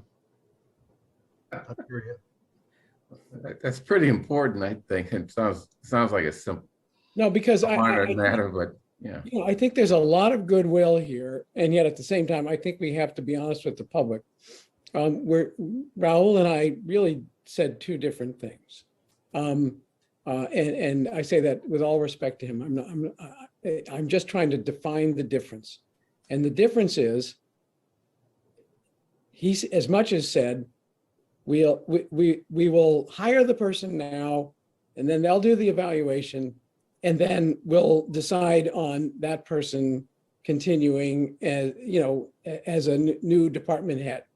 And what I'm saying is that I think we need to hire expertise to evaluate and decide if we even need a commissioner. So I don't want to commit to hiring a commissioner before we've even figured out if we need a new department within the town organizational structure. And that's why I have asked the question about the title. So the title would likely get developed as we engage with HR on a job description.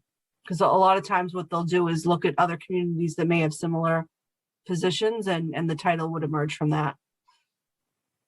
But I'm also talking about the difference between temporary and permanent. I'm sorry, Heather. And sorry for cutting you off, but the first step is to engage in consulting services, correct, Mel? Not necessarily. I think that we would probably try to do both.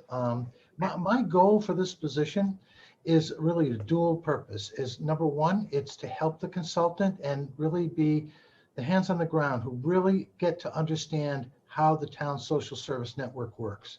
You know, where are the positions? What are they doing? You know, he can't direct those. He or she cannot direct those because those may be under different jurisdictions. But you know, I think it's fair to say that there probably is a willingness to cooperate and to see if we can expand our social service network as much as we can. But I think that this individual will be working very closely with a consultant, providing the kind of information the consultant needs. So it's really it truly is a hybrid type of a position. I just honestly haven't thought about it enough to create a title, but it would be clear, you know, when hiring any individual like this, that they understand that this is not a, you know, this is not a permanent job necessarily. You know, it depends on the way the study comes out. And I would just, I want to just add that was part of the advisory committee's concern, is that they felt that putting a position in the budget made it inevitable that position would also ultimately recommend self-preservation. So that was one of their concerns. Yeah, and it sounds like we're hiring 2 consultants. Well, I mean, that's the title.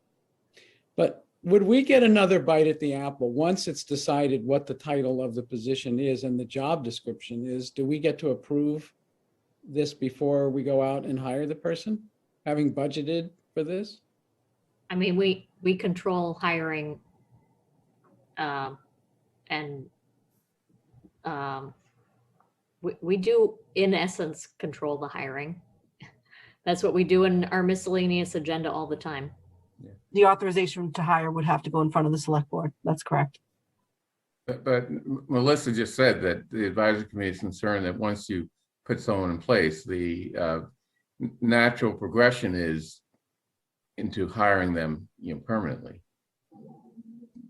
Is that an accurate way of stating? Well, this is, I mean, if I can't, you know, well, if I can, this is about showing leadership, folks. I mean, we've been back and forth. We've been batting around these proposals forever.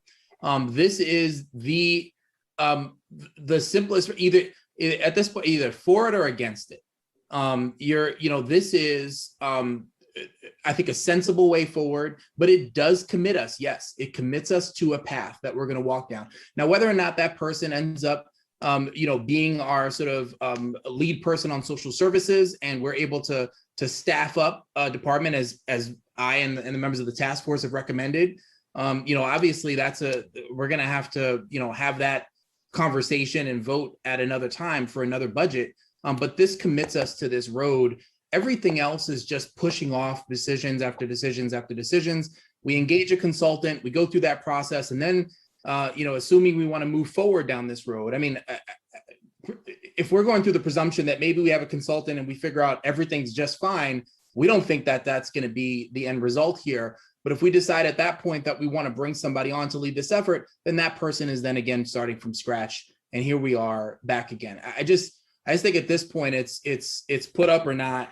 And this is something that's well supported, that is, the task force, I think, has bent over backwards to be accommodating with its recommendations on this. And, I'd like to see if we can move forward here. Miriam. I'm gonna say again, we know this is a need. So we're doing a hatchet job on how to fill the need, losing sight of the fact that the need needs to be filled, right? So I feel very strongly we have to get started on this. It is especially pressing because of the pandemic. It has really laid bare the acute need for some of these interventions in our community. And the further we kick this can down the road, just the worse the situation gets for the people of Brookline. So we don't have to commit to a department. We have to commit to taking a step to addressing these needs. And I really think that's what we're talking about today. And where it goes from there, that is still up to us. Right? We get a say in all the next steps. So I think we need to take this first step. I guess what I just don't understand, we have a Health and Human Services Department. It has divisions that aren't staffed. The person you're talking about should go into that, department and come up with the plan, for increasing social services. Seems to me that we put an extra step in the process that actually slows us down. So I'm deferring to Mel on this. I mean, he's the one that has to hire and fire department heads. He thinks that this is the path to follow. So I will support it, and I'm interested to see what happens. Well, I will support what Mel has proposed as well. And I'm sorry if there was any confusion about that. I just want people to be clear as to what's in front of us. And I don't see in front of us a vote to create a commissioner of Health and Human Services, or whatever we would call it, who would then recommend how to staff up an entirely new department at Town Hall. I see something quite different, which is to appropriate some money for a hiring of some additional person under Mel's, with Mel to make the decision on the job description and the title later, and then for that to come back to us before the actual job is advertised and the person is hired. Is that everyone else's understanding of what we're voting on? That's my understanding of what we're voting on. And I'm for it. Okay, we still have like 7 other warrant articles. Got it. I agree. So I think we should just vote on this. Okay. There's no other discussion. Yeah. Okay, so Bernard. Yeah, I guess I'm willing to vote aye. However, the concerns I've raised are serious concerns. We don't even have a name for this person. And in effect, we're hiring 2 consultants. I mean, does that make any sense? It doesn't make any sense to me. But I think through the process of debating this at town meeting, maybe we'll come up with something that does make sense. Right now, we're not there. I hope that you get your answers at town meeting. Yeah, Raul. Aye. John. Aye. Miriam. Aye. And the chair votes aye. Are we still taking up the budget amendment? So Article 10, essentially the petitioner had tried to remedy some deficiencies in the article that the moderator had ruled were out of scope. And ultimately the solution is to file a special town meeting. So Article 10 is no longer needed because the special town meeting has been filed. So the recommendation under Article 10 is currently no action. Okay, so we don't have to vote on this. Well, you would need to vote no action so that we can. Okay, so I move no action on warrant Article 10. Bernard. Aye. Raul. Aye. John. Aye. Miriam. Aye. And the chair votes aye. Next is the warrant Article 11, Indigenous Peoples Land Acknowledgement at Town Meeting. Miriam. Maya and Kaya, who are the petitioners for this warrant article, are currently in the advisory committee presenting. So I'm wondering if we can move this down so that they can come when they're done with that. We can certainly do that, but if they need to be here. We've already talked to them. This is just the vote. Okay. So I don't know if we should just vote because I assume that we all know how we're voting on this. John? If I could just give the board an update as to where we are. So the board is currently, you had a motion that went in the combined reports that essentially was the petitioner motion and was in the words of the article. Since that time, the advisory committee has taken a position on the article where they have attempted to incorporate the statement into the article itself. So right now that would be what the board would be taking up, whether or not to reopen their vote and then consider the advisory committee motion. And I can call that up too if you'd like. Oh, goody. John. Don't we have new information since the last time we discussed this and voted on it? And that is in the form of a memo from town council having to do with legal impediments to this proposal? So that also should be included in your packet, and also in the OneDrive folder, a memo from town council on some of the questions that were raised by the advisory committee, and then the answers that were provided by town council.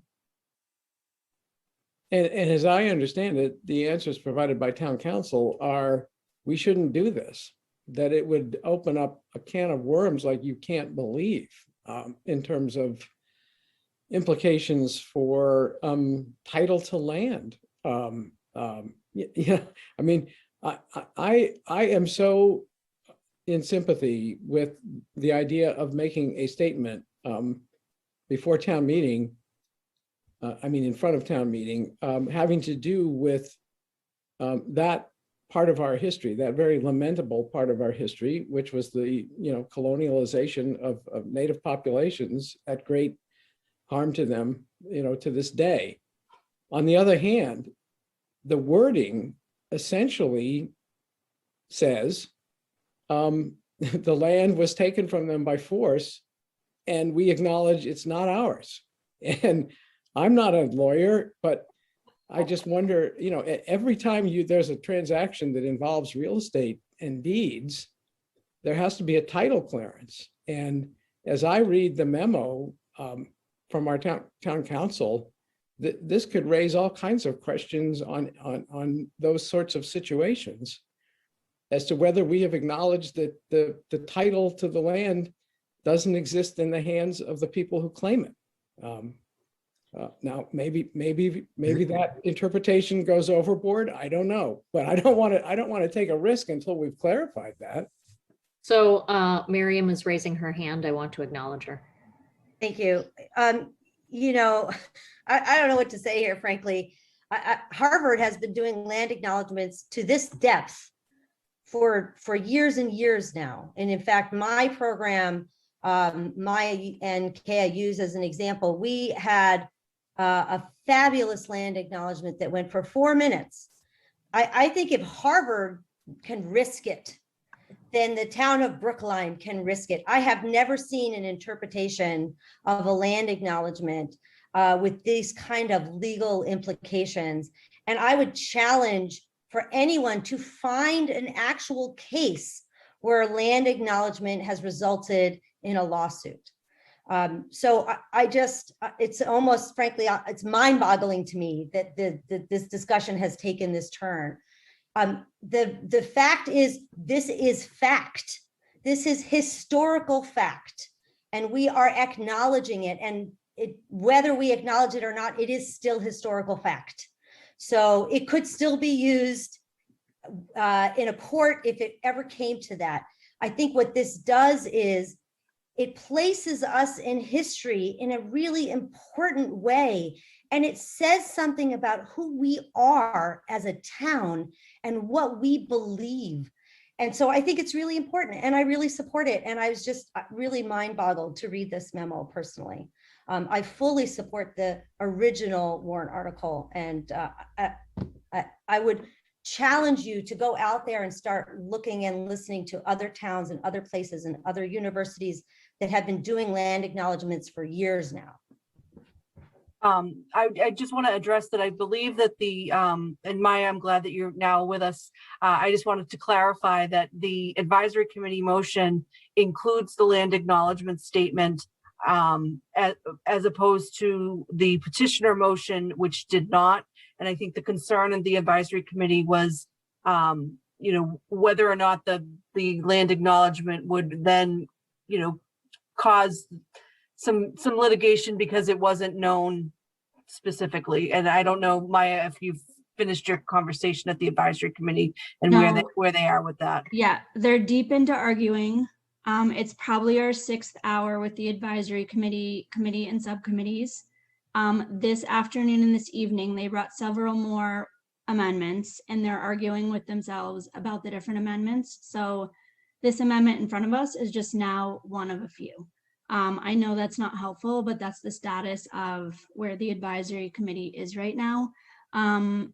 It was a little bit hard for me to extricate myself from there because we were going back and forth between waiting here and then trying to like do them simultaneously. So John, I didn't hear your comments, but I'm happy to respond to anything, any questions.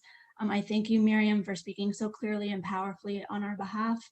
And I'm here if anyone has specific questions. I'd like, yeah, I had my hand up.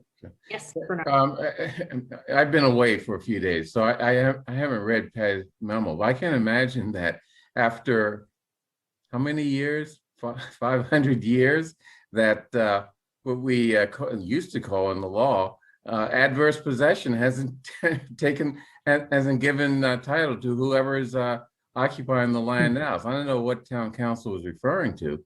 That is a risk that it'd be a claim on a title. John. I can clarify if people have the patience to just let me read from the memo, and it's actually from Jocelyn. And it came to us just this afternoon, and I'll try to just abbreviate the reading here.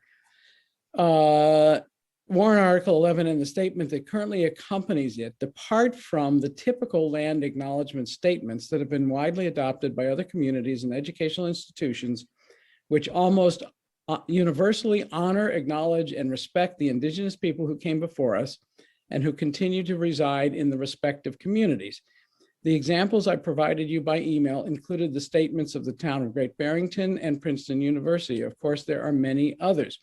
As written, Warrant Article 11 permits the reading of a statement at town meeting that extends beyond land acknowledgement, and the statement that is currently proposed by the Indigenous Peoples Celebration Committee departs significantly from the subject of the article.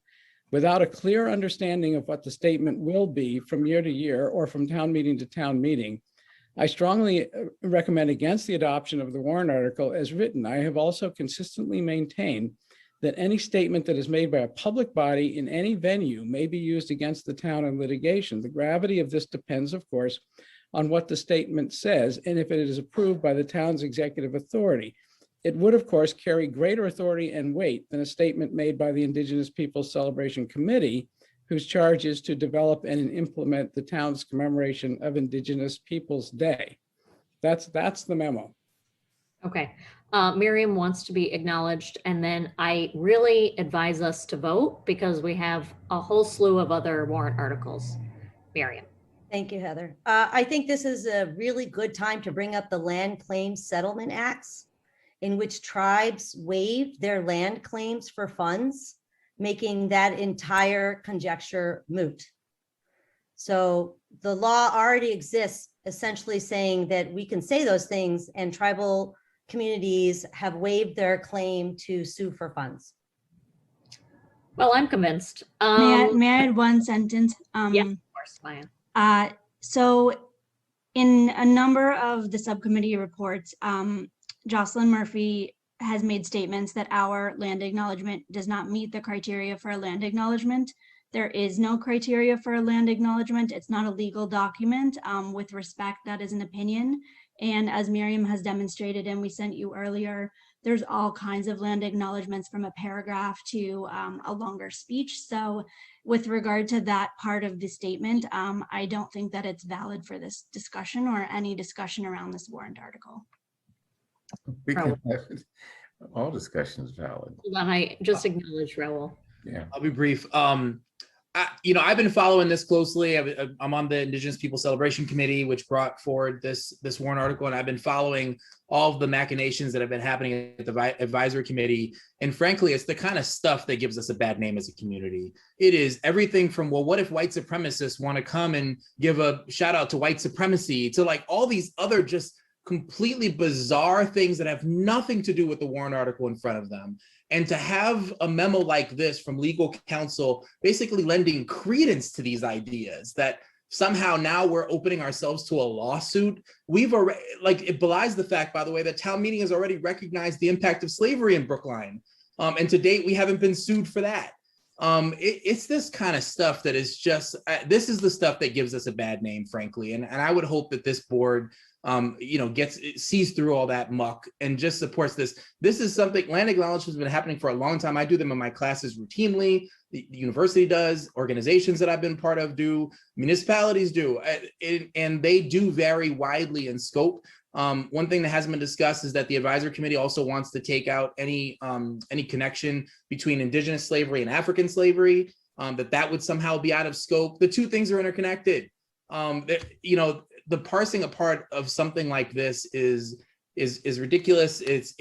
It frankly borders on I'll say it, racism. It is absolutely bizarre. I can't believe it's happening right now. Once again, particularly after what happened not long ago in the advisory committee with Indigenous people and in town meeting with the Indigenous people. There's something to be said about giving something a thorough review. This is far and away beyond that. It is something else completely. And the folks that are doing this right now to these petitioners are going to have to live with that and live, with the shame of what it is that they're doing right now. I certainly won't. Okay, look. Why don't we vote?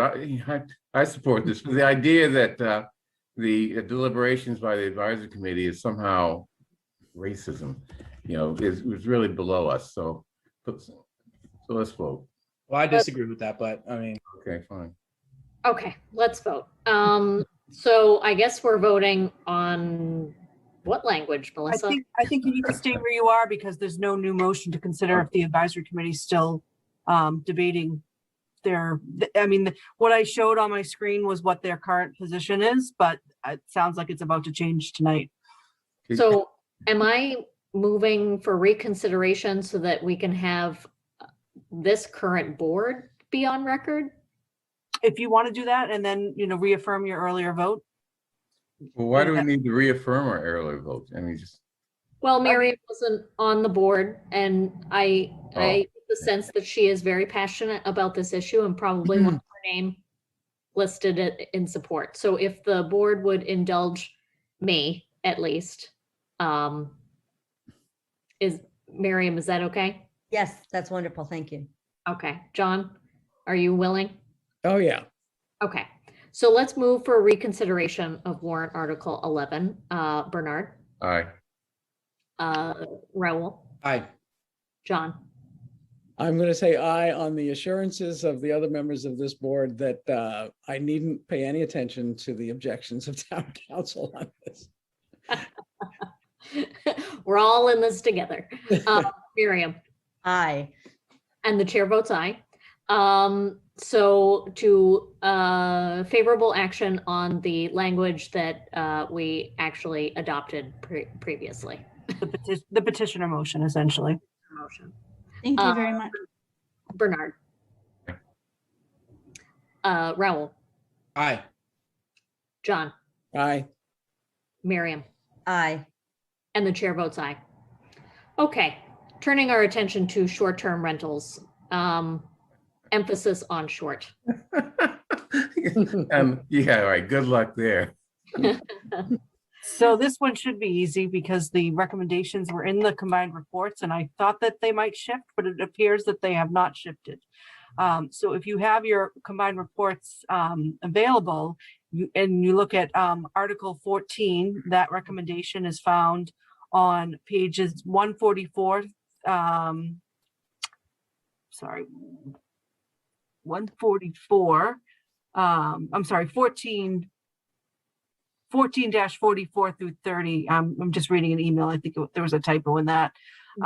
Then there is also the contingent motion on Article 14, which is on page 14-32.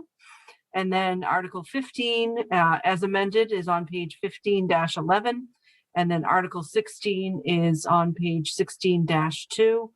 And then the advisory committee, I believe they voted no action on Article 17. I think that there is still some talk about the Pelkey-Karen motion. I believe that Linda might be here. I see Paula Friedman is also here to provide an update on the moderators committee. And thank you, Devin, for also putting the combined reports link in here as well. So I want to acknowledge Paula Friedman, and I know you requested to speak. We don't have the luxury of 10 minutes. I can give you 3. Good evening and congratulations to each of you for being elected to serve the town, and congratulations to Heather and Raoul for being elected to chair and vice chair. And thank you to all of you and all of our town meeting members for being willing to devote the time required to do our best for the town collectively and individually. I am here to speak about the moderator's short-term rental committee and Articles 14, 15, 16, and contingent Article 14. I would like to give you a brief overview of the moderator's short-term rental committee. As you all know, after the fall town meeting, the moderator appointed 6 individuals to the moderator's short-term rental committee.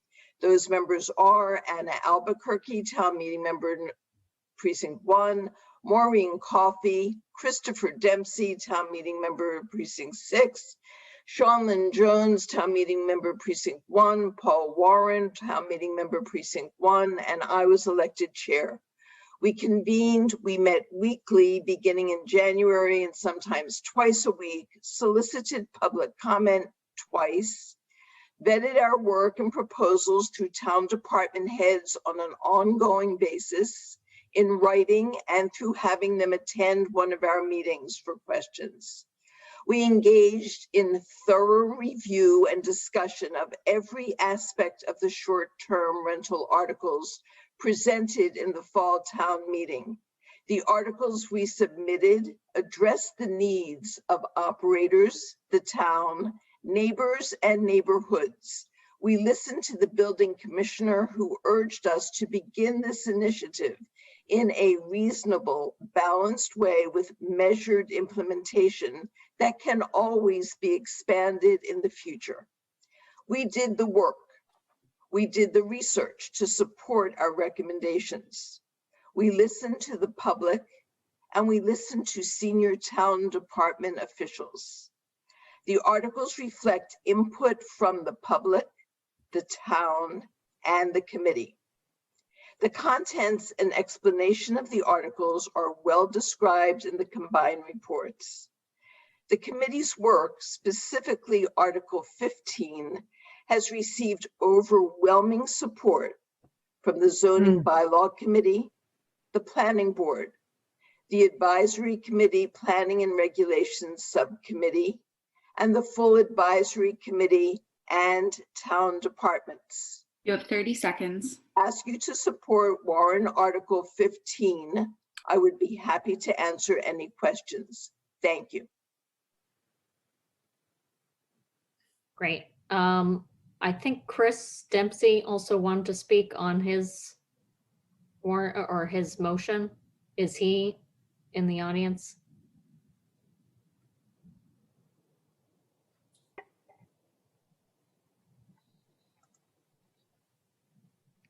So limit it to 3 minutes, please.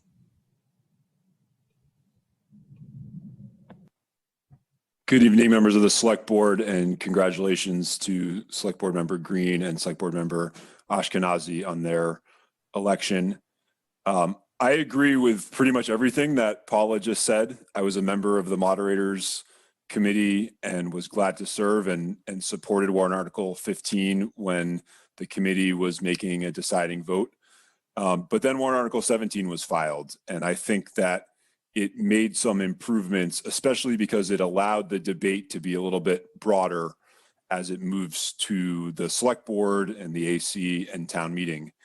But it was a little bit too broad, and it did too much and moved further away than I think most town meeting members would be comfortable with.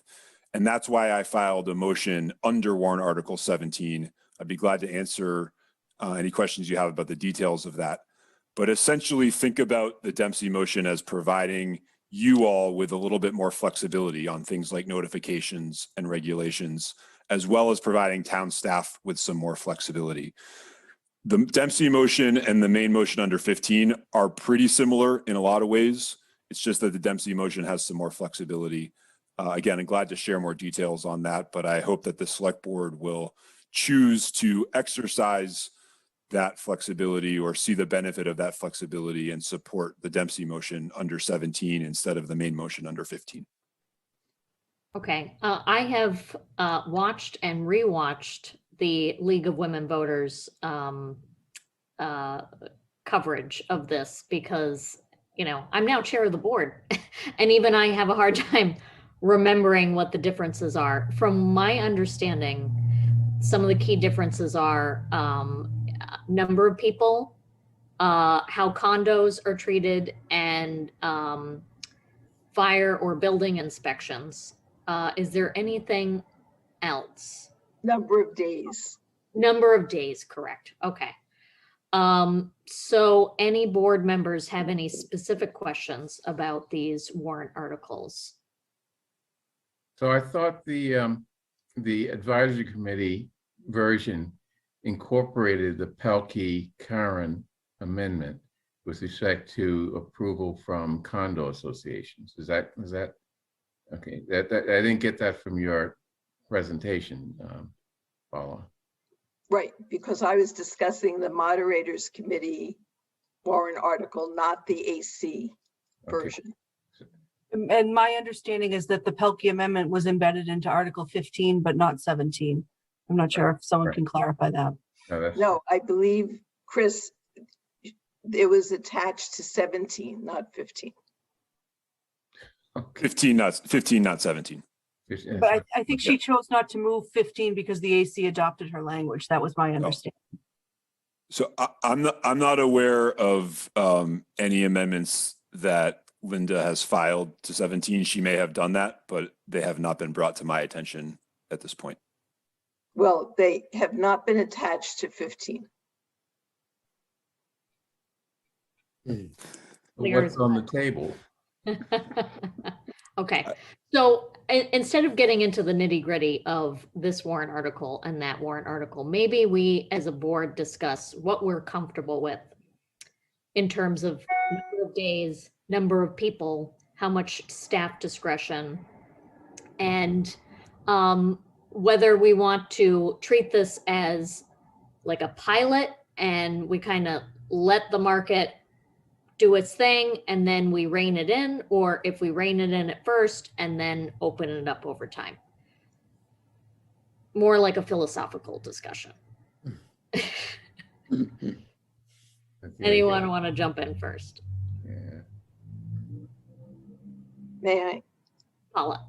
May I just say, I did send a communication that we received today from the chief of the fire department to the select board. I believe each of you has received it.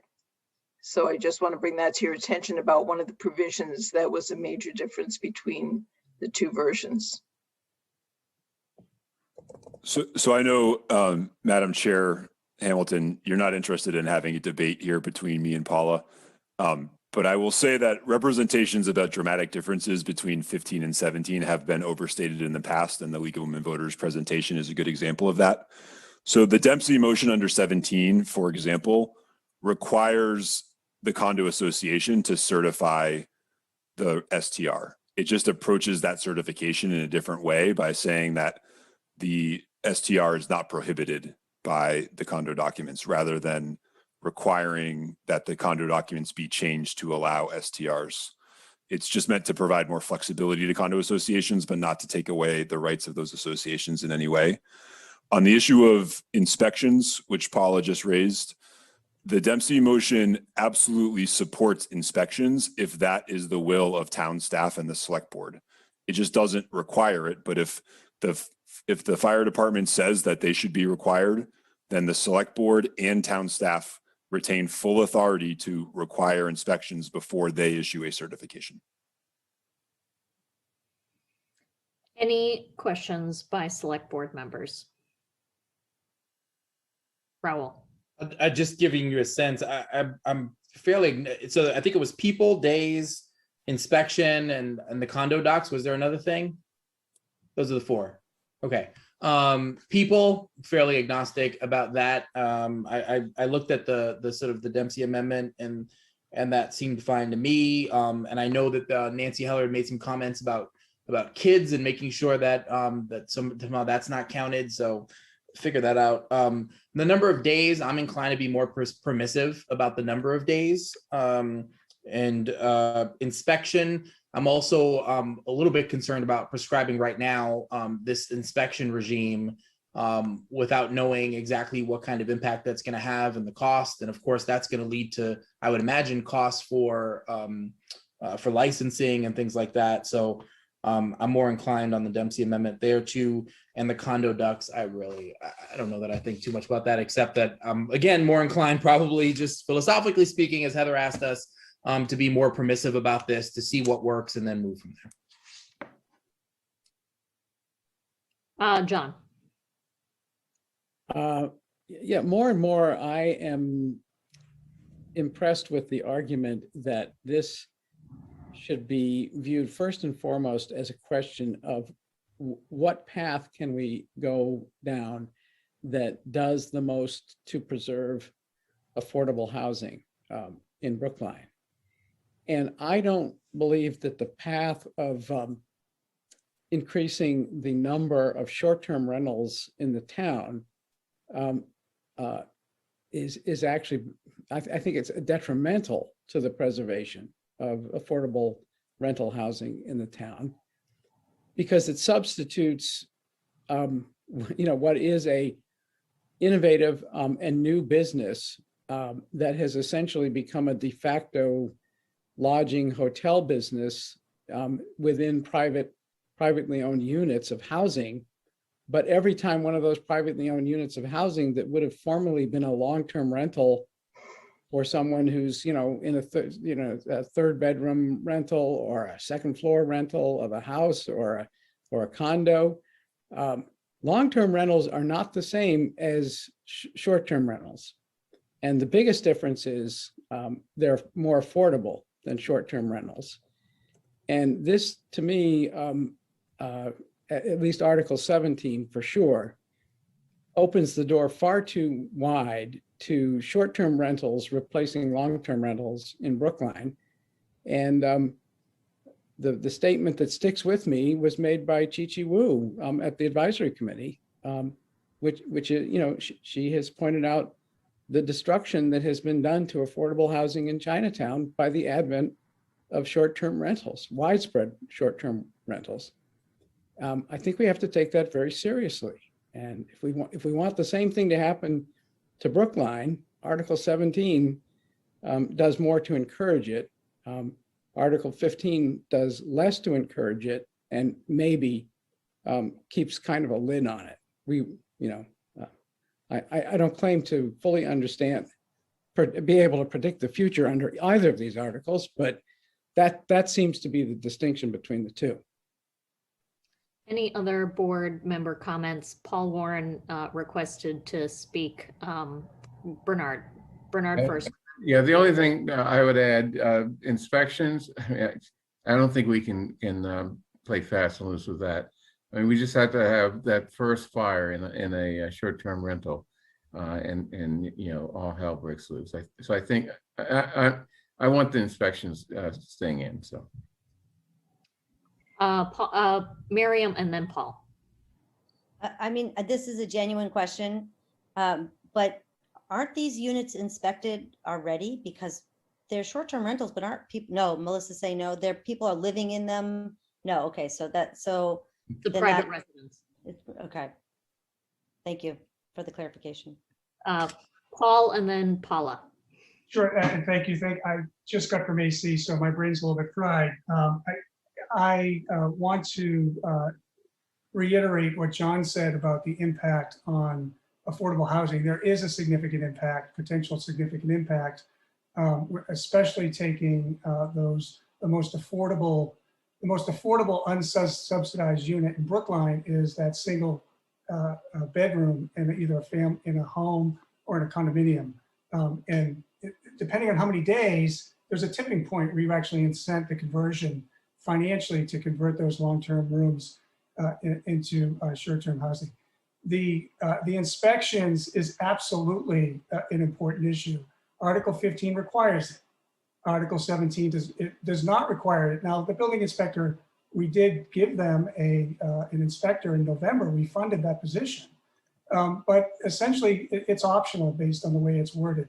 And I think the fire chief was unequivocal in his assessment that an inspection absolutely needed to be done. And the last thing I'd like to say is because I'm part of AC, the Pelkey motion was adopted by the advisory committee, and the Pelkey motion is pretty restrictive. It says that a condominium association would actually need to adjust its bylaws and explicitly allow a short-term rental to be allowed in their condominium. Paul the Friedman and I and Sean Lynn Jones filed an amendment yesterday that would actually reverse that in Article 15 and revert it back to language that's very similar to what the Moderators Committee had put forward and was adopted by the P&R subcommittee. So there's a path to 15 that does not require Pelkey. The Pelkey amendment has been put forward and filed, Chris, I'm surprised you don't know this, for Article 17. So Article 17 will have an option of being amended with Pelkey. Article 15 does have Pelkey in it, but Paula and I and Sean Lynn Jones, 3 members of the Moderators Committee, have filed an amendment that would reverse it. 15 is the hard work and thought of town staff, of legal counsel, of input from the public, of the advisory committee, and the support of many, many commissions. And I just would urge you, I really would urge you to support Article 15 and not 17. Thank you. So Paula had her hand up, and then I want to give Chris an opportunity to respond. Thank you. Just 2 factual additions, please. For those who haven't had the opportunity to see the League of Women Voters video in which Paul described all the differences between the 2 versions of 15 and 17, I just want to add for the public, for the board, that 2 differences that we did not mention were notification of abutters if a short-term rental certificate was issued, and posting of violations on the town website for an operator who has violations that have been confirmed. Thank you. That's it. Chris. So I would reiterate on things like notifications and on the inspections that the Dempsey motion under 17 provides the select board and town staff with the ability to set those terms. It just says that you all who are closer to the day-to-day action have a better sense of that than writing it into the bylaw. If the fire department's position is that every unit needs an inspection, then that can be the judgment of town staff, and it's not a difference in practice between the 2 articles. On John's point on long-term housing, I'm a little bit surprised that he's so definitive on the difference between the 2 articles. The only difference is 90 days between the 2. So warrant Article 15 says that it's 90 days max, no matter what type of rental you're doing. There's some language in there that seems to indicate that maybe the select board can actually increase that number. So it's actually a place where potentially that article is more permissive than warrant Article 17 or the Dempsey motion under 17. But in the Dempsey motion, it's 90 days for a full unit share. It's the same number that's in 15, and it's 180 days for a shared room. And the idea is that there are people for whom that allows them to stay in Brookline, the ability to rent some rooms, and allowing them to do that seems like the right thing to do if it's going to keep them in Brookline if they're struggling to meet increased property tax payments. This allows them to stay. We think that that's fair.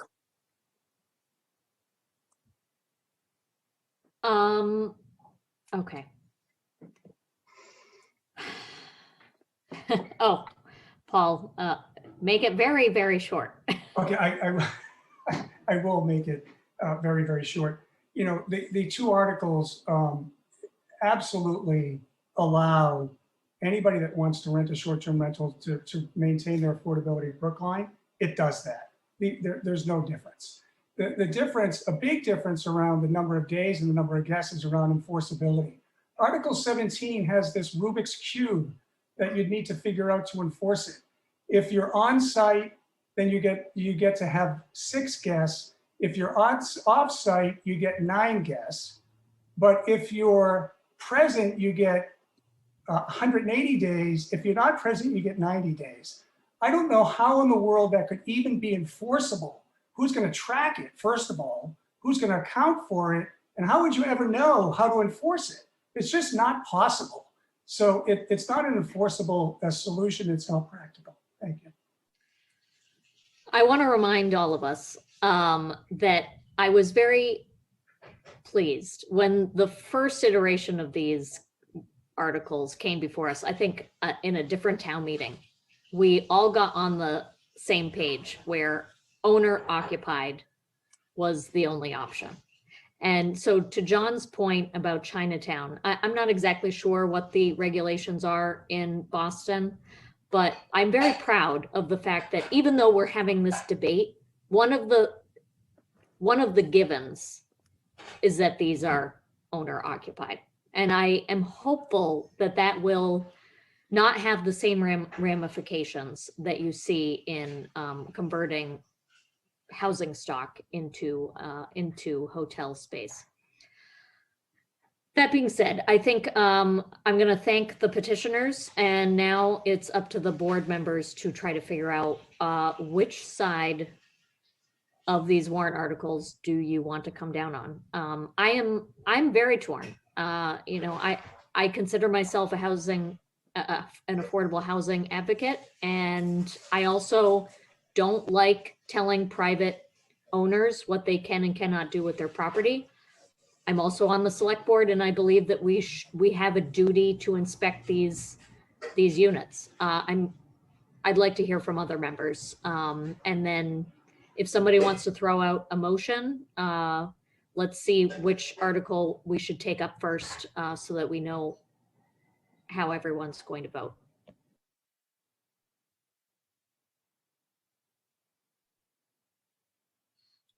All right, I understand that at town meeting, warrant article 17 will be the main motion.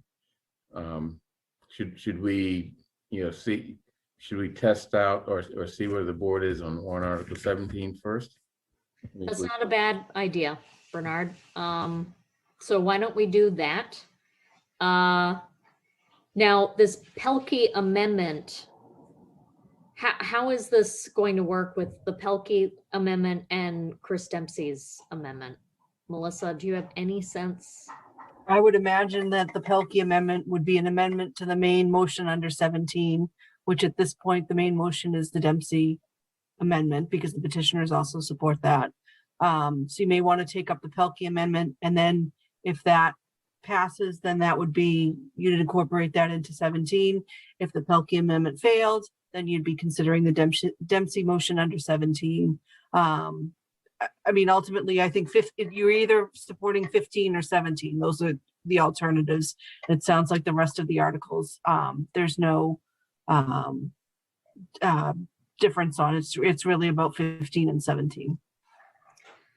Okay, let's move favorable action on warrant article 17. And let's just build from there. So Bernard. No. Raul. Aye. John. You're muted, John. It's late. I'm a no, but don't we have to take the Pelkey amendment on 17 before we vote on 17? Isn't that how it's going to happen at town meeting? Yeah, I think it will, unless the advisory committee decides to put the Pelkey amendment into 17. Yeah, I don't honestly know if it's going to make any difference in the outcome of the vote. I'm a no on 17. I'd be a no on it, whether it has the Pelkey amendment in it or not. Okay. Let's just move forward with 17. Yeah, sorry. To kind of see where we land. Miriam. A very soft aye. And the chair votes a very soft aye as well. So I think that's a majority of the board. Mm-hmm. So that's the end of this debate. Okay, let's see how it shakes out. I mean, this has not been an easy discussion, and we've gone round and round. And I do thank the moderators committee for all of the hours that they have put in. Just for clarity, I would like to see a motion on the Pelkey amendment under 17. Okay. Just to be sure that you're wanting 17 with or without. Okay, let's do that. The Pelkey amendment on 17, Bernard, No. Raul, No. John, See, I'm an I because now I know that you're in favor of it. So yeah, I'd be more in favor of it with Pelkey than without Pelkey. So yeah, I'm an I on the Pelkey amendment. Yeah. Miriam, No. and the chair votes no. So let's move on to, I believe the fossil fuel free warrant articles are next. We have to vote on. I need the board to vote on the rest of the short-term rental articles. So Oh, okay. the rest of the articles, the advisory committee motions are set forth in the combined reports. There are no other amendments on those motions. The board would need to take a position on Article 15. The Stampler amendments that were included in the combined reports are no longer being moved. So essentially, the board has the advisory committee motion under 14. Obviously, 15 and 17 are in conflict. If the board is supporting 17, you would likely need to make a no action vote on 15. And then 16, and Article 16, the advisory committee motion would be what the board would be considering. Okay, so warrant article 14, is that AC or just? Okay, so let's vote. Warrant Article 14. Yeah, now this is the like cart before the horse, right? This is a zoning bylaw. Yeah. Yeah. Okay, so the underlying zoning bylaw, which is not part of the moving chess pieces of 15, 16, and 17, correct? Correct. Okay, so Bernard, Yes. Or aye. Raul, Aye. John, Aye. Miriam, Aye. and the chair votes aye. The warrant article 15, is that AC? So because you supported 17, I think that means that you would need a no action vote under 15. Okay, I'm moving no action on warrant article 15. Bernard, Well, procedural question. What about those of us who voted against 17? Can we vote no action? You could take a vote on 15. Okay, so I'm moving no action. right, so I'm voting no on no action. Okay, and then Raul, Aye. John, No. Miriam, Aye. and the chair votes aye. And then warrant article 16? That would be the advisory committee motion on 16. Okay, the AC motion, is it no action that I'm moving? Nope. The article motion, just pull that up again.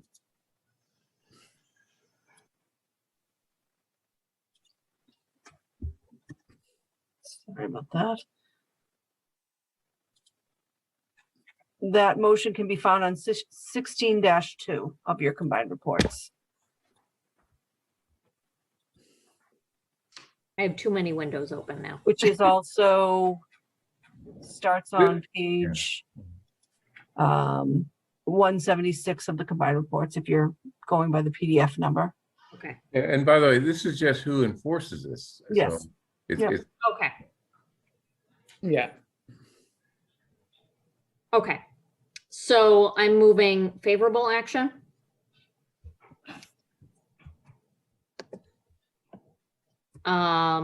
Bernard, aye. Raul, Aye. John, Aye. Miriam, Aye. and the chair votes aye. Okay, so that is short-term rentals. I just want to pause for just a minute Alright. because I believe there is a contingent motion that should all of these things not pass. There is a motion proposed by the advisory committee that essentially would make it clear that if none of this passes, that short-term rentals are not legal in the town. That is the contingent motion, and I'm just looking for the place in the combined reports where it's referenced. It's on page 149 of the combined reports, Article 14, contingent motion to be offered only if Articles 14 through 17 do not pass.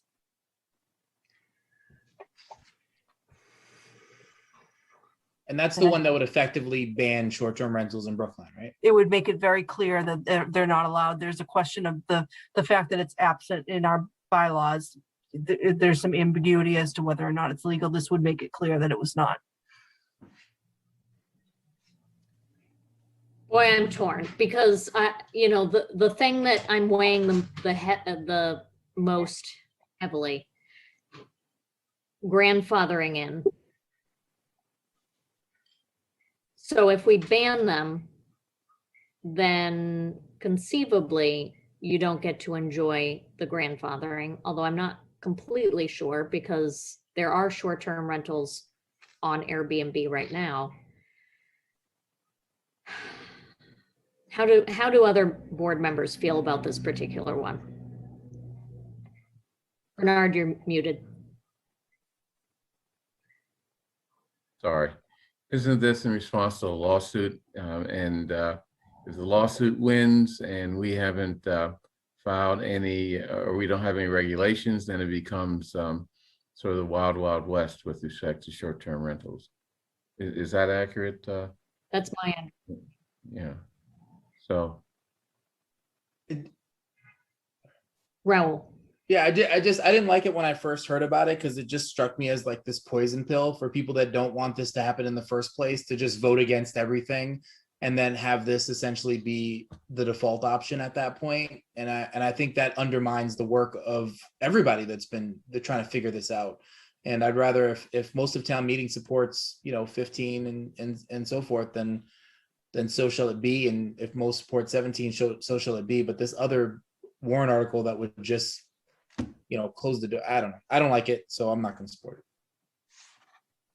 John, do you have thought? Oh, Miriam. I agree with Raul. I just think it's too prescriptive. I keep thinking back to our prior town meeting when Chris Dempsey made the very interesting point that if we are faced with articles that would legalize short-term rentals and we defeat them, we have essentially made short-term rentals illegal in the town. I think that's I think the building commissioner's enforcement of short-term rentals would likely change under a failed town meeting vote. Yes. So I think that the advisory committee motion essentially kind of solidifies that so that there's no question about the enforcement. Right.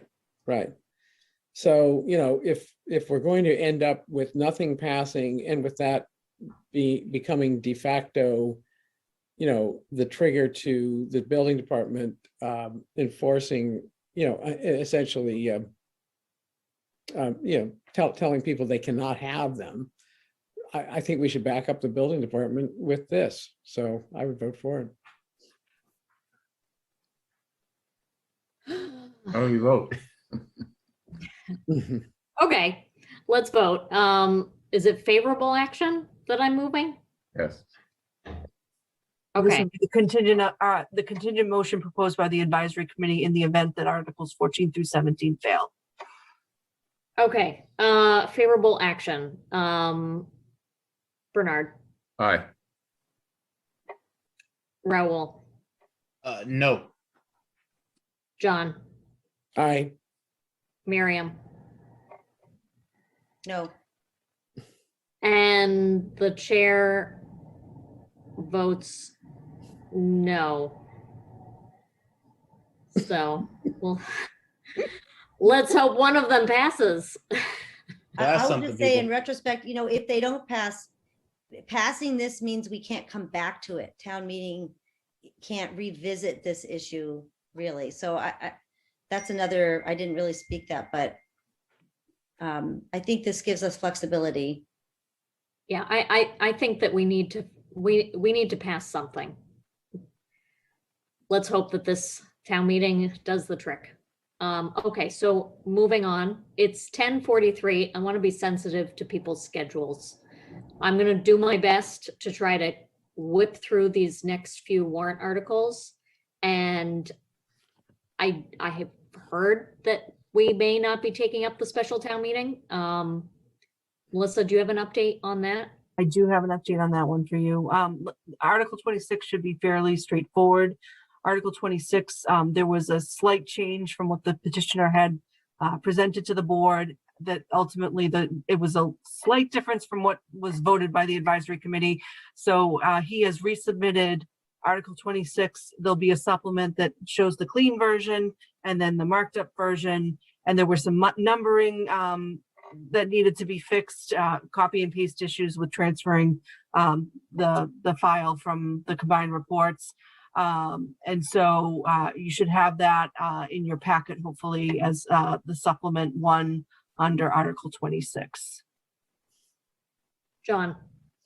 I'm just wondering if folks have seen this email that came to us at like, I don't know, 7 o'clock tonight, raising some issues that Kate Pufferman, our new moderator, has raised.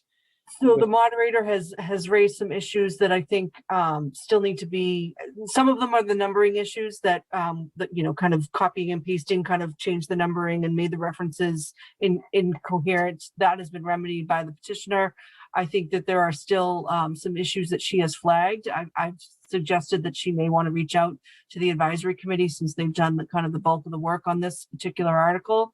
And that, if there are changes, then we can take it up again. But at this point, the only information that I have is the clean petitioner motion as voted by the advisory committee.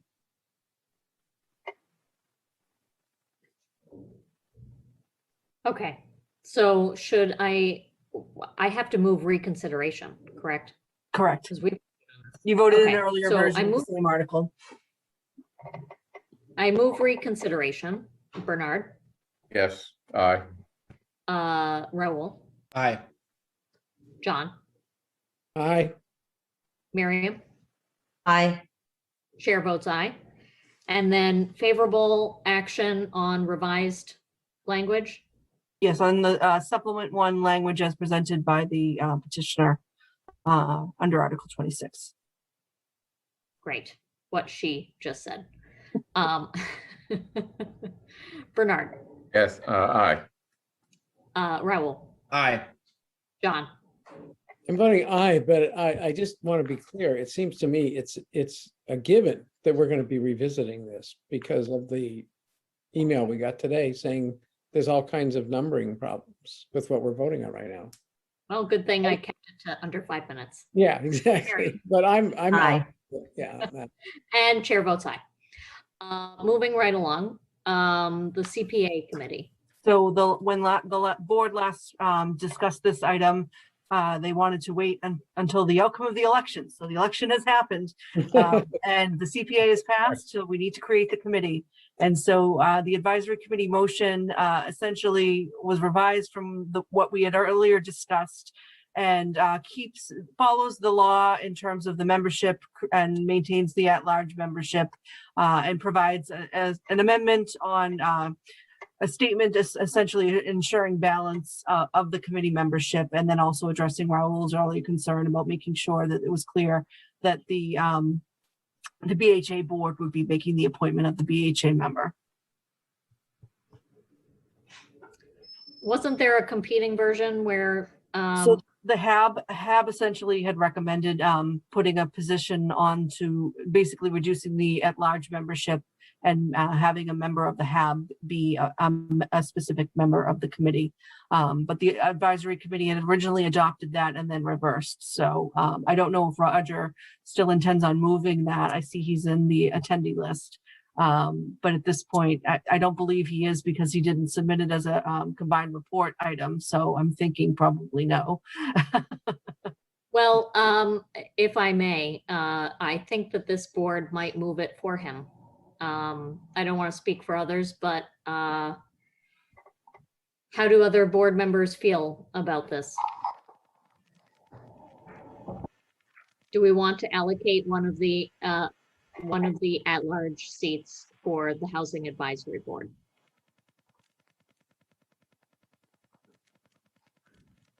I mean, I mentioned before, I thought it made sense to me. This is, I was hoping that we'd all be able to get on the same page with this and not have to have competing versions go to town meeting. But Roger, is this something that the HAB is still in support of? Definitely, we think there's good reason to do it for the balance, but perhaps more importantly, the subject of affordable housing is a broad subject. The Housing Authority, which has a place on this board, but they're only concerned with low-income rental housing and their own properties. The range of the subject, and it will always be this way, is low income, moderate income, public housing, nonprofit housing, owner housing, rental housing, a whole range, and the HAB also being the trustees of the Affordable Housing Trust, which has an ongoing, very close relationship in many other communities with the actions of the Community Preservation Committee. So it stands to reason for both the subject matter and the better balancing of the committee to have an Affordable Housing Trust HAB member as a fixed part of the board. And the Housing Authority and Mike Jacobs, speaking for them, is fully in support of this in terms of the complementary relationship between the BHA and the HAB on this subject. So I'm inclined to move favorable action on this particular version. And I guess we'll see whether this board votes in the majority. Is that okay with folks? Okay. So favorable action on a reduction of 3 at-large and 1 of the at-large being assigned to the Housing Advisory Board. Bernard, you might want to unmute. I know it's really late. Yeah, there's noise behind me, so that's why I mute. Aye. Raul. Aye. John. Aye. Miriam. Aye. And the chair votes aye. Thank you for your patience on this issue. I'm very, very pleased at the overwhelming support for the CPA this past May. Moving along, Fisher Hill Affordable Housing and Babcock Street Parking Lot Affordable Housing. I believe that it's the same petitioner on both warrant articles. Do we have Deborah Brown? I see that she's in here. I can report that the advisory committee has voted no action on both articles. On Article 38, it was 4 to 19 to 4. On Article 39, it was 6 to 18 to 3. Okay. Deborah, do you want to speak? But please limit it to less than 2 minutes.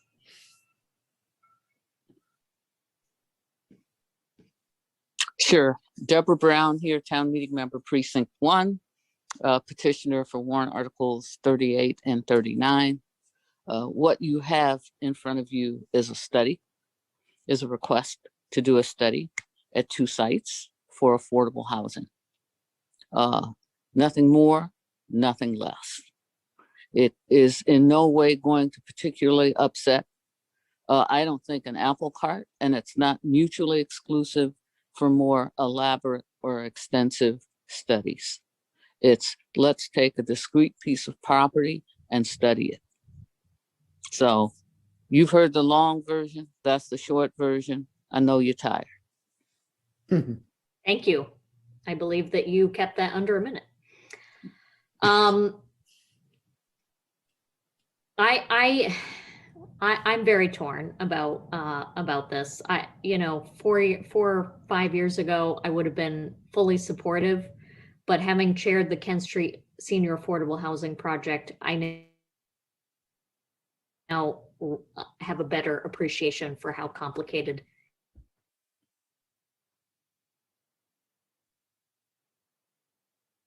You're breaking up.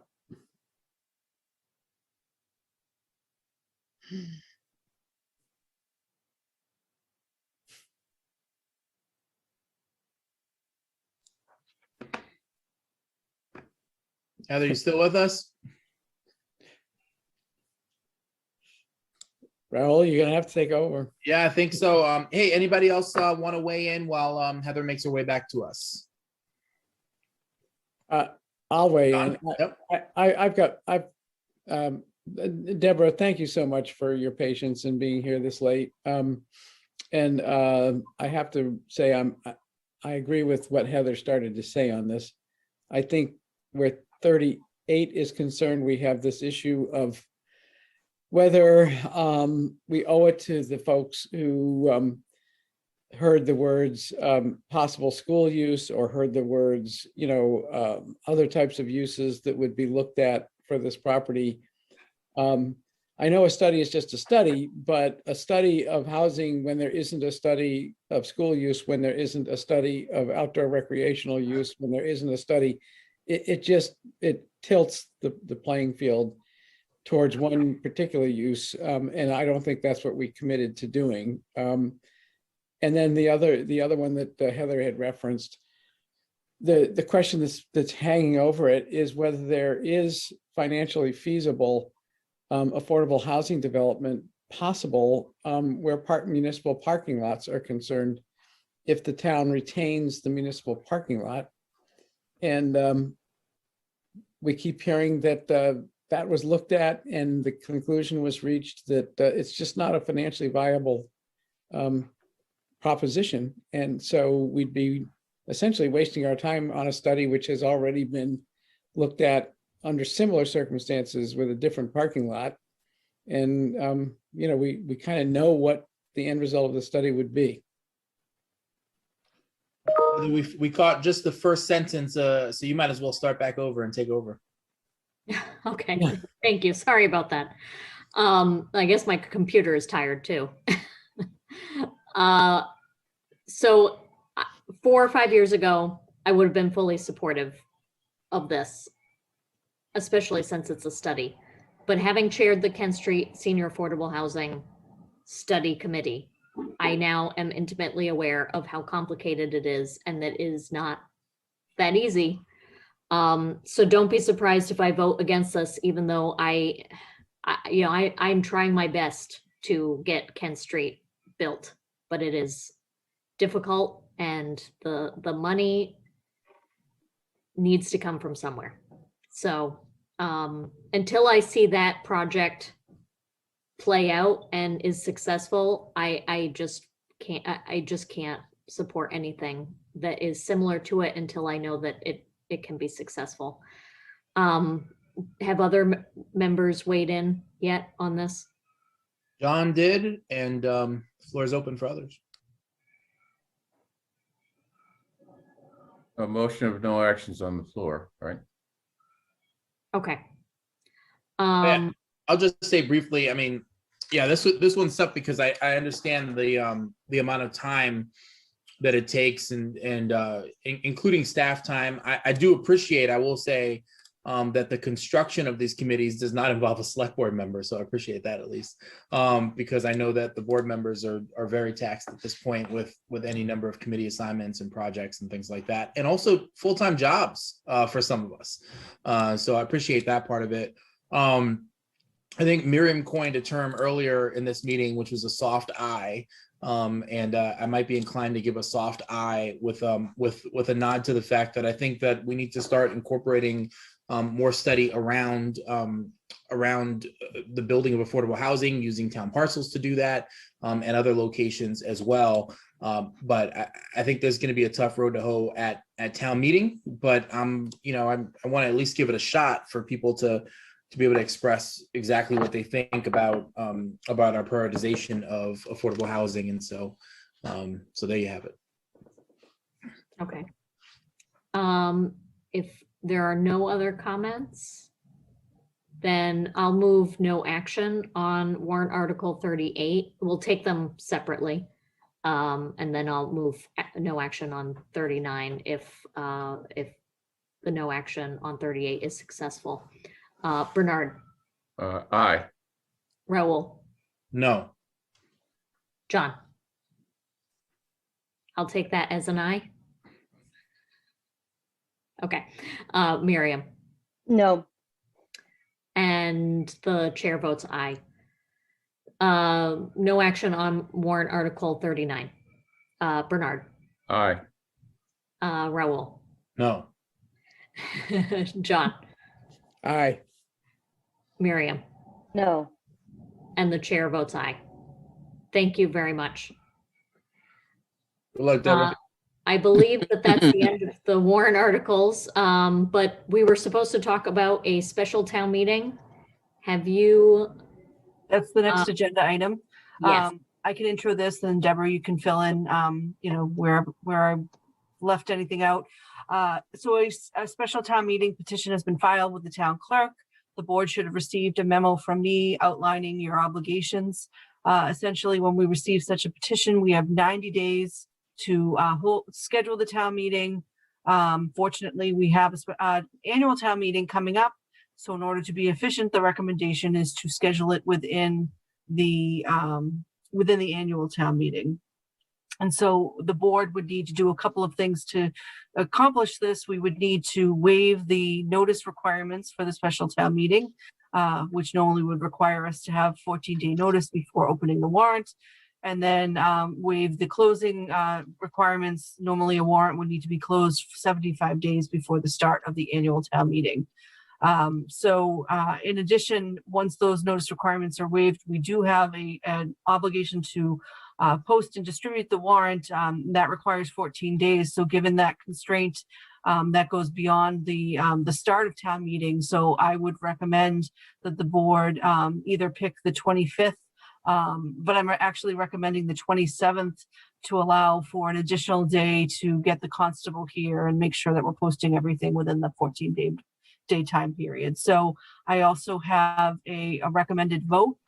In essence, we have broken up the what Deborah had filed into two different articles, because I know that the moderator was struggling with, you've got a resolution language and then you also have appropriation language within what was filed. So we're looking to create two articles, one with resolution language and then one with appropriation language. And I know that Deborah has been talking to the town administrator about her goals under this article and under Article 10. And so I've been encouraging Deborah to maybe work on the resolution language to see if the resolution language can make it clear town meeting's intent with the priorities that Deborah has put forward. And that if that is able to be accomplished, then the recommendation under the Article 2 would be a no action recommendation. Deborah, you can correct anything if I've gotten it wrong. So sounds good. Let me be clear. What I'm after is Wi-Fi and repairing some marginally habitable units, in particular the kitchens and the baths. And whether we use ARP funds, ARPA funds, or whether we use town funds, I don't really care. I just want the work to begin. And I get the sense that there's probably a majority on select. Well, I think we are closer to yes than no. So that's all I got to say. So my only concern is knowing exactly how we can spend the recovery funds. So Melissa or Mel, do we know yet whether or not we're in a position to be able to use those funds for these purposes? Not definitively. We're hopeful, but we have to learn a lot more. Okay. And Heather, that's the only reason I didn't withdraw the petition. I mean, if there was more certainty, if Mel had more time to review the regulations, which just came out yesterday, I think we would be closer. Okay. So the vote is about whether or not to put this at the town meeting that we're already having, or to waive the. So Okay. let me, I can call up the screen so that you have the vote in front of you. You can just hold on a minute. Can I just ask a question while we wait for that? Mel, what happens if this passes town meeting, but then the ARP money comes in and we're clear on the regulations and it becomes very clear that we can use permissible uses to cover broadband access? What seems like it to me, but I know we have to be more certain than that.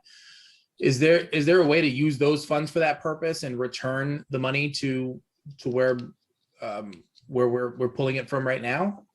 So the recommendation currently, if all things work the way that we hope that they will, would be for the resolution to move forward and for the appropriation article to not move forward. So we wouldn't be disrupting the general fund budget. We would be looking to use the federal money. So there wouldn't be a need to take action on Article 2. It would just be to, make sure that the language under Article 1 meets the intent of the petitioners. Okay. That's assuming we know by May 27th. I think we'll know by then.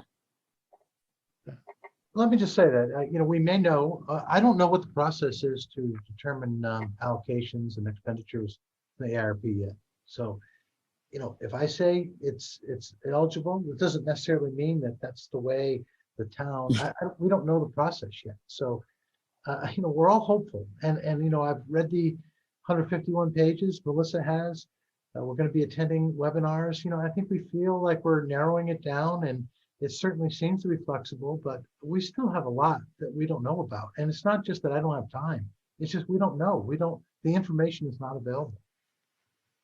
The guidance that's come out was to meet the requirements of the law that said the Treasury had to put out guidance by May 10th. So there'll be additional releases coming out clarifying some of the ambiguity in what we have in front of us right now. Okay. But right now, the only thing before us is waiving the notification. Is to execute the warrant for the special town meeting. So this is essentially what you would need to vote. This first part, and then the articles are included below. Okay. But are we taking a position on the warrant articles? We'll schedule that for your next available meeting. Okay. So we're voting to call a town meeting as we're required to because I have the signatures. Correct. So what's nothing to debate. What's the motion? Right here. Okay. So motion on the floor is to call a special town meeting on Tuesday, May 27th, 2021 at 7:30 p.m. via Zoom to waive the requirements of sections 2.1.2 through 2.1.4 of the town's bylaws and open and close the warrant and to insert in the said warrant the following articles, plural, sorry. And so you can see how the whereas clauses are in one section and then the appropriation is in another section. And so that will be what we will have the constable post tomorrow.